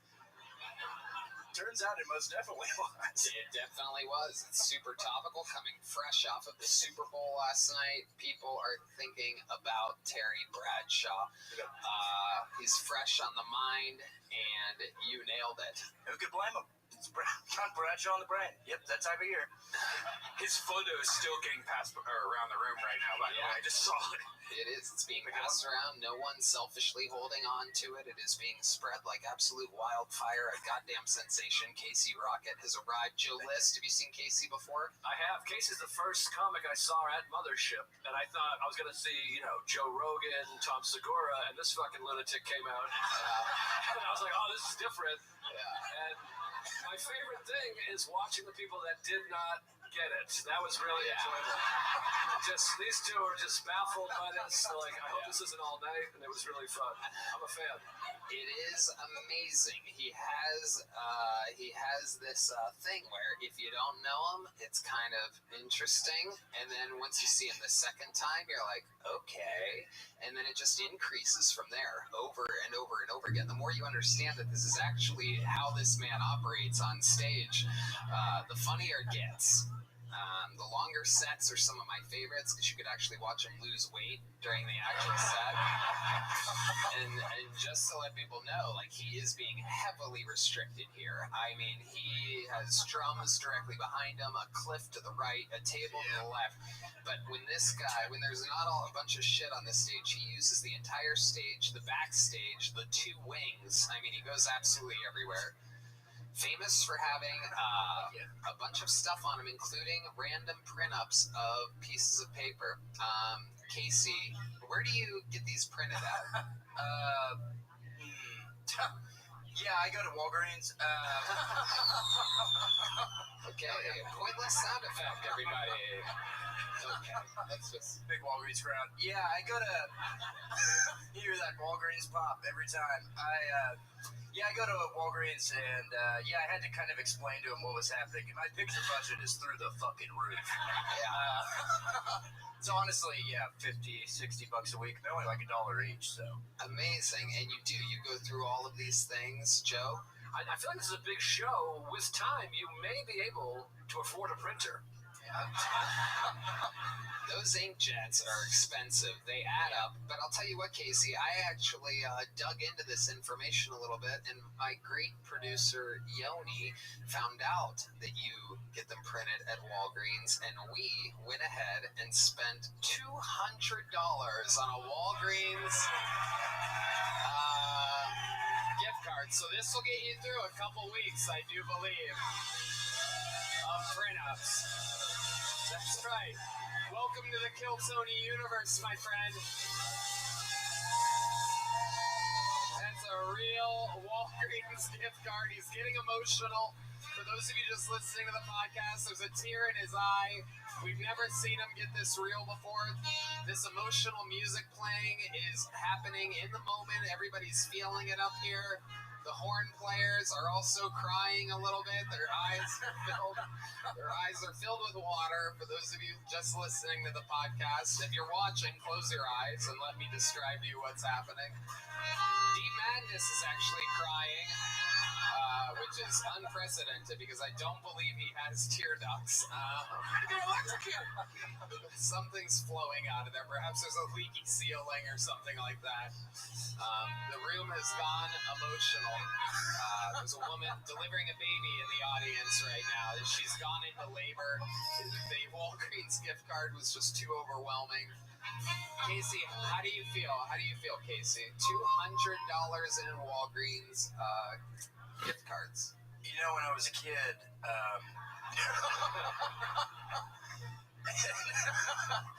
my dad said, Teddy Boy LaCroix, what do you...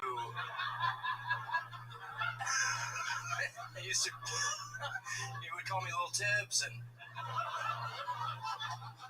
But he loved me in his own way, and he said, what do you want when you grow up? And I said, $200 to Walgreens.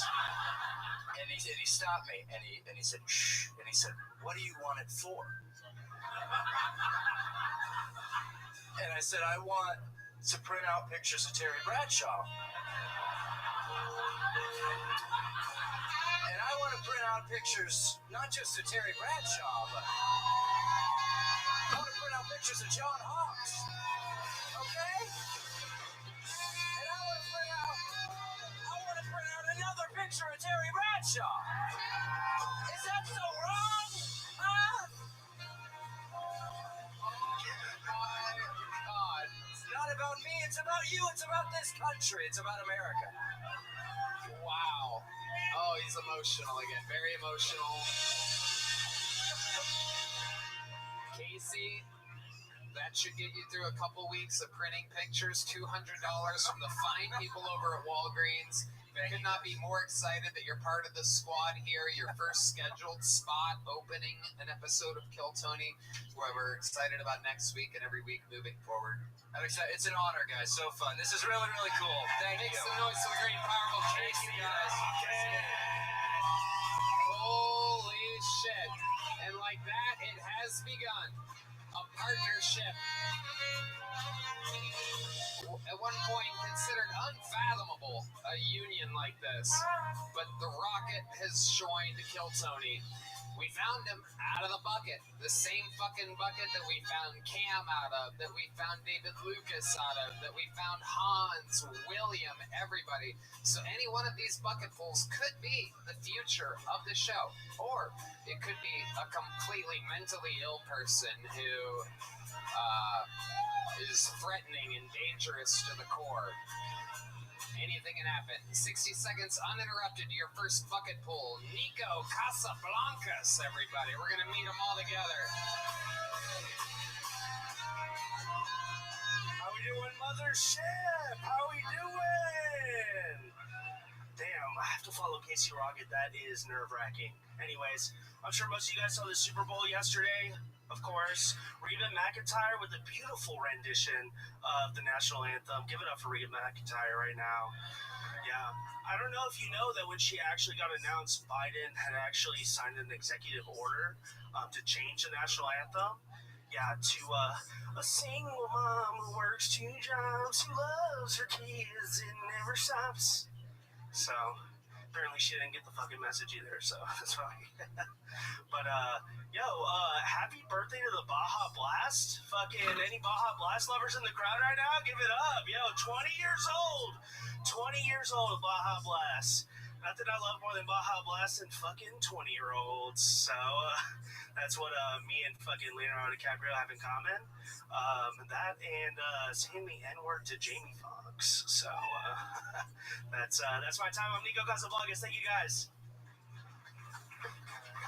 Boo! I knew the second he said, following Casey Rocket, oh boy, what a predicament. He could have gone up after anything and that would have happened. Absolutely anything. Dude, I love Casey Rocket. No one asked you. We know. We love Casey Rocket, and that's why he's on the show regularly, and that's why this is your one time ever, probably ever in the history. You spent most of your time saying give it up for things. We got Reba McEntire was about 10 seconds of your set, and then one guy, and God only knows what drug this man is on. The one guy in the very middle of the room loved it. It was complete silence, other than one guy deep right there in the darkness. Like, I have it kind of spotted, but it's a very dark patch right there. And then you spent the next 15 seconds making noise for Baja Blast. Give it up for Baja Blast. So between Reba and Baja Blast, the audience made about 25 seconds worth of noise for those two things combined. In which then you segued into it's 20 years old. Yeah, it's 20 years old this year. You said that you like fucking 20-year-olds, which has nothing to do with Baja Blast. It's 20 years old. I fucked a Baja Blast yesterday. You fucked a Baja Blast? Yeah, I put it on my... Well, I didn't put that part on my TikTok, but... Oh my god. And then what was the final thing? You almost said something compelling. You say the N-word to what? Jamie Foxx. Me and Leonardo DiCaprio had that in common. We like saying the N-word to Jamie Foxx. Django Unchained joke. Right. No better time than, Django Unchained came out about half a Baja Blast ago. So, that's, not quite that in the universe, but I guess it's kind of a reach. Joe List, what do you think about this fat magician? Well, my mom just told me I was fat, too, so thanks. Thank you for that. Everything you say sucks. Well, like I said, my favorite part of Casey is all the people that didn't get it, and way more people didn't get you, so that was fun. Yeah, if you like people not getting it, this is basically Dave Chappelle right now. It's the reverse. Absolutely, people just absolutely awestruck at what you prepared. How long have you been doing stand-up? A little under 2 years. Wow, yeah. Really? You work hard at it? You do like a few spots a week or something? Are you really lazy? You have a terrible work ethic? I've been doing it consistently every week, at least 4 mics a week for the past 6 months. Okay. So you really started going hard 6 months ago. How's it going for you out there? Is that your best minute? No, I actually just made both of those jokes up today.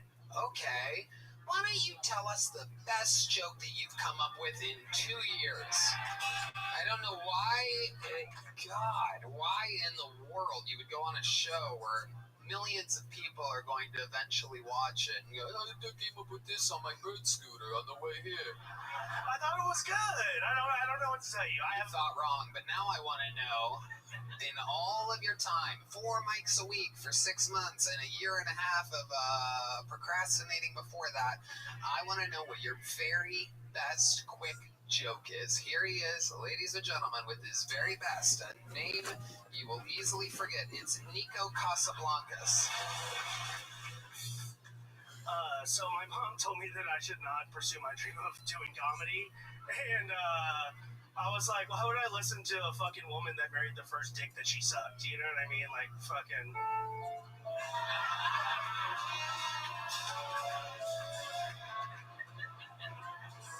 Your mom sounds wise beyond her years, frankly.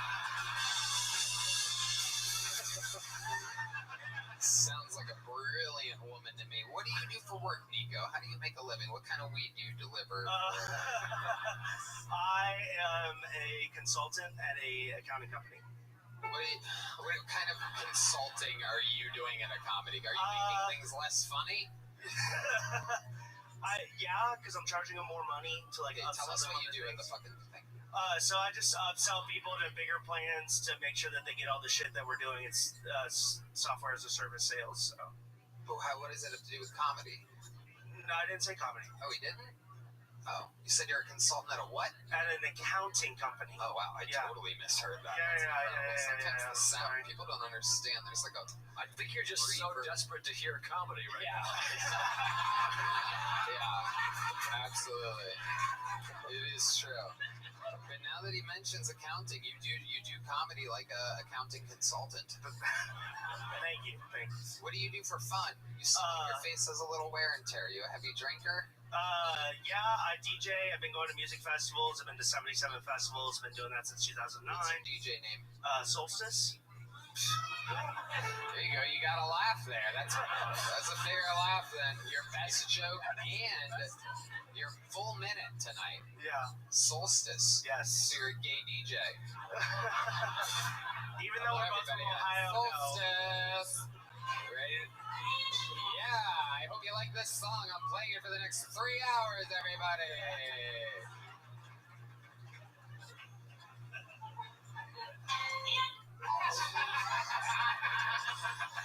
Why Solstice? Equinox was just too much. You were gonna go with Equinox? I wanted something that embraced the themes of two different opposing things. So I thought summer and winter would be good. I wanted to get deep in it because I have a passion for music. So What about Funny and You? Something like.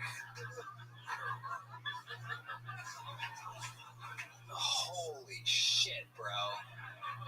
What are some of the songs that you play? What do? You have your own music? Techno, You have your EDM. own style? No, nothing up right So now. you just play other people's music? Yes. Right. Yes. Okay. And what's the most magical night you've had? 77 festivals, a lot under your belt, a lot of slightly above your belt as well, as you are. Your mother is correct. You are getting fat, and you shouldn't do comedy. Fuck. What's the most amazing time? 77 music festivals. Probably the first time I did the best acid that I'd ever had, and it was at Electric Forest. And I felt like I was in touch with the trees, and the molecules were coming in my body and stuff like that. And I felt like I was really. I feel bad for the trees on that one. Oh my god, this guy's one of us. Would have been funnier to actually pull a tree out of the bucket tonight and have it perform. Nico, congratulations. You're leaving here with a very small joke book via the great Bonsai. Real handmade Texas leather. There goes Nico. Not much to him, folks. That's what happens. This ain't easy. Comedy's not easy. Only about fucking a small percentage of people are funny. Hey y'all, this podcast is brought to you by ExpressVPN. Check it out. I don't know how to tell you this, but the economy is in shambles, and there has never been a better time to save money and cut back on expenses. For example, I used to spend over $100 a month on streaming services, Netflix, Disney Plus, Prime, you name it. But since I started using ExpressVPN, I've been able to cut back and save so much money every month. Red Man? See, all these streaming services like Netflix actually have thousands of more shows than you think. You just don't see them all because they give you different shows depending on your country. So what you see on Netflix here is completely different to what someone in Italy or South Korea sees. But using the ExpressVPN app, I can change my online location. It has over 90 countries to choose from, so every time I run out of stuff to watch, I just switch my ExpressVPN over to another country to unlock new shows. And on top of that, I can even use some ExpressVPN great deals to get discounts. Some services cost less in other countries. For example, if you buy Netflix from Argentina, it costs a fraction of the price. At less than $7 a month, ExpressVPN pays for itself and so much more. Because we're traveling so much, I use ExpressVPN to make sure I'm staying current with all my shows, and I feel safer knowing that my data is protected. It's a no-brainer. So if you want to get way more shows and save money, go to expressvpn.com/KillTony. Don't forget to use our link so that you can get 3 extra months free. That's expressvpn.com/KillTony. expressvpn.com/KillTony to learn more. Hey everyone, this podcast is brought to you by Game Time. I'll be honest with y'all, I tried buying concert tickets last week and was appalled at the ticket buying experience. I couldn't tell if the seats were good, so I took a gamble, and guess what? The seats sucked. You shouldn't have to worry when you buy tickets to your next big event. Game Time is the fast and easy way to buy tickets for all the sports, music, comedy, and theater events near you. With killer last-minute deals, all-in prices, views from your seat, and their best price guarantee, Game Time takes the guesswork out of buying tickets. Red Man. I'm looking at the app right now. I got Neil Young, the Pixies, New Kids on the Block. It's awesome. I love Game Time, Tony. From last-minute tickets to flash deals and zone deals, I feel like I'm in great hands whenever I'm buying tickets. I personally love that you can view all the seats in the venue so you know exactly what you're getting. Damn right. Game Time is the only ticketing app that gives you complete peace of mind with your purchase. All-in prices show your total up front, so you know you're getting a great deal before you check out. Buy tickets in seconds with 2 taps. They're obsessed with finding ways to help you save money on tickets. Game Time has the deals on tickets right up to the start of the event, and even an hour after it starts. It's the place to find last-minute seats, and the Game Time guarantee means that you'll always get the best price. If you find tickets in the same section a row for less, Game Time will credit you 110% of the difference. Take the guesswork out of buying tickets with Game Time. Download the Game Time app, create an account, and use code KillTony for $20 off your first purchase. Terms apply. Again, create an account and redeem code KILLTONY for $20 off, that's why. Download Game Time today. Last minute tickets, lowest price, guaranteed. Make some noise for your next bucket pull. Brendan Higgins, everybody. Here we go. Anything can happen. Give it up for Brendan Higgins, Dan. Come on. Hey, thank you for having me, team. I'm in from out of town. I'm a Mets fan, as you can probably tell. When I bought this hat, I thought I was going to be a backwards hat guy. A lot of my heroes are backwards hat guys. Mike Piazza, Bonnie, Turtle from Entourage. I realize it's a very specific kind of white boy who can pull off the backwards hat. Forwards, I look relatively stable, right? You know, maybe I get a girlfriend, maybe I'm married, maybe I have kids, maybe they love me, right? It's all on the table. Hat goes backwards, my ass is divorced, you know? No custody, kids are asking to use their mom's last name. It's looking ugly. I feel like I look backwards like I'm trying to command respect that's just not getting commanded, you know? Like, I look like a bouncer who gets his ass beat every night, you know? Freak over at my bar, just bring 2 knuckle sandwiches, you know? I look like a youth pastor who got fired for offering to buy the kids cigarettes. They didn't even take me up on it, you know? They were waiting for my ass to slip. It was ugly. I look like I always have a cracked iPhone screen, you know what I mean? Like, even when I get a new iPhone, they don't give it to me. They throw it down a flight of stairs, tell me to go get it, you know? The one thing everybody tells me over and over with the backwards hat.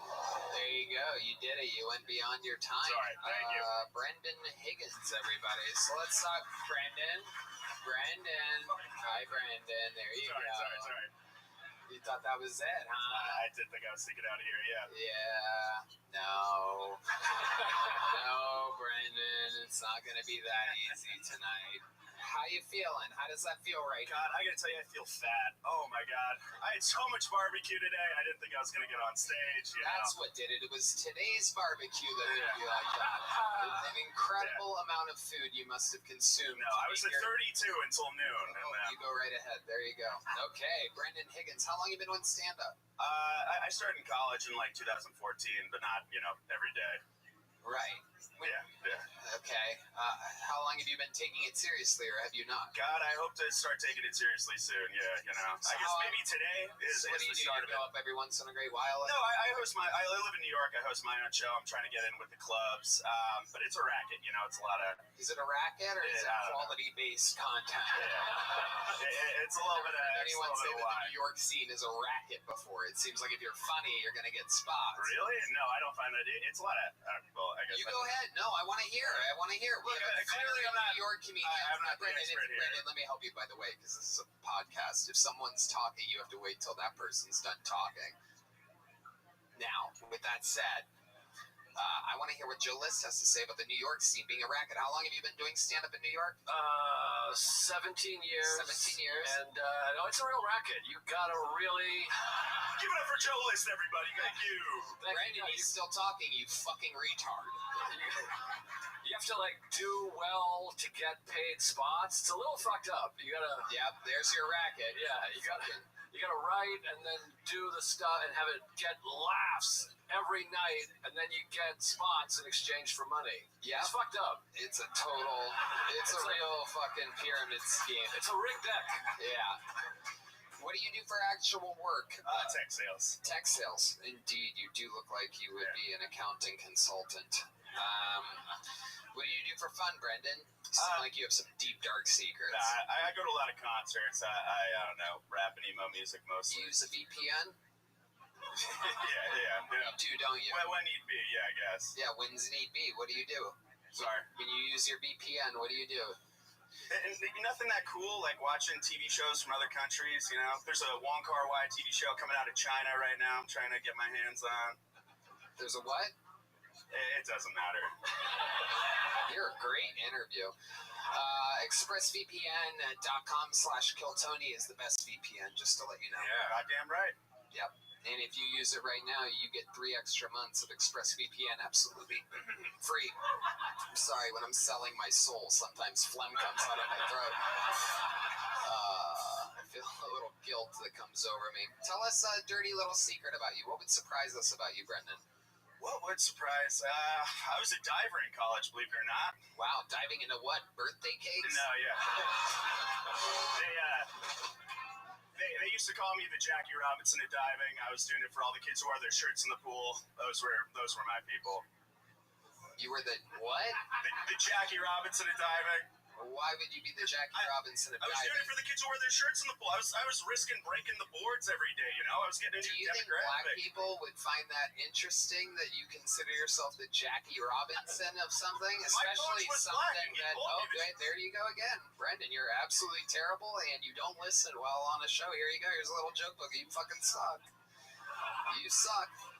There you go. Put the mic in the mic stand. You're done. You're uninterviewable. I tried to help you. I literally coached you through it. Jackie, Stop talking when other people are talking. It's impossible. You guys having fun out there? Here we go. Let's see what happens next. Your next bucket pull goes by the name of Eric Jordan, everybody. Eric Jordan. Here we go. 60 seconds from Eric Jordan. Hey, I just moved here from California. Please don't keep my car, though. I'm not woke. None of that bullshit. I promise. I moved here because the governor there is fucking a terrible person, and he doesn't stand for anything. So I moved to Texas because the governor does stand for something. He just can't fucking physically stand. That's the sad part. But anyway, so at my job about a year and a half ago, I almost got fired for giving a kid a haircut in class because I'm a teacher. Apparently, it's illegal to groom a child. I had no idea. So that was news to me. So since I moved to Texas, I've been taking like 3 shits a day. I have no idea why. I guess it's P. Terry's. I don't know, because there's no P. Terry's in California, so that might be it. Every time I take a shit, I know it's pretty graphic. Every time I take a shit, it's just explosive. It's explosive. It looks like July 5th on Cesar Chavez Boulevard or MLK. That's it. Wow, this is a fucking tough one here tonight. Oh my God, Eric Jordan with straight boos from the audience. Clearly very inspired by closer, inspired by the Great Red Band over here. When you're not laughing at an "I shit so much" joke, you know that there's no effort behind it whatsoever. Peter. My goodness, just shitting on Peter. Are you really a teacher? Yeah, I am. Okay, what do you teach? It's actually an engineering class at a vocational school. All right. 9th grade. Okay. All right. How old are you? I'll be 41 in April. 41. When did you start stand-up comedy? It's my first time. There you go. Thank God for that. You popped my comedic cherry. I made sure that you popped my comedic cherry. Okay.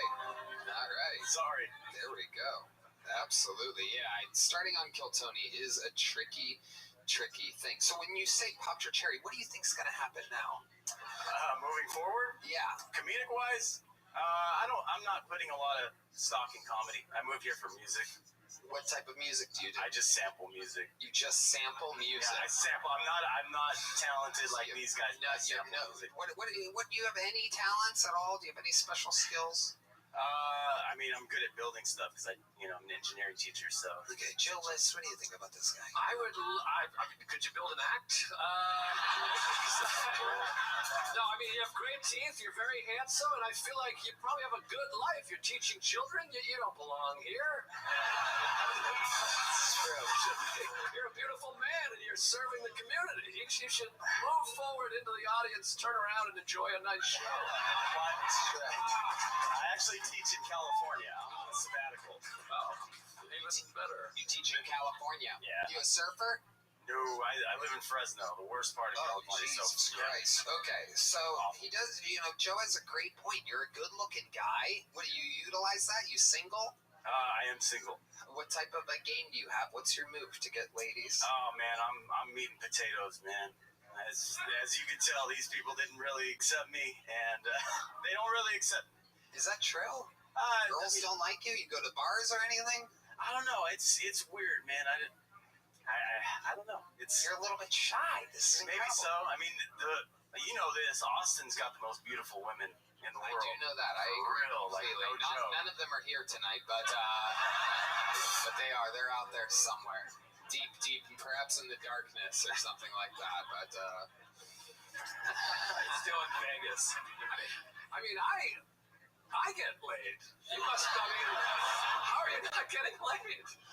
Explain to us what goes wrong. Look, you want to mimic a date? Let's pretend like we're on a date. Let's do it. Pretend like I'm a hot chick. Okay. Okay, here we go. I'm just a hot chick. Just got my hair cut super short because I just got out of a really bad relationship. Oh, hi, how are you? Hey, I'm good. How are you? Good. What's your name? Eric. What's your name? I'm Tanya. Tanya. Ooh, Yeah. I like Tanya. Man, you're a really good looking guy. What do you do? I'm a teacher. You want to get out of here? Yeah, I can teach you a few things. Whoa, look at that. All right, let's get an actual girl up here to see how he buckles under the pressure. How long have you been in Austin? About a month and a half. Month and a half. Mhm. And you have no game whatsoever. You haven't hooked up with a chick. I did. You I did. have, Tell yes. us what happened there. How did you find her out? On Bumble. It was on Bumble, yeah. That's the one where, what, the chick decides or something? Yeah, they have to initiate the contact. Right, okay, so someone initiated contact with you. What did she say? She was really pushy. She was really pushy. In what way? You could tell she was more like, she wants a relationship, and I'm not here for a relationship. Okay. Sorry, So what happened? You guys go on a date? Actually, she just came to my place. It happened, and then yada, yada, yada. It doesn't sound Never like saw her she was again. into a relationship. It pretty much sounds like she wanted to get fucked. Well, she did, but she wanted more than that. How do you know? What did she say? You're laying there in bed, you just busted it up. Where'd you come at? In a condom, or what'd you do? Hers or yours? You came on your own stomach? No, not on mine, on hers. Hey, it could happen. Yeah, of course it could happen. If you're on bottom position and they have to get up quick, sometimes you have to just fucking blow it where it lies. Yeah, absolutely. You have to play it as it lies. You know what I mean? You just have to go with it. It's fucking Happy Gilmore style. Absolutely. Rule 22A says play it as it lies. You have to shoot your load. I mean, no point in getting the fucking comforter and sheets all fucked up, right? Take the load, grab a fucking side towel, right? Paper towel. If you seem like you'd have some P. Terry's napkins next to them. Loaded with those. Yeah, whatever you got, whatever it takes. Perhaps a joke book you could wipe it up with. That's empty, nice clean pages there. I love it. So you blew on her stomach, and then you got a towel or something, right? I let her go to my shower. You let her. She went straight to the shower. Yeah, I was. Okay. That's icky, man. I don't want to do that. Well, you gotta wipe first. You just add water. What's icky? It's your cum. Yeah. It's not some other dude's cum you would wipe up or something. That would be kind of creepy, but it's yours. It was in your balls. That's true. That is very true. You consider it icky? Well, I don't want to touch it. You don't want to touch your own cum? It smells like first aid. Your cum smells like first aid? Aid? First AIDS. No, not AIDS. I knew where well, you knew I was going to say that. You've been watching you for a while. Watching the show for a long time. I popped your cherry. That's true. I knew you were going to say first dates. I shouldn't have said it, you son of a bitch. It's got the word aid in it. All you had to do was add an S, you quick-ass motherfucker. Did you watch the Super Bowl on Nickelodeon? No, I didn't like to. I don't get it. Why would he watch it on Nickelodeon? They had the Super Bowl on Nickelodeon, but it was all slime and SpongeBob. They like put it on a lot of top graphics. Yeah, like icky. icky, right? Oh, it's icky. See, it's icky. Right, the reach was for icky on that one. Okay. Okay. Wow. Most interesting thing, Joe Lib, what do you think about? I just think that your cum smells like first aid is way funnier than anything in that notebook. Yes. If you came out with cum smells like first aid, I don't even know what that means, but I'm like, I'm listening. Yeah. Yeah. Yeah. Okay. Yeah. There's hope for you. That just gave me a new hope. Maybe this is 100% still not your calling, but 41 years of life. It doesn't have to be funny, but just tell us something that makes you different than everybody else. Something that happened to you, or perhaps how you were raised, or some fun fact about your life. Well, I talked about I came out here for music, and I sample music, and you and I, we kind of grew up in the same era. So, I know, hey, I'm a big fan. I know you're a little younger than me. What are you getting at? Let's go.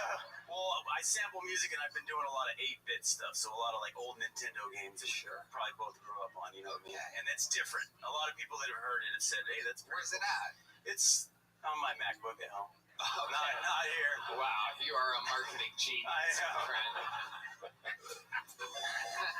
There it is. 3 little joke books in a row. It's a fairy tale. This is like a kid's book right now. 3 little joke books. 3 little joke books. I have a friend that's visiting. He's writing a children's book. Make some noise for my friend Willie Hunter up there, visiting from LA.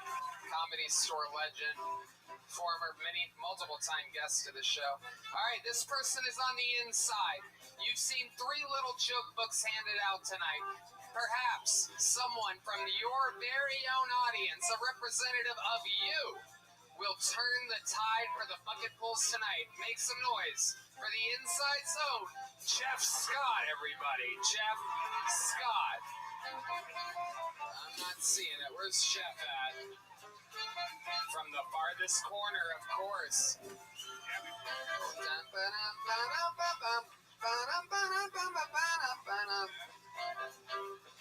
Madison Square Garden, the Forum, so much fun stuff happening. Of course, huge announcements at the ends of those shows, as always with our big shows, where we always announce where we're going next. The people in Europe might be excited at an announcement. The people the next name, here's the audience's own one of you. It's Jeff Scott. All right, growing up, I would only watch lesbian porn. I didn't want to see another man's dick. I thought that would, give me the gay. And when I was younger, having the gay was a sin. But you see, porn, well, that's where I learned all my sex moves from. So until I was like 24, I was just out here scissoring bitches.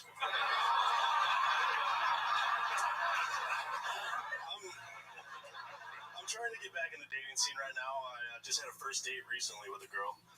I took her to a pet store after lunch. I figured we could look at the puppies. And while we were there, she kept telling me how much she loved reptiles. I thought it was going great. But as soon as I get back to my house and I finally get my pants off, she gets all mad at me. And I was like, what? Earlier you said you loved turtles. I really am trying to focus on my stand-up career right now, but I don't have any social media, no Instagram, Snapchat, nothing like that. In fact, right now, the only social media I have is Jerkmate. I don't know if it's on my career or not, but the chicks keep laughing. Seriously, though, if I would have known there was going to be this many hot chicks here, I would have put a sock in my pants or something. My problem is I'm all balls. But, they say 1 in 50 men do have a micro penis. My question is, which president was it? No way it was Obama. Michelle's not putting up with that. Keep going. I want to hear the end of it. Clinton, Kennedy, they're all for obvious reasons. But personally, I kind of think it was Lincoln, dude. Because what type of cuckold shit was that? We had such a good thing going. Very good. Thanks, buddy. Jeff Scott. Straight out of the audience. I love it. Let's get into it. How long have you been doing stand-up? About a year now. About a year. Where at? Chicago. I love it. Chicago. Very good place for comedy. What do you do for work? I build swimming pools. You build swimming pools in Chicago? In Chicago, yes, sir. Fuck yeah. You like swimming 2 months out of the year. Exactly. Jeff Scott. That's why I'm here. Yes. I love it. So, very interesting, Jeff. Lesbian porn, turtles, Jerkmate, all the way through. I love the Lincoln joke. It was great. Joe List, what do you think about this guy? Yeah, that was fantastic. I mean, straight out of the audience, you killed, you make your own sweatshirts. It was really... I mean, what can't he do? You are in the audience tonight. You're a fan of the show. You came here with people. How did you end up here? You bought a I came with my girlfriend. I've been in standby for like the last 6 weeks. Since you stopped doing the HEB, standby tickets. Right, so you've been like waiting in line. First, yeah, every day. Every month. Really? What time do you get here? This is an interesting thing. I've heard rumors about this. About like people, how long people wait. I don't want to give it away. I get here at noon. Okay, yeah, you're afraid people show up at 11:30 now. I don't want to give it away. I see what's going on. So you get here at noon, do you bring like a chair or something? Yeah, I get here early so I get the parking spot right next to it. And I bring a chair and just kick it all day. Fucking cool, man. And you've been signing up every week? Every week, yeah. Sundays. And then you finally got pulled? Finally, yeah. How many's it been? How many weeks? Since you've been back from HEB, so 6 is it? Yeah, 6 weeks. That sounds about right. Amazing stuff. I love it. Tell us more about you. Oh, well, actually, I knew I was going to get picked tonight, so I was standing in line and a bird pooped on me. Really? And everyone, I didn't know, I was mad, but everyone in line was like, "That's good luck, you're getting on tonight." And I can't believe I got on tonight. That's crazy. Fucking incredible. I was gonna say, how the fuck did you know that you were getting on tonight? Everybody always has conspiracy theories. I'm very excited to find out. Right there, you can't see it. My girlfriend did a good job cleaning it up. Hell yeah. Wow. Absolutely. Incredible. Hell yeah. She fell in love with your scissoring abilities? Yeah, that's how I won her over, yeah. She's right out there. Yep. No, I know. I get it. I know. You can hear it, yeah. I know how the architecture of the building is. It's definitely out there somewhere. I love it. So, how old are you? 31. 31. What have you been doing with your life up until this point? You've been building swimming pools? Building swimming pools, love it. Plumbing, electrician, all the fun stuff. Look at you, a man of many talents. How long have you been with your girl? 13 years. Wow.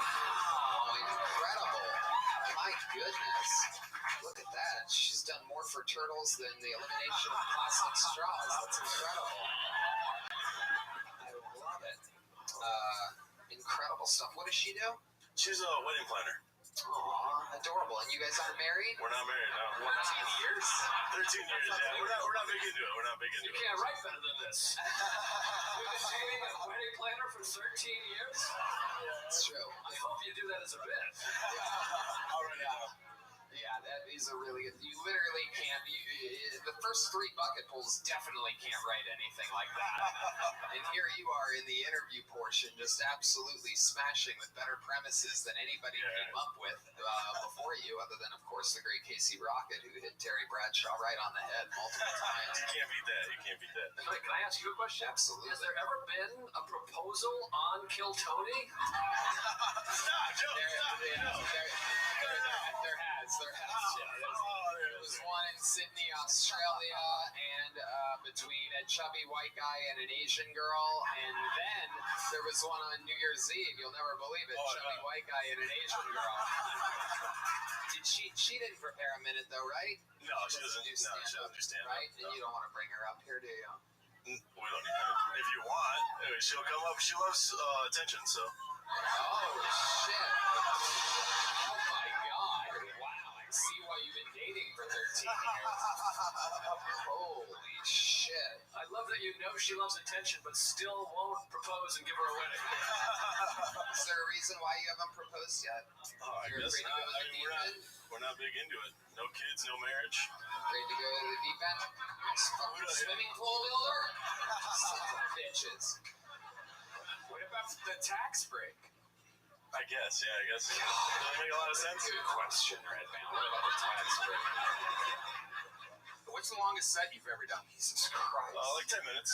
10, 15. I would love to have you for do a 5-minute set on the Secret Show. There you go. Amazing, heck yeah. Secret Show. And guess what, my friend? 6 weeks in the making, the first big joke book of the night. Jeff Scott, everybody. He's Jeff Scott Jokes on Twitter or Instagram or one of the two. Jeff Scott, famously the name of a 30-year Comedy Store piano player legend who passed away during the global pandemic. One of the reasons why so many people left the Comedy Store and LA. He was really the guy that was a staple there. So his spirit lives on in new comedian Jeff Scott. One more time for your own Jeff Scott, everybody. Hello. This podcast is brought to you by ZipRecruiter. Look, people, daylight savings time is upon us. And you may be asking yourselves, what's the point? I'll tell you. To give us more daylight from March through November, by setting our clocks forward, it may feel like there are more hours in the day, but if you're hiring, it doesn't necessarily help you find qualified candidates for your roles any sooner. There's only one way to do that. ZipRecruiter. And right now, you can try it for free at ZipRecruiter.com/KillTony. Redman. I love ZipRecruiter, Tony, and I tell you that at least 3 times per week, completely unprompted, I love that ZipRecruiter works around the clock to find qualified candidates for you. Once you post your job at ZipRecruiter, they send it to 100+ job sites so you reach more of the right people, and hiring the right people is so important. Isn't that true? Isn't it fun working with people that are great at what they do? That's right. Red Band ZipRecruiter's smart technology also scans thousands of resumes to identify people whose skills and experience match your job. So spring forward with a new hiring partner, ZipRecruiter, and find top talent sooner. See why 4 out of 5 employers who post on ZipRecruiter get a quality candidate within the first day. Just go to this exclusive web address to try ZipRecruiter for free. ZipRecruiter.com/KillTony. Once again, that's ZipRecruiter.com/KillTony. ZipRecruiter, the smartest way to hire. And now the momentum shall flow as we switch to one of our esteemed, brilliant, unbelievable regulars. Ladies and gentlemen, I present to you a fucking phenom. You know him. You love him. He's an international superstar. Kill Tony's own Cam Patterson, everybody.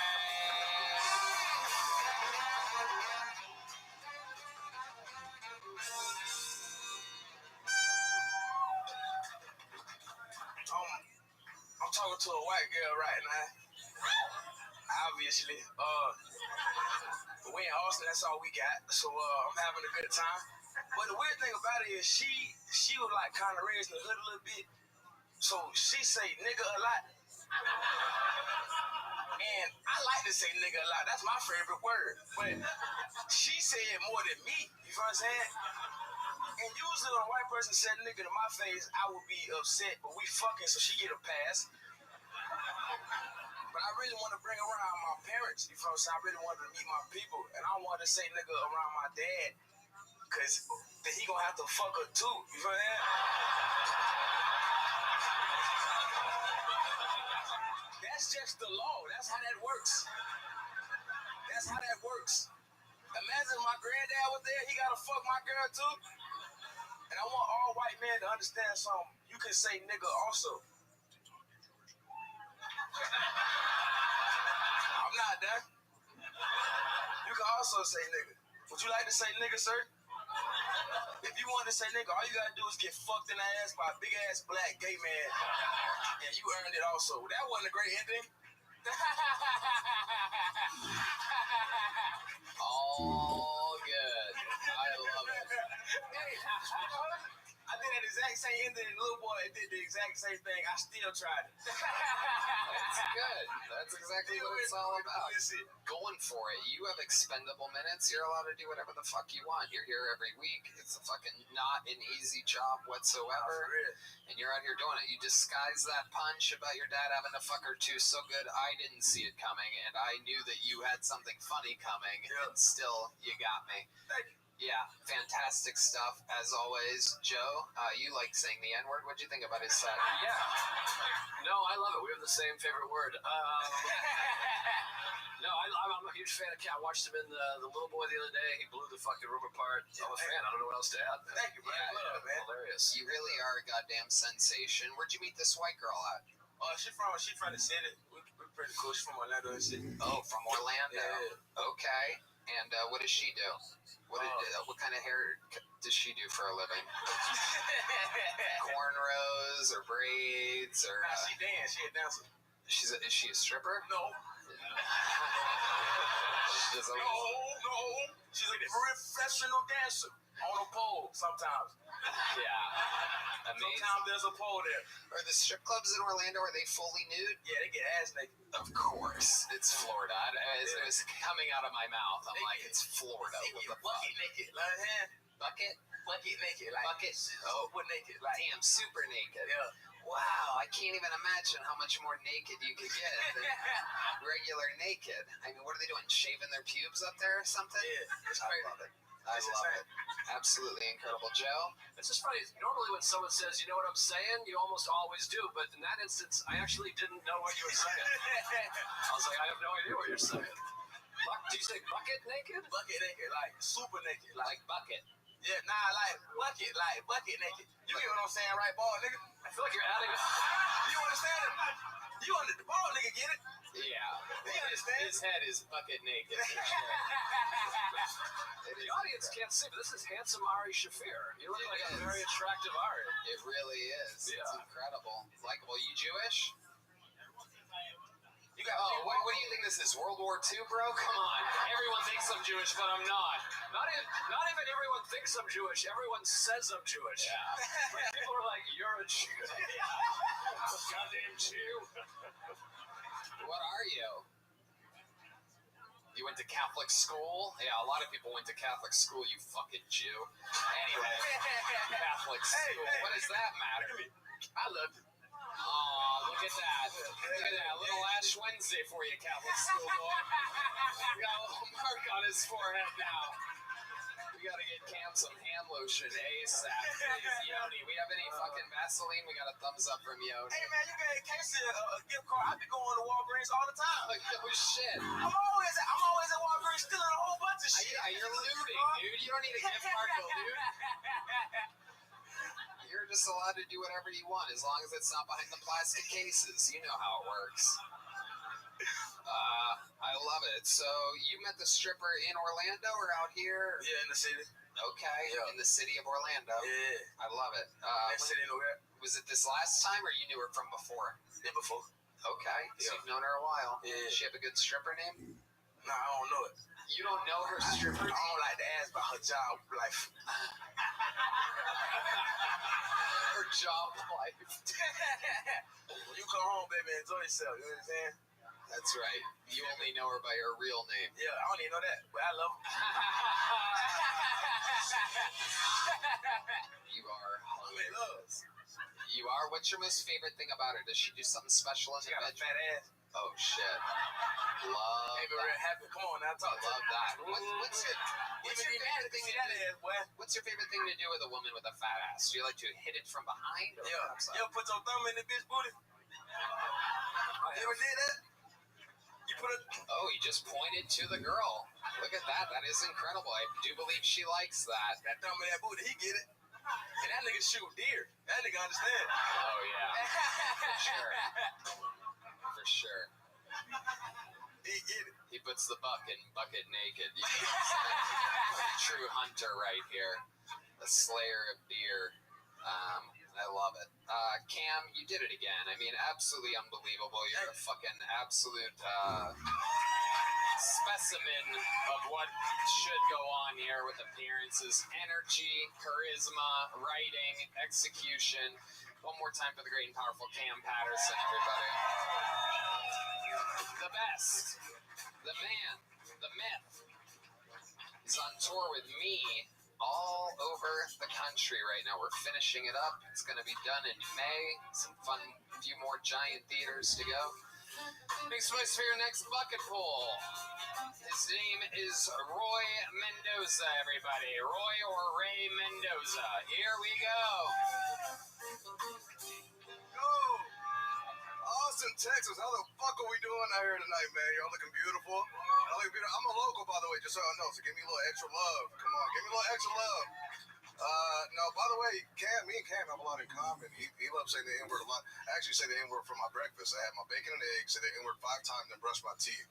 That's just my natural regimen. But anyways, on a serious note, guys, I just came out of a very long-term relationship. So, you know, it's been tough. My ex was actually my nephew's ex. So, obviously, y'all can see I'm Hispanic, if y'all haven't seen the mustache yet. But I have, I guess, some trailer trash genetics somewhere along the way. So, it's been difficult, you know, because I almost became a great uncle to myself. So it's been interesting. It's been interesting. But yeah, man, this is beautiful. This is you know, seeing Joe List, people like this out here, you know, it's inspiring. Trying to do my thing out here, you know. I'm trying to get some Louis C.K. money out here. All right, thank you guys. That's my time. What the fuck, man? What is going on? Is it Ray or Roy? Roy, brother. Roy. Okay. Yeah. So, how long have you been attempting stand-up comedy? I have been attempting stand-up.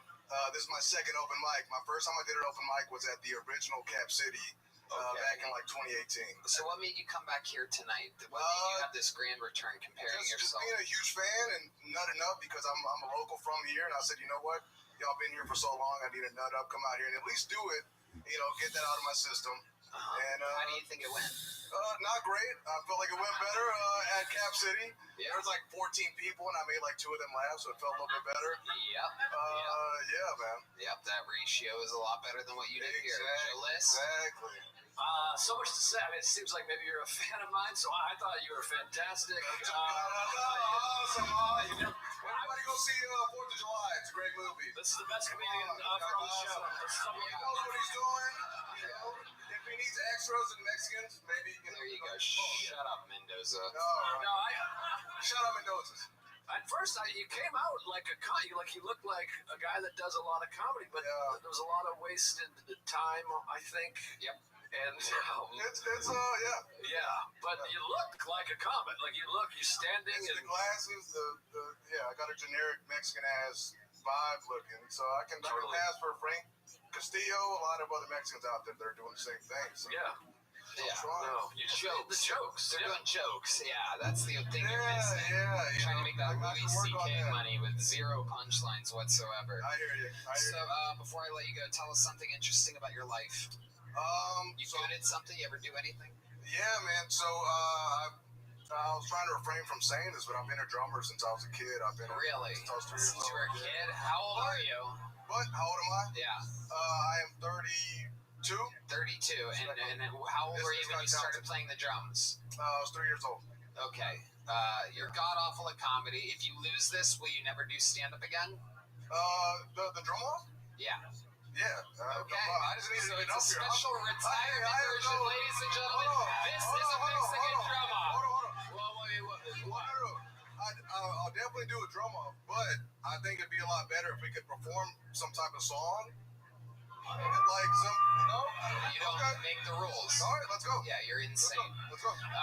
Is it Ray or Roy? Roy. Okay, Roy, you know how this works. You're going to do a drum solo. You're going to keep it a little around 30 seconds or so or less. And then Michael Gonzalez goes. If you win this drum off, you're the brand new drummer on Kill Tony, which means your unfunny, unlikable ass will be here every single week performing on this show. You will take Michael Gonzalez's job, one of the most professional, absolute legendary drummers in the history of the show and in all of Austin, Texas. And he will have to become what do you do for a living? He's going to have to be an insurance agent. It's a switch. For those of you that don't know, if he loses, Michael becomes an insurance agent, and Roy Mendoza becomes the new drummer on Kill Tony, here with a drum solo. This is a Mexican drum off. This is Roy Mendoza.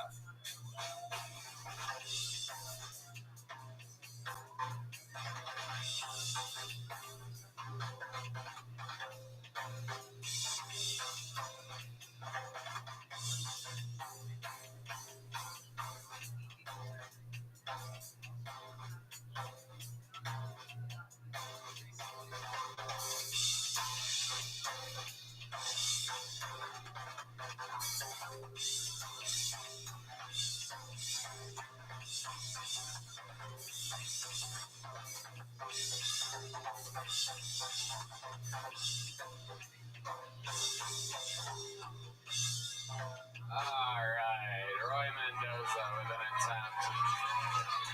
An absolute attempt, and here to defend his throne, undefeated all-time in Mexican drum-offs, this is indeed Kill Tony's very own Michael Gonzalez.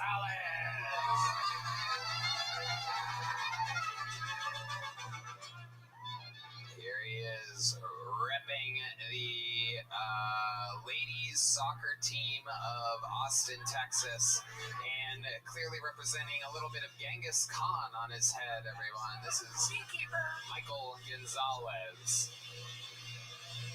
with a drum solo. Michael Gonzalez.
a little retirement party here tonight, everyone.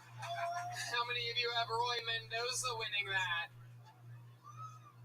Ooh, Rick Diaz like response there.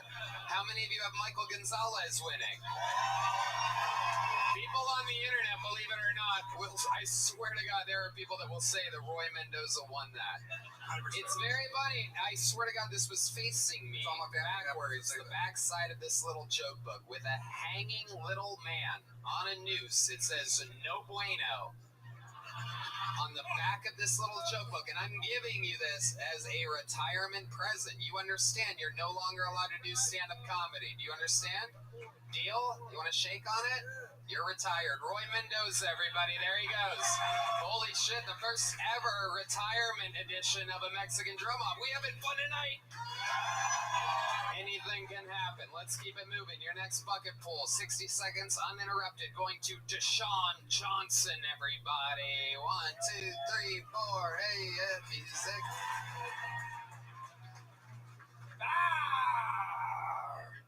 I don't have any jokes. I just came here to scare white people. Rawr!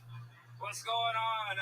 It's Black History Month, and I can't celebrate it because I'm not a real nigga, as you can tell by the size of my pants. Some bitch outside said I was the first nigga she ever seen with a thigh gap. That fucking bugged me.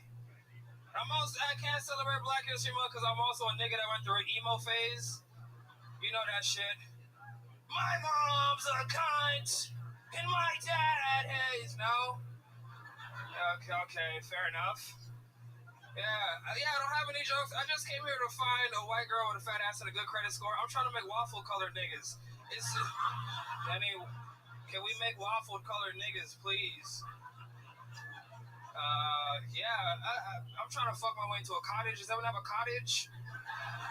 Do you have a cottage, sir? All right. Fair enough. Does that mean the nigga's done? What's up? Fantastic. It does mean that a man is done. Yeah. Deshaun, I gotta tell you, that was absolutely fantastic. The best bucket pull of the night, not from the inside. That was great. I love it. You disguise your punchlines by saying you don't have jokes, and then you do a joke. Most of the bucket pulls tonight didn't have jokes, didn't say that they didn't have jokes, and just didn't have jokes. You did something totally different outside of the box. Black History Month is booming. I can't tell where the black leather stops and your neck begins exactly. You are you are a beacon of Black History Month. Truly, I can't think of a better representative than you. Yeah, you feel comfy up here, obviously, right? Absolutely. I'm right at home. Yeah, man. Yeah. I'm from Canada. That's probably why. That's true. I'm really not a real nigga, so you're comfortable too. I was born and raised in an all-black neighborhood, and you are from Canada. So who would have guessed? Exactly. Would have guessed. What part of Canada are you from? I'm from Toronto, Canada. I love that. Toronto, Canada. The rare black Toronto, man. Yeah. I love it. What was it like growing up in Toronto? Fuck. It was difficult. Yeah. A lot of people such as yourselves, you know, called me niggers and so. Really? They do that in Canada? Since I was a child. They apologize immediately after? No. I mean, I was outnumbered too, right? So there's not much I can do. Right. So yeah. Okay. Yeah. Tell us more about your life. What do you do for? How old are you? I'm 28. Wow, 28. Okay, beautiful. And what do you do for work? I'm a scammer. I scam white people for a living. I'm a retired scammer, so everything's fine. You're fine. How do you do it? What's your scam? Tell us about it. Come on. This is a fun show. What kind of watch you got on? This is a good interview. You can't scam me out of my Rolex. I don't see that's impossible. Wait, where'd it go? Holy shit. I'm tricky. I'm tricky. Okay, so what was the scam that you were doing? I'm curious. The thing is, I'm really a scammer, so I can't really talk much about it. Really? Yeah. Can you tell us about a scam that you used to do that you don't do anymore? Come on. Give me fucking something here. These interviews are tough tonight. God, these people are making me work for it. Fuck, okay. I used to have a lot of American bills. Like in Canada, they can't verify American bills. So I used to tell... I actually got arrested for this, to be honest. So it's fine. Great. There's no double jeopardy there. Yeah, so I get a lot of counterfeit bills. I buy like fucking a lot of leather shit. A lot. I believe that. You are rocking the leather pants, the leather jacket. Yeah. I did get arrested for it. How did they catch you? I was driving one day, and I just got pulled over, and they're like, "Deshaun, you've been wanted since fucking October." It was like I've been wanted for 2 years, and they just arrested me, and sat in a holding cell and ate crackers and shit. So yeah, Canadian police are nice. I never had any bad run-ins with the police or anything. Yeah, Canadian police, famously nice, Very apologetic. nice. I once shot a nigga in the head with a BB gun, and that was. See, that's the difference between Canada and America right there. Yeah. The difference is the word BB before the gun. You know what? The only difference. They're the same up there. It wasn't a BB gun. It was like, the fucking guns they used to like put down inmates? So it was like a real gun. Oh. It was like a fucking 6-story issued gun with like a metal pellet. And then I shot, this guy was beating on my aunt. And then I shot him. Then I shot him in the head. And then the police came, and I told him that I had a BB gun, and he told me to hide it. The police officer told you to hide it? The police told me to hide it. Is he white or black? He was white. Unbelievable. Look at that. Because he knew that that guy was a perp. What? He was a perp. He was a perpetrator. He was a bad guy.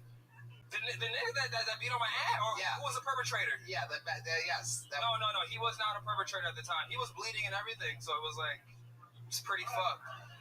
Yeah. I was the perp, but I was the fucking perp, Tony, and I just, police in Canada suck. That's my point. The perp, I do believe, is the name of the criminal in this instance. Perp is also the name of your favorite drink. I think we're getting it all confused here. This nigga's tricky, okay. I am tricky. Yeah. Tell us more about you. You're so likable. Very, very funny. How long have you been on stand-up? 5 months. 5 months. That's it. Incredible. Very, very good. How long are you in Austin for? I just got here today. Okay, you got it. So white bitches. Oh, you got a girl with you. You got a nigga with you. It's all good. Exactly. He puts his thumb in her butt sometimes. Hey. Hell yeah. So how long you planning on staying? As long as I can. Okay. And you doing any scams while you're here? Hopefully not. Hopefully I can get some sets. Hopefully I can, actually do real work. Right. And get better as a comic. Yeah. And throw that life away, man. I don't need anything else. I have everything. I have all the fucking. You've been doing this for 5 months and you love it? You think I fucking love this shit, bro. This shit is amazing. Wow. Like, this shit changed my life. It's really. Yeah, you seem like you're going to be doing this absolutely forever. 1,000%. Incredible. Joe List. I mean, I thought it was hilarious. For the first 30 seconds, I thought you were bucket naked. I really did. I was like, listen, I respect you and all, Joe, but I'm tapped into the streets, nigga. I will hire a nigga to stick a pipe in your ass, dog. Fucking relax. He eats crackers like you in his jail cell. is that offensive? I'm just saying, I thought you were nude. That's funny. Oh, someone's not leaving with the watch they came in with. You. What kind of watch you got on, nigga? Holy shit. I don't have a watch. I'm not a watch guy. You can have my wedding ring. I don't want it anymore anyways. No, it was hilarious. I loved it. I think you're great. Thank you, bro. Beat me up. What the fuck? He loves you. He's a big fan. He loves you so much, he's been smoking your thumb since he got up here.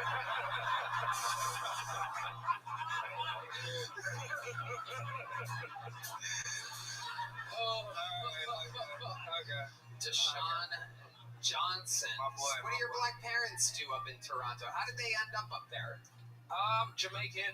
I'm Jamaican. Did they go through America? Like, how does that happen? Man, they just landed in fucking Canada. How do you land in Toronto? You go down the fucking river and up like as a Jamaican, you find a bitch and then you marry her and then you just there. Wow. That's how my parents did it. Yeah, that's a whole different life. Yeah. What's your love life like? You're a good-looking, charismatic guy. I've been fucking chastised. I've been fucked over, man. Tell us about it, please. This sounds great. I have an ex and she's a bitch. Why is she a bitch? What did she do to you? I'll tell you this. Her favorite song is that Icon of Pop song. I don't care. I love it. And that shit is like the national anthem for I fuck niggas, but I'm too afraid to tell my dad. Get it?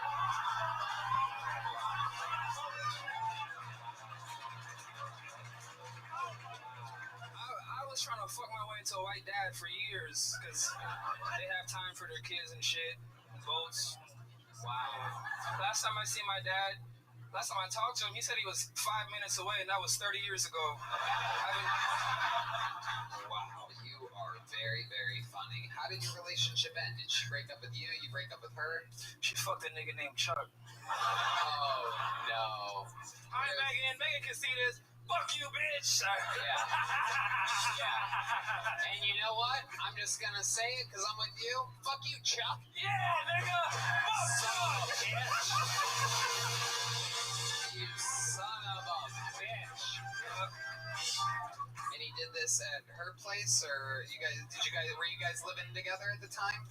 No, I accidentally put on some leather pants afterwards. We weren't living together. It was How'd you find out about it? I went through her phone, nigga. I went through the bitch's phone. Yeah. I don't give a fuck. I did a spit take, and then I got control of it, and you called me the N-word, and I almost did another spit take. Yeah, nigga. You almost fucking got me twice with that mouthful. Went through her phone. It was crazy. I mean, what did you see? I saw that she fucked a nigga named Chuck. You said you just said Chuck? No, it was because I had. Oh my god, do we have to do this right fucking now? This is the shit. I swear to God, you haven't been here, but this is the best fucking interview of the night right now. Everybody else was scared. They didn't want to be honest. They gave me nothing to work with. This is the hardest hosting job in the world. What I do in front of a bunch of fucking strangers, and you're making it fun and easy. I appreciate that, nigga. Now tell me what happened. Absolutely. It is Black History Month, so. I fuck with white girls because they got non-threatening farts. Hold on. Before we go there, I know you're trying to change the subject here, but I want to go back. White bitches eat trail mix and grass. That's true. That's true. All right. You know what? Favorite kind of ground meat they love? Chuck. Okay, so some Chuck meat. Nigga, it was fuck Chuck. Now you on the nigga side? Yeah. I'm like, what's up, Chuck? Okay, so you see Chuck in the phone, and then what happens? What do you confront her right away? Is she asleep at the time? Is she in the shower? How'd you get phone? Yeah, all I can remember, because I was just so fucking enraged. She had a robe on, and I just remember... A robe on? She had a robe on. A robe on. Right, absolutely. All I can remember... Yeah, she had a robe on. All I can remember... We had just fucked... Oh, this was... Oh, you know what? Okay, I'm remembering now. Yep. Okay. Oh, wow, this is a traumatizing moment. You're having fucking Vietnam flashbacks right now. Fuck it. Come what the fuck is that? Don't do that. Okay, let me tell you the story. Yeah. So I'm there. I went through a laptop, nigga. I went through a laptop, shit. Right?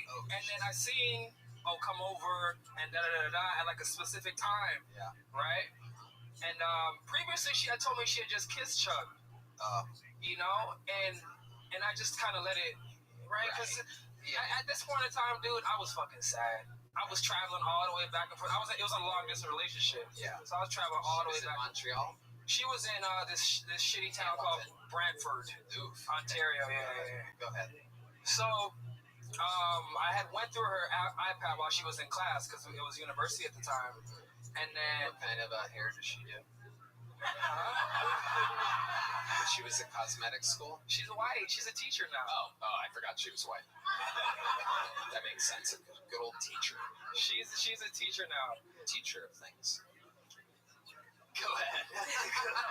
You are fucking You're doing good. I'm making callbacks to things from earlier you don't know about. It's okay. Just trust me. I like you. I got you. Okay.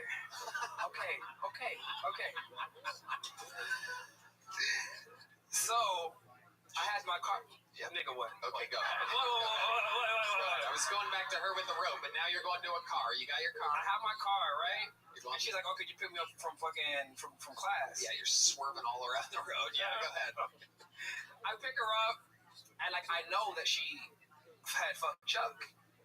And I'm just there driving. I'm like, oh yeah, everything's fine. Like I'm like, real. I'm psychotic. So yeah, I'm psychotic. Yeah. So I'm just driving. I'm acting like everything's normal. We get back to the house, and I say, you know, I'm gonna fuck this bitch one last time. Oh, Because I'm gonna fuck her one last time. Oh, That's why she had the robe on. That's right. why. You fucked her one last time. Fucked one last throws time. the robe on. I get my fucking leather jacket on. Yeah. I fucking put my leather jacket on. Right. I get up, and then I head for the door. She's like, where are you going? I said, nigga, I'm gone. And then I went to the car, and she ran outside in her robe. I can remember this vividly. It is very traumatic, but I'm telling you because I'm on Kill Tony. Yeah. And then I was like, Very smart. you are the devil, nigga. You let me sell my fucking soul on this show. You're killing it, bro. That's... You heard D Madness. D Madness said trust. He's absolutely spot on there. He knows how fucking. He doesn't need to see me to know how good I am at this.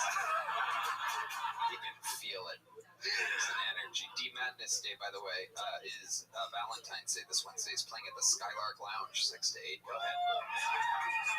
This is sad.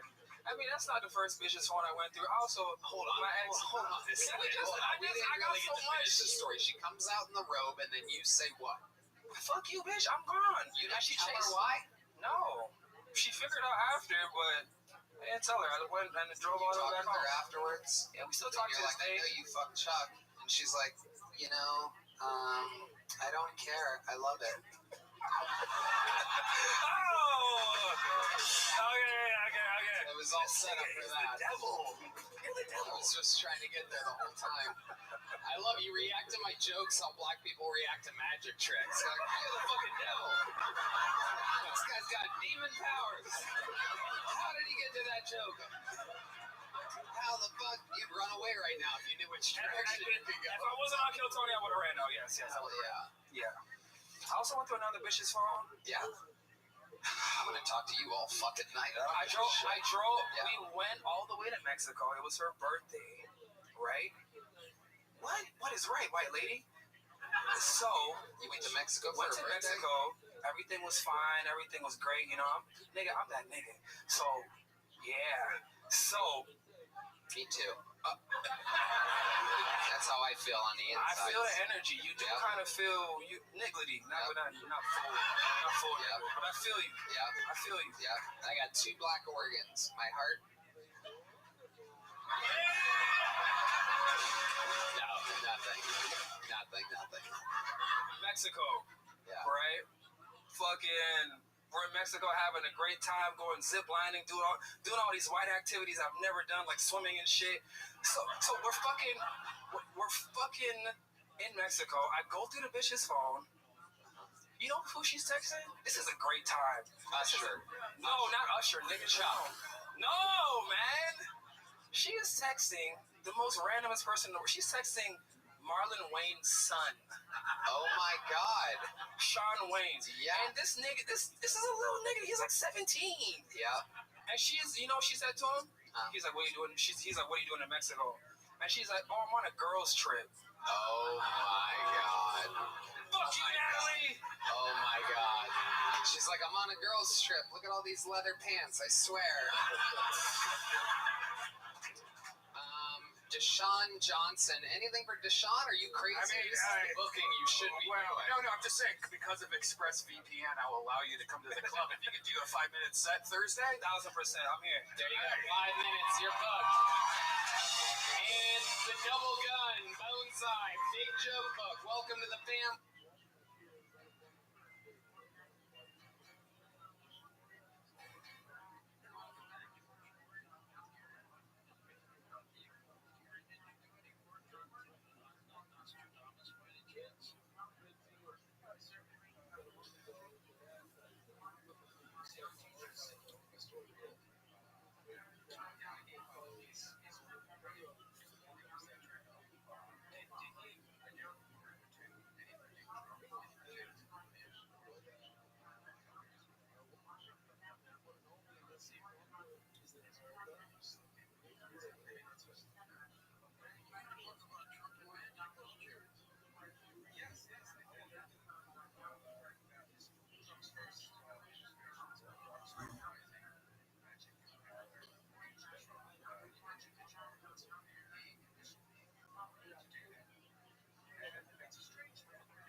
Kill Tony.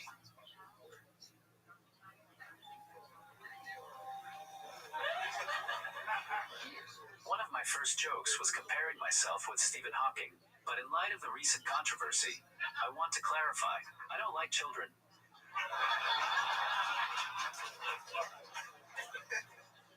The closest I've ever been to Epstein Island was Chuck E. Cheese.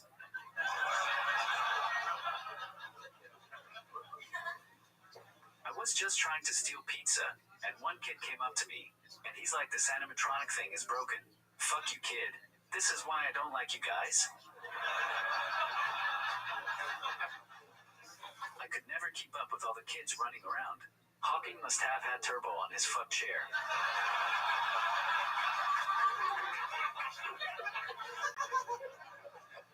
From now on, I'm just going to compare myself to someone less problematic like Helen Keller. At least until we find out something like, just cause she couldn't see, hear, or speak, didn't mean she wasn't a handsy bitch. Excuse me, Miss Keller? My balls aren't braille.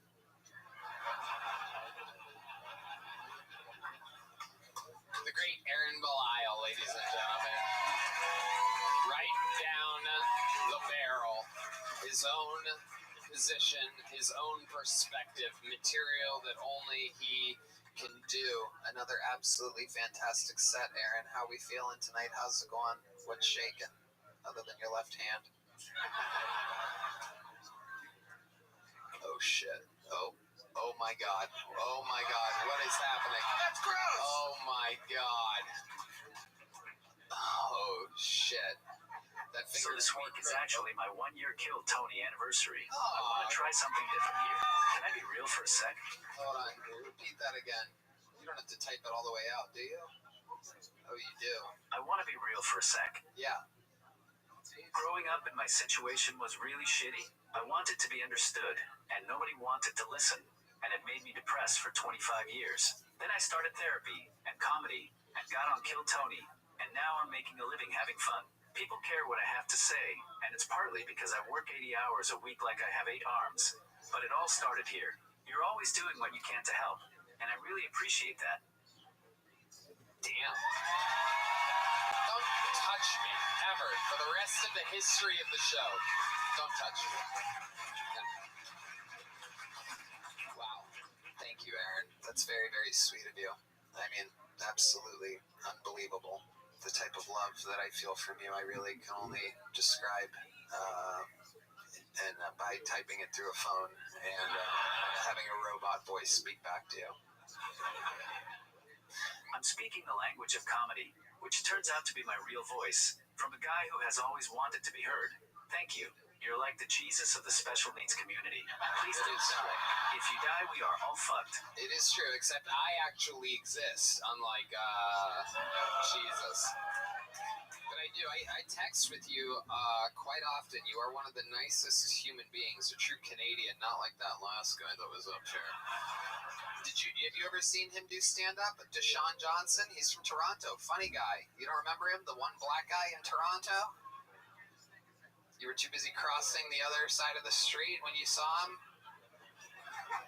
They're all black, dude. Yeah, he's like, Deshaun's like, there's no way I can get the watch off this guy's left wrist. I don't know what's going on here. Lock down. That shit is more crooked than Hillary Clinton. I don't know what's going on there. Is that thing reaching? Is it stay the same? Has it always been at that angle? It's kind of going backwards. It's getting tighter. Yeah, it seems like you're trying to grab your own wrist right now. It's some type of jujitsu or something like that. It is absolutely incredible. The clock is about to strike 3:30 here on your left hand. Here he goes. He got my 3:30 joke. That's what that was. A little Canadian. There's a transaction currency exchange. Can you get me a gift card for stem cells?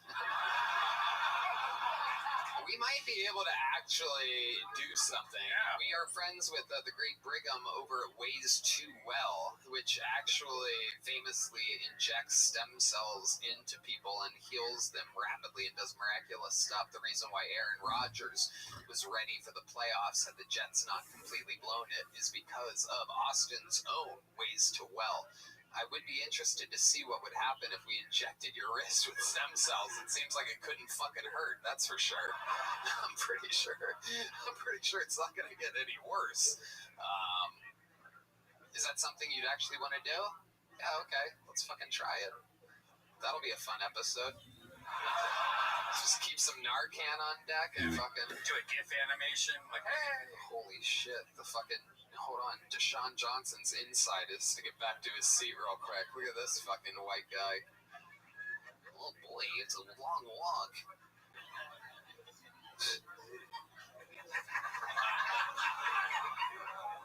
How can it get any worse? Fall off and stop getting caught on shit. That is true. Anything else crazy going on? Anything you want to promote or plug or anything like that? I got jumped on 6th Street on New Year's, so I bought a taser cane online. I'm so excited to electrocute someone. Oh my god, you have a taser cane? That's a thing? So you're actually going to try to fight somebody back? Next time someone tries to jump me, I'm going to taser them on one side until they look like me.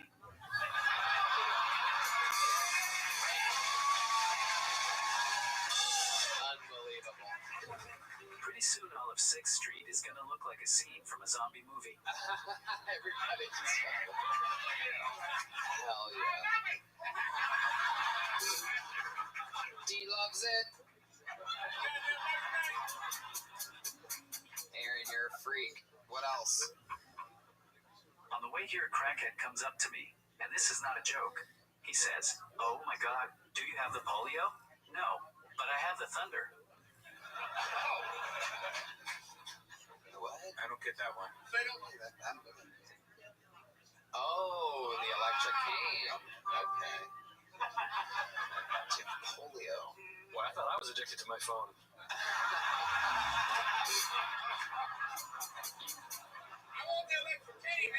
Alright, D-Madness is out of control again. I'm pretty sure I saw Joe List Action Bar play. I'm pretty sure I saw Joe List naked at the Chuck E. Cheese. Naked in the ball pit. Oh, you son of a bitch. Is this true, Joe? He's ratting you out over here. One time. Okay, Aaron, If they found a way to combine me and Joe, we might make one full person.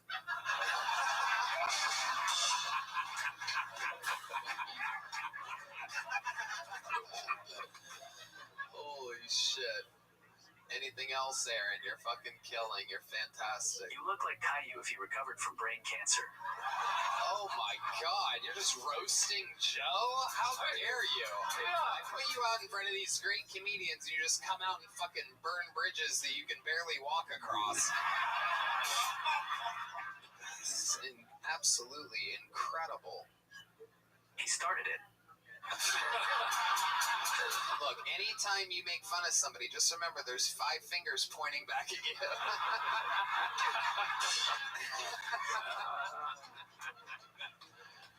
Anything else, Aaron? For the love of God. I'm sorry. Do you want a hug? Sure. Is this a shirt? All right. Hell yeah. Absolutely. Oh. Absolutely adorable. Aaron Belisle, here we go. You gonna plug something or promote something? This weekend I'm going to be in Halifax. Then I'm going to the Ohio area. March 21st I'm at Wise Guys in Vegas. And then Wichita. Come out and get your tickets at mutecomedian.com. Mutecomedian.com. No doubt about it. Go see them. Support these fucking gangsters that we have. Reigning, defending, golden ticket winner. One of the few. The proud. An absolute lightning cane of jokes. One more time for the great Aaron Belisle, everybody. We are... we started a little late. Your next bucket pull goes by the name of Daisy Hart, everybody. Daisy Hart.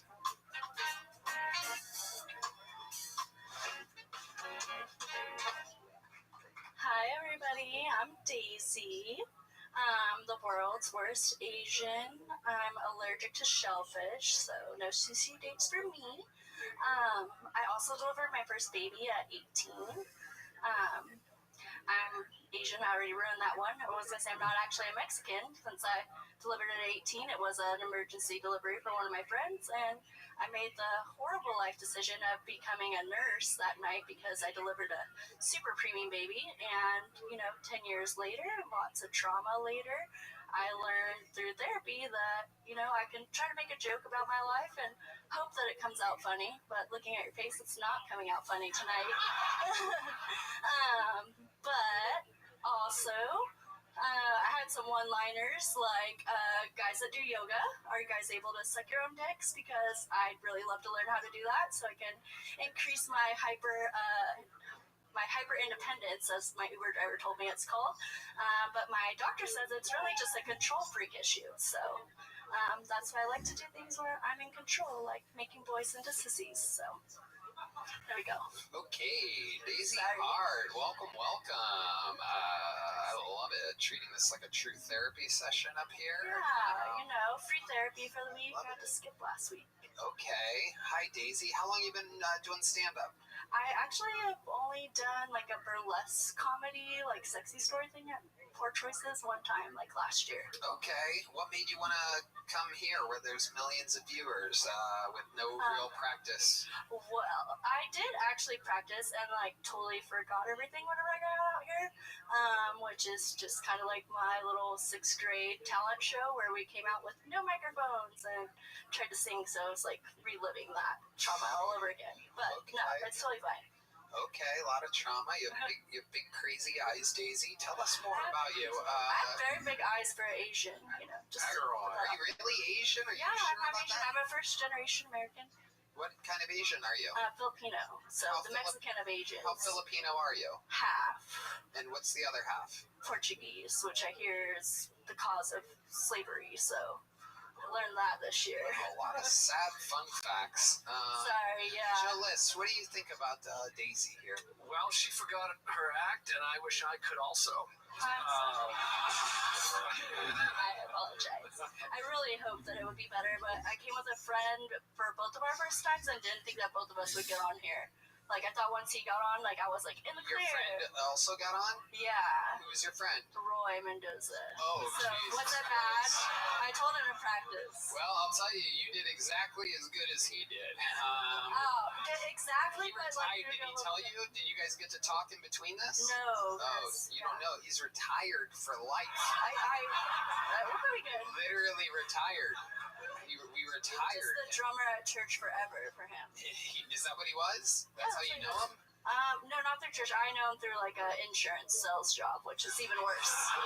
Oh my God. It's all real. This is incredible. Yeah. This is the story of an evening. 200 people sign up and fucking you two get pulled out of this goddamn. I know. I really thought I had like other jokes saved up, but. Do you have other jokes? Are you remembering them now? Not now that I'm looking at your face. No. My face is. I mean, a lot of my jokes are like about turning boys into sissies. And why? Why would you do that in real life? I mean, I really want to. Like. Let's talk about your real life. My real life. So I like tend to turn boys into that point where they question their sexuality. I can kind of see why. Yeah. I mean, I'm a little bit masculine for being a girl. What's masculine about you? I don't know. Just my vibe, maybe, hopefully. Maybe, hopefully? You think so? I'm super confident about that, as you can tell. Yeah. Where do you live? Here in Austin. And you think you're masculine? I mean, for a girl, like, I'm not as girly girls. I'm not good at girl stuff. That's what every girl says. I mean, some girls say that. Some girls are good at it. They can contour and, like, make themselves look like a completely different person. But I at least, like, look the same when I take my makeup off, so. When you take your makeup off? Okay, you look the same. Pretty much the same. What do you look like without glasses? Like this. Okay. All right. Like I can see less a little bit.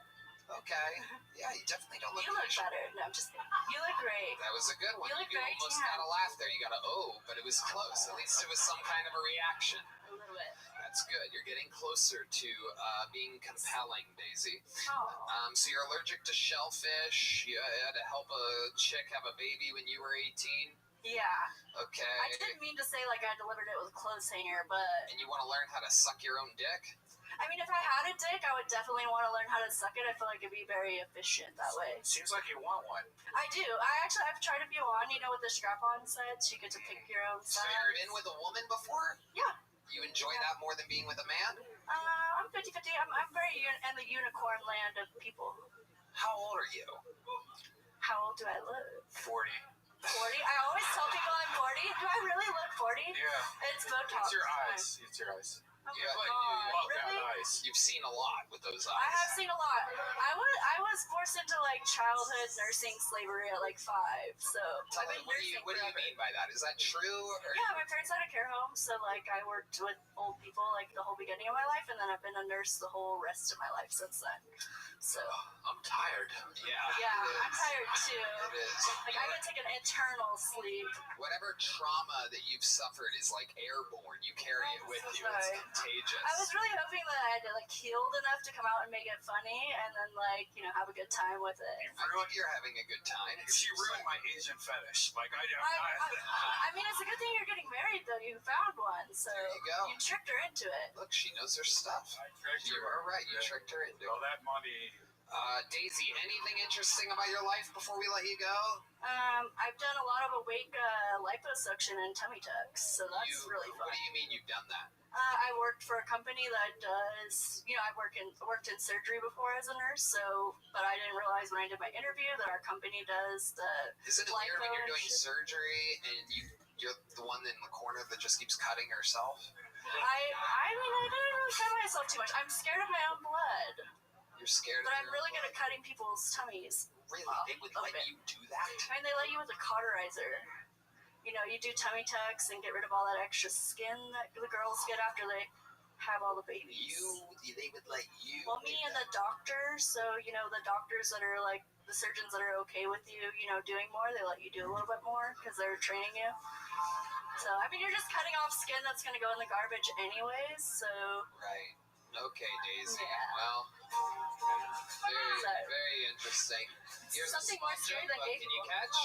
See if I you don't catch know. like a boy. You with think my you're so glasses on, manly, huh? Put your glasses on. I want you to I have don't that know if that's going to make it excuse. any better. I'm still Asian. You're so manly for a girl. Here comes the joke book. Oh, I could just that's catch you. unfair. Just kidding. There she goes. Daisy Hart, everybody. Daisy Hart. Oof. Oof. Yikes. Okay, your final bucket full of the night. Ladies and gentlemen, make some noise for Cody Odell, everyone. Cody Odell.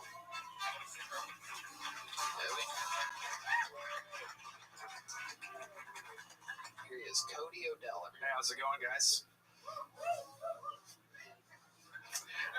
I just decided to start, I guess. I've never done this. How's it going, guys?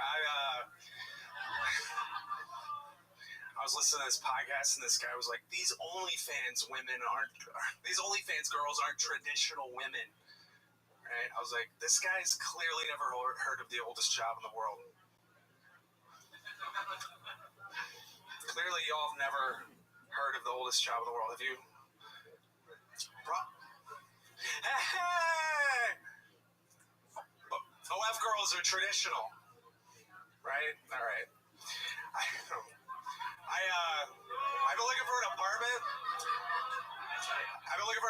And I saw a listing and it said the walls were painted agreeable gray. And I have a problem with that. We don't even agree on how to spell gray. Right? Some people spell it Grey, right? And other people spell it wrong. Right. Exactly.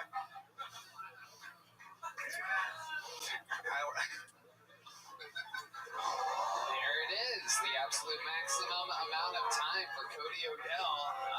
Cody, how do you feel right now? I feel like I could have done better, but That's an honest answer. That's an honest I answer. could have done better. Cody, how long have you been doing stand-up? 14 years. What do you mean? What do you mean you've been doing it for 14 years? I did my first Cap City over mic in like 2010. I've been around. I lived in New York for a while, came back. I know I'm a musician mostly before I did comedy. Okay. And then my band quit, so I just... 14 years in the game. Joe, you ever seen Cody Odell up there in New York? No, I've never seen Cody before. I'm interested that your whole band quit. I don't like to be mean. I'm not a mean guy, but that's really the worst stand-up set I've ever seen ever. From a band, person in a band, or just... No, any person. Any person.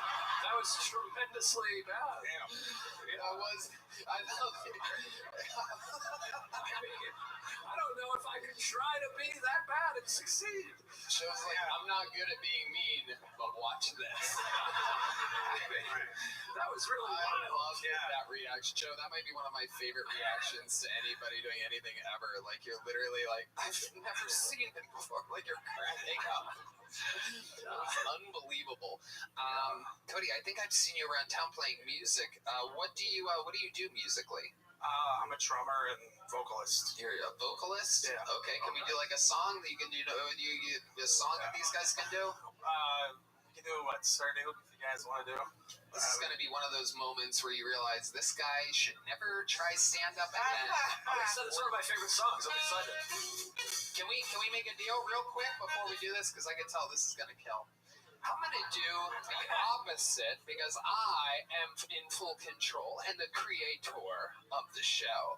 I want to do the opposite of what we did with Roy Mendoza. I think that if you do great, you should retire from stand-up comedy. Do we have a deal? Can we possibly retire you from stand-up here today? I was literally sitting over here in this bar, and I was thinking, like, I sold out the love of my life for comedy, and then I came in here, and this was... No, it's fine. Hold on, Cody. I gotta do it, I guess. It's like infected me. Stick with me here. When you say you sold out the love of your life for comedy, what exactly do you mean? Because I think it's the only thing you're ever going to sell out in your entire life. Just like pursuing comedy. I did it like wholesale. Because of that? Yeah, well, I became an asshole, so I ruined the relationship. How'd you become an asshole? Going out till like 4 o'clock in the morning in New York City, getting fucked up. And wow. I quit drinking like almost 2 years ago. So it's something you'll never stop doing is stand-up comedy. I'm gonna do it because I love it. I don't care if I make it like in a sense. I know I'm funny. I may have not had a good set tonight, but there's been people that have had a great set and it fucking sucks. So you guys are great. I love y'all. Thank you. But yeah, I mean, I've done long enough to not get bad on one set. Although this. Hold on, Cody. Stick with me here. Yeah. I don't want you to have a mental breakdown live in front of 1 million people. I'm gonna help you through this. When you say there's people that have had a great set and then they suck, you mean like they only have a minute of good material, then they come back and it gets rougher? I'm saying like I've seen somebody do it for like 4 months and murder a room, but then I've seen somebody do it for a long period of time and like might just not have a good set. Right. Kind of how it goes. Worst set Joe has ever seen in his life. Yeah, that's crazy. You must not have been a very many open mics, bro. 14 years in the game. Was that a newer minute? The gray? That's a newer minute for sure. Okay, How about this? How about we do 14 years, your best, most effective joke you've ever written. In 14 years, here it is. Ladies and gentlemen, 14 years. This is the best joke ever from Cody Odell. I think Disney ruined relationships just because they set the bar too high, Guys, am I right? I mean, like, anybody have a castle here? Like, the Beast, even. He was a mutant. He had an enchanted castle, right? Like, of course she's not going to be satisfied with my 1 bed, 1 bath. Like, yeah, exactly. I'm not taking a girl on a magic carpet ride. Like, maybe a magic Kia ride. Just be like, I can show you a mortgage. Shining, shimmering interest. Tell me, princess, now when did you last let someone co-sign? A whole new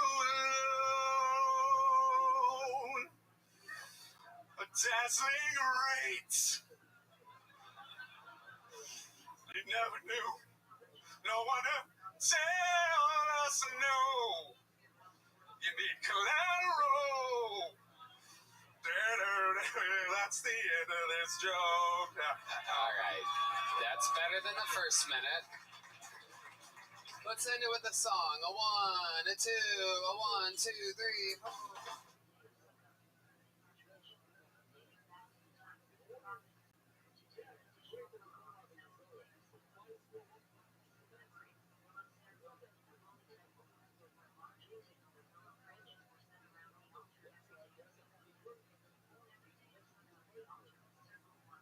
All right.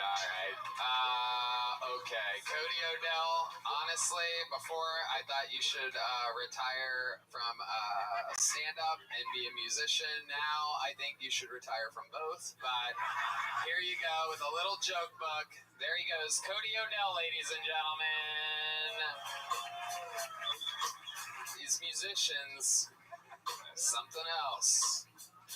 Go to MatthewTM.org, check out Matt Muelling's new single, and go to JohnBees.bandcamp.com, check out his whole repertoire of music there. Again, D Madness Day is Valentine's Day. Check him out at the Skylark Lounge, 6 to 8.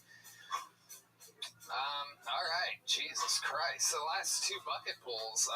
I'm sure there's a few people watching online that have killed themselves and won't even get to see the final comedian of the night. He's a legend, everybody. He is the only, actually he's not. We have 2 living members of the Hall of Fame now. David Lucas has also joined the fray.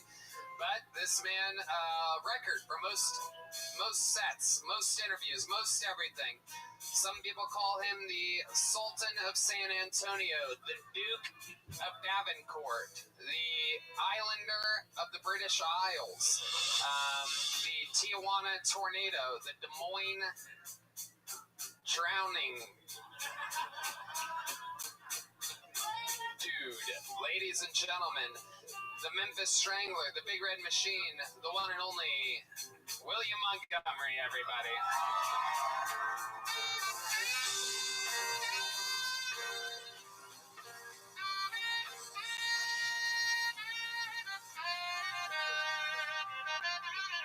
I just would like to first off say, Cody, the singing wasn't that much better, you fucking idiot. And I swear to God, I felt a little threatened when he was like, oh, some people have good minutes. I'm thinking, dude, fuck it, kill yourself.